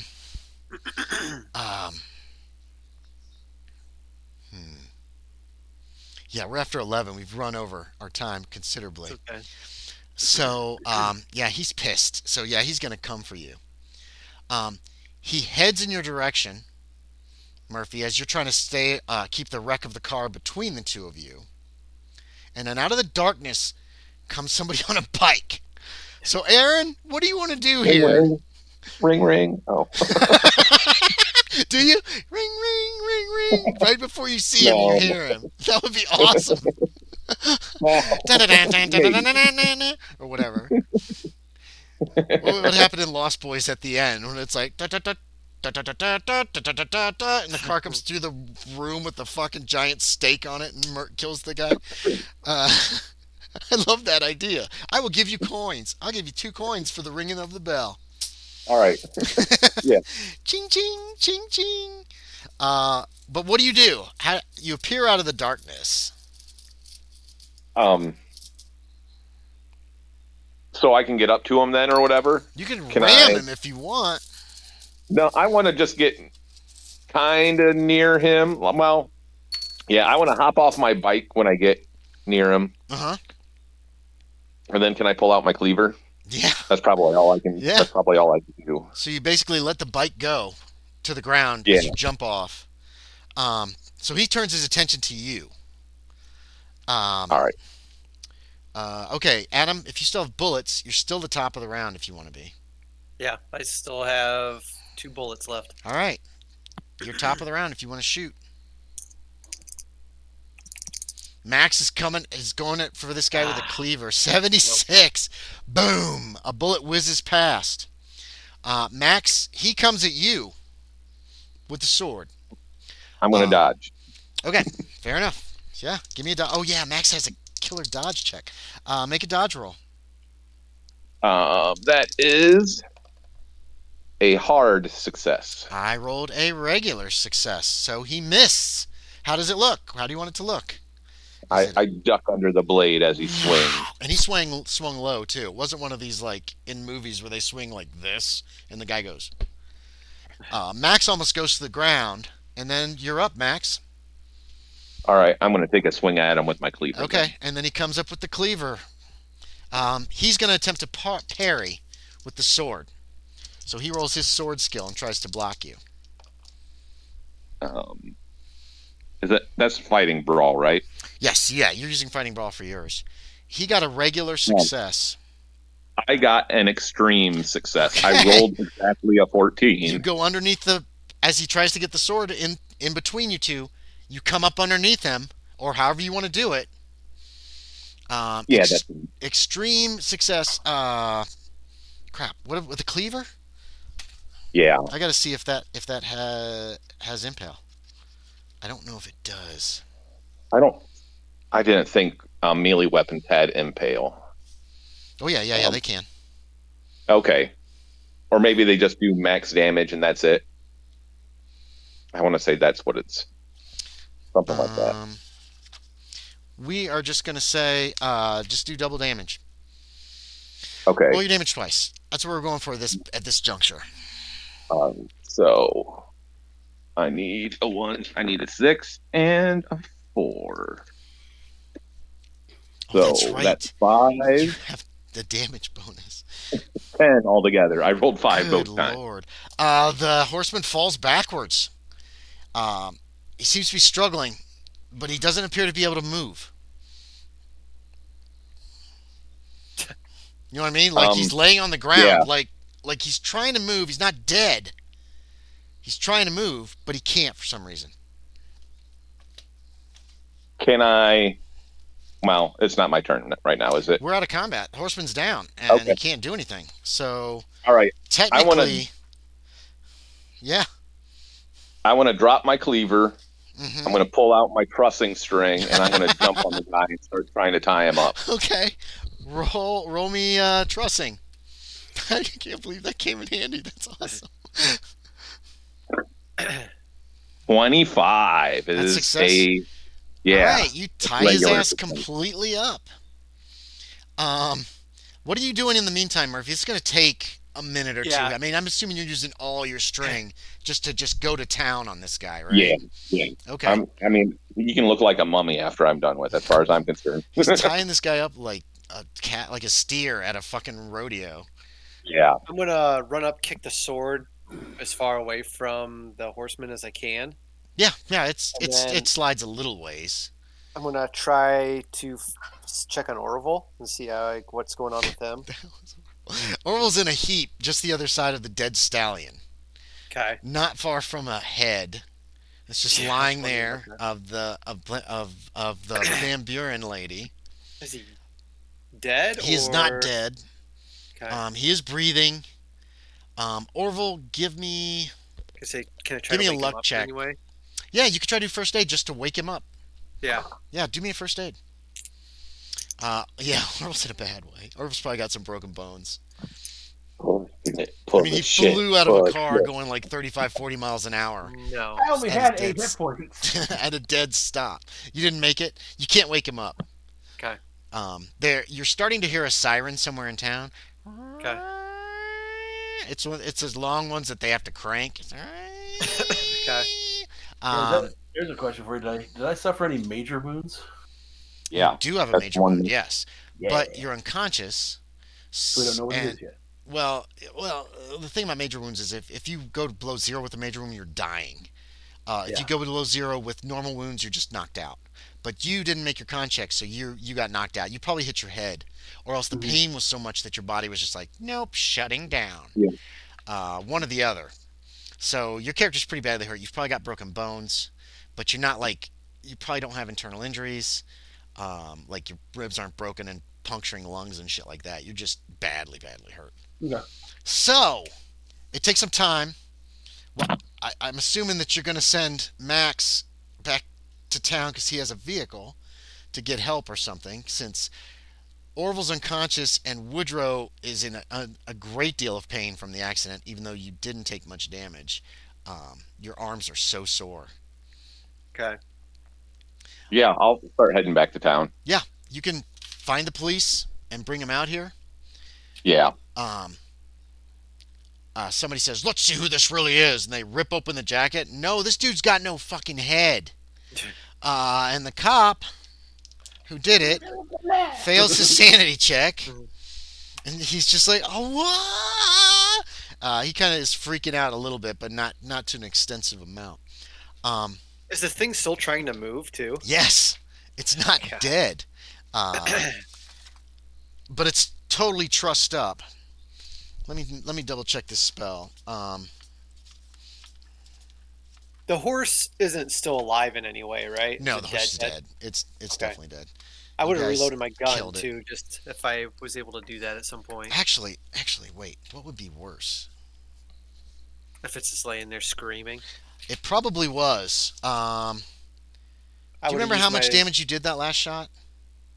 Like 12 or 14 or 12. something, I want to say. Well, that put it below I zero, did- so it I would did not 13 be on the horse. conscious at that point. Okay. So Plus, I ran Yeah. it over then too. when you hit it, oh god, yeah. It was probably screaming for moments as it hit the ground, and then you ran into it, and that was it. It was dead. There's just that you guys did a lot of damage to it. Eventually, can't believe you killed a horse.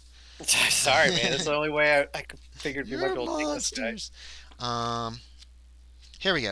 Let me double check this.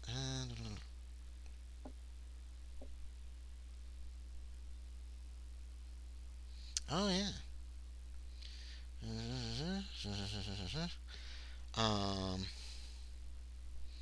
Right. Okay, good. I was right about that. Okay. It was only struggling a little bit. Actually, no, I'm gonna retro that. It wasn't struggling when you decided to tie it up, Aaron, but it was still Okay. breathing. You could Okay. see that the lungs that it was lying there, and you were like looking at it like, do I need to, hack this thing to pieces? And you could see it was breathing, but it wasn't really like he was knocked out. So I'm assuming you would still tie him up. Is that correct? Yeah. Okay. So that didn't change too much there. Sorry about that. I messed that up a little bit. You're fine. Yeah. Okay. So the police come. They take this thing. They take you guys. You know what? I didn't look up if there's a hospital in Tarrytown at this point. There's definitely doctors who they would call up in the middle of the night to get to help you. There's obviously police at the Van Buren house. We're running way over, so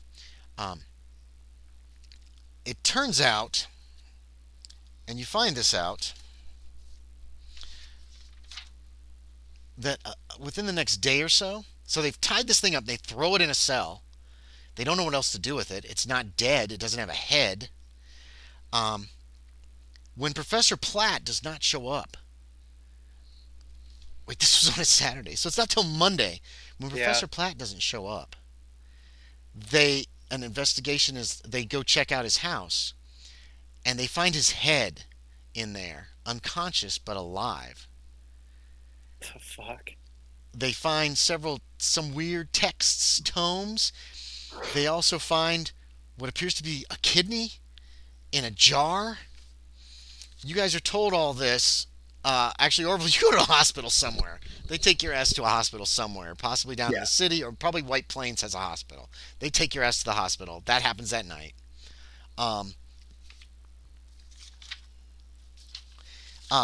The Professor Platt had certain books and tomes, strange books and tomes, um, which over the next few weeks, when he wakes up, he tells his plan. How about that? We'll go that route. Okay. He can't be killed, he says, because he's removed an organ from his body and ensorcelled it, so he can never die. Blah blah blah blah blah. But he could remove his head without any problems there. Um, he was in his madness. He does tell everyone that, or he tells someone, and you guys eventually find out. The police inform you of this, that he was seeking revenge upon the descendants of those who killed Kohler because he is Kohler's direct descendant. Okay. Then the family changed their name, or you guys somehow this information comes out. You find the original journal entries at his house, Sean, that you found that you found the transcripts of. You find that note, this bloody note. They found this bloody note at his house that was what the transcript was of. What else is here? There's some books, some odd esoteric books, as well as a list of the people to kill in what order they were. He was killing them in order that they were listed. And then his plan was to use the 5 heads, go to Sleepy Hollow Cemetery. He has a map of the cemetery. It shows where Kohler's buried. He found that out.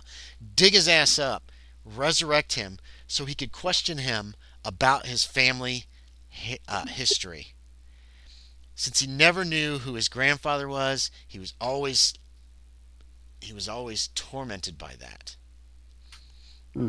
Interesting. So, So did they find the other people's heads at his house then? yes, they're in the basement in an ice box. He was going to take them all up on October 31st. He was going to kill Merwin on October 31st. Take all 5 heads up to the cemetery where the body of Kohler's buried. Resurrect him, and so he could basically talk to him. Is all he wanted to do. That's weird. Okay. Yeah. Certain government agents eventually show up from the Office of Naval Intelligence, which is really the only. There's no FBI or anything yet. So Right. they take away Kohler or Platt, and they take away his books, and they take his kidney that they found in this jar to keep him alive. Like they're taking his head away. Yeah, they took the head. They took everything. They took his head, his body, his kidney. Okay. Most of this information is not released to the public, obviously. You guys are asked not to talk about it either. You get $6,000 to split between the 3 of you, which is $2,000 each. Yeah. I don't think your Sportster actually costs even $2,000, Adam. So, Okay. I know I looked it up in one of these books, the Ford Sportster, I think, or something, a sports car, a little sporty car. Yeah. They do not give sanity returns here, but I'm gonna give everybody a D8 of sanity back to your characters. And remember, this can take you over your initial sanity. You can also level your characters up if you so desire. They have seen some I will crazy do ass, that. terrible shit. Holy cow, I rolled 8. You rolled 8? Yeah, for my sanity. Nice. Rolled Yes, you'll never get over the terrors that you have experienced. I only lost 2 total. Oh, that's not bad. Yeah. I lost 5. Yeah, I lost 5. Cadillac, Chevrolet, Ford, Model AT, Hudson Coach. Packard. So basically, everything that you did successfully, you can level up, right? As Yes. long as you Yeah. roll above it. You have to roll above it. Yeah, you have to fail. I'm trying to find- Okay. So you want to roll my high. dice are freaking hot today on the hot digits. Firearm. Where is the... No. Oh wait, no, I did fail that one. Good. Yeah, you want to fail. You want to fail these rolls. Because the better you are at something, the harder it is to get better. How much more does it go up then? 1d10. 1d10. Yep. Okay. I don't know if I have a way to edit these sheets though, unfortunately. 2. Just write Oh, them I thought down, you- dude. I can edit it for you Yeah. if you want later, or Okay. and send you the actual copies if you want to keep a copy. Did your driving go up at all? I haven't done that yet. My firearm Okay. went up by 2. Okay. So Yeah, the only thing of mine that went up was, and that's the one that didn't have Say that any again, training. Sean. You broke up. Only one that went up for me was firearm, and Oh, it's the one I don't have any training in. that's okay, dude. That's awesome. It You did go actually up by hit 8, something. though. let's see. All right. Library use. So, like I said, this is a 6-page scenario. I had to add a lot to it, and all the information's kind of scattered around. And a few places, like, if you talk to this guy, he tells you some of the background history that's in the front of the section. And I was like, come on, man. It's so hard to keep track of all this crap. So I had to write up some stuff about what you could find where. You found all of the clues, to be quite honest. Nice. Okay. If Adam I had was not... wondering if there was going to be something written in Dutch at one point in time. I thought about that, but Oh, later. no, there wasn't. You could have broken into Platt's house, if you'd have gotten suspicious of him. You would have found all this crap that's in his study. You can roll exactly your percentile. Exactly is a success. So it does not go up. Okay. All right.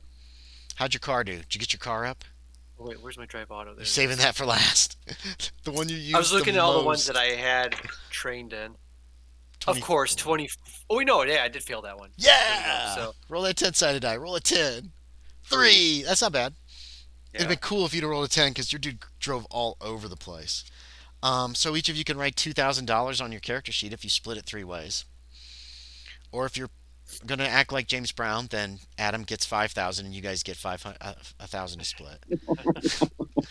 Because that's how he plays.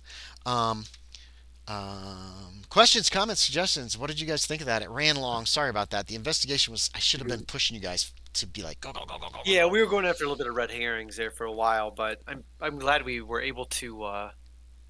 I'm glad I'm the one who went to the Staples with the car to follow the fucking thing. I actually am too. Yeah. I had some ideas for chases. Chase rules are a little wonky in this game, and they've never made a whole lot of sense to me. But so I was just kind of faking your way through it. Professor Merwin actually did know a spell. He did study. He did learn some occult shit. He knows mental suggestion. But Platt knew apportion ka, which is what he used to remove a kidney, put his life force in it. It's an Egyptian spell, so that then he could just do whatever he wanted with his body. Command stallion. He would cast that spell, and he would, at a distance, command the stallion to get itself out and then come to him. And he was also able to kind of control it when he rode it. Did he have a high collar because he had a freaking his neck was severed? They say he's always wearing. He's also always wearing scarves, which I didn't really. You guys didn't ever see him outside. Yeah. And he wouldn't wear a scarf so he had this high collar to cover up the fact that his head was chopped off, and he had it kind of like hooked on with sealing wax or something. Who knows? Yeah. But you guys hit everything. I added some of the transcripts at the only way you in the original writing that you would find the journal or that little note that said, "Oh my God, he's gonna kill me, my wife and child," blah blah blah, was at Kohler's house. And I thought, no, there should be a transcript of this somewhere. So I made sure there was some transcripts available of those, because I thought it'd be more fun to find them there than you guys have to break into his house to get all the final answers. It was really hard to pin it on Platt to If you'd have made that one psychology check that you failed, you would Okay. have realized he was lying about something. Or I guess I'm guessing it wasn't in the adventure, but if I would have found a lead with the history tree leading to him some way too. Right. And Yeah. those records probably weren't in existence. That threw me when you're like, we should go to the county seat and try to find some records. I was like, Yeah. well, fuck. That's a great idea. I wish that had been talked about in this somewhere. All right. Unfortunately, I gotta go to bed. Okay, good night. Thank you Yeah. so much for playing, I got Sean. it. Yeah, no, it was fun. Okay, thanks both of you guys for playing. I hope you had a good time. Everybody lived. Yeah. That's so disappointing. Anyway. Like to me, burning up right now. So Okay, go get some sleep, man. I got Good night. All right. Aaron. later. Bye. We'll figure it out. But yeah, there wasn't a lot to this. You say he was burning up? Yeah, he's not feeling well. Oh, I think he's sick. I think he's getting sick. Gotcha. And I guess I could have pushed Platt the fact that he knew more information than he should have, that he maybe knew more about Kohler, and that would have given you guys a clue. But I didn't want you to immediately like, boom, this is the guy, let's get him. Right. I wanted to lead you on a little bit, so. Well, with the other dude, yeah, I felt like he was more of a suspect than what Platt was. Yep. Then at some point, but That's because he's uncomfortable with this whole magic shit that he knows how to do. right. And that's what led to you making that psychology check and getting suspicious of him. Yeah. Yeah, and I guess I should have brought Platt across as a little bit more suspicious. But my problem with that is if it's a little suspicious, all of a sudden the player character's all like, "Get him!" Yeah. It seems like. So I was hoping that he wouldn't come across too suspiciously. I did want to chase. I wanted to chase. I was so glad that you actually picked that sports car. I really wanted to chase in this one. I was hoping that this would exactly what happened would happen with you guys chasing down the Headless Horseman and crashing through the woods and all this crap. I thought that would be very fun and very cool. There were some more dreams and visions you could have had.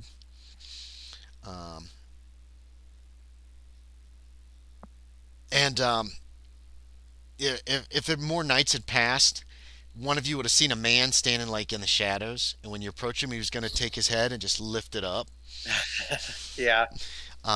Shit like that. He was going to threaten your families, possibly, or break into your houses. And obviously, these families would start dying, and then like once a fifth was dead, then they would just stop, and you have no idea what happened. Well, then. okay, so here's the problem. As the adventure's written, when he resurrects his grandfather, his grandfather isn't real happy about that.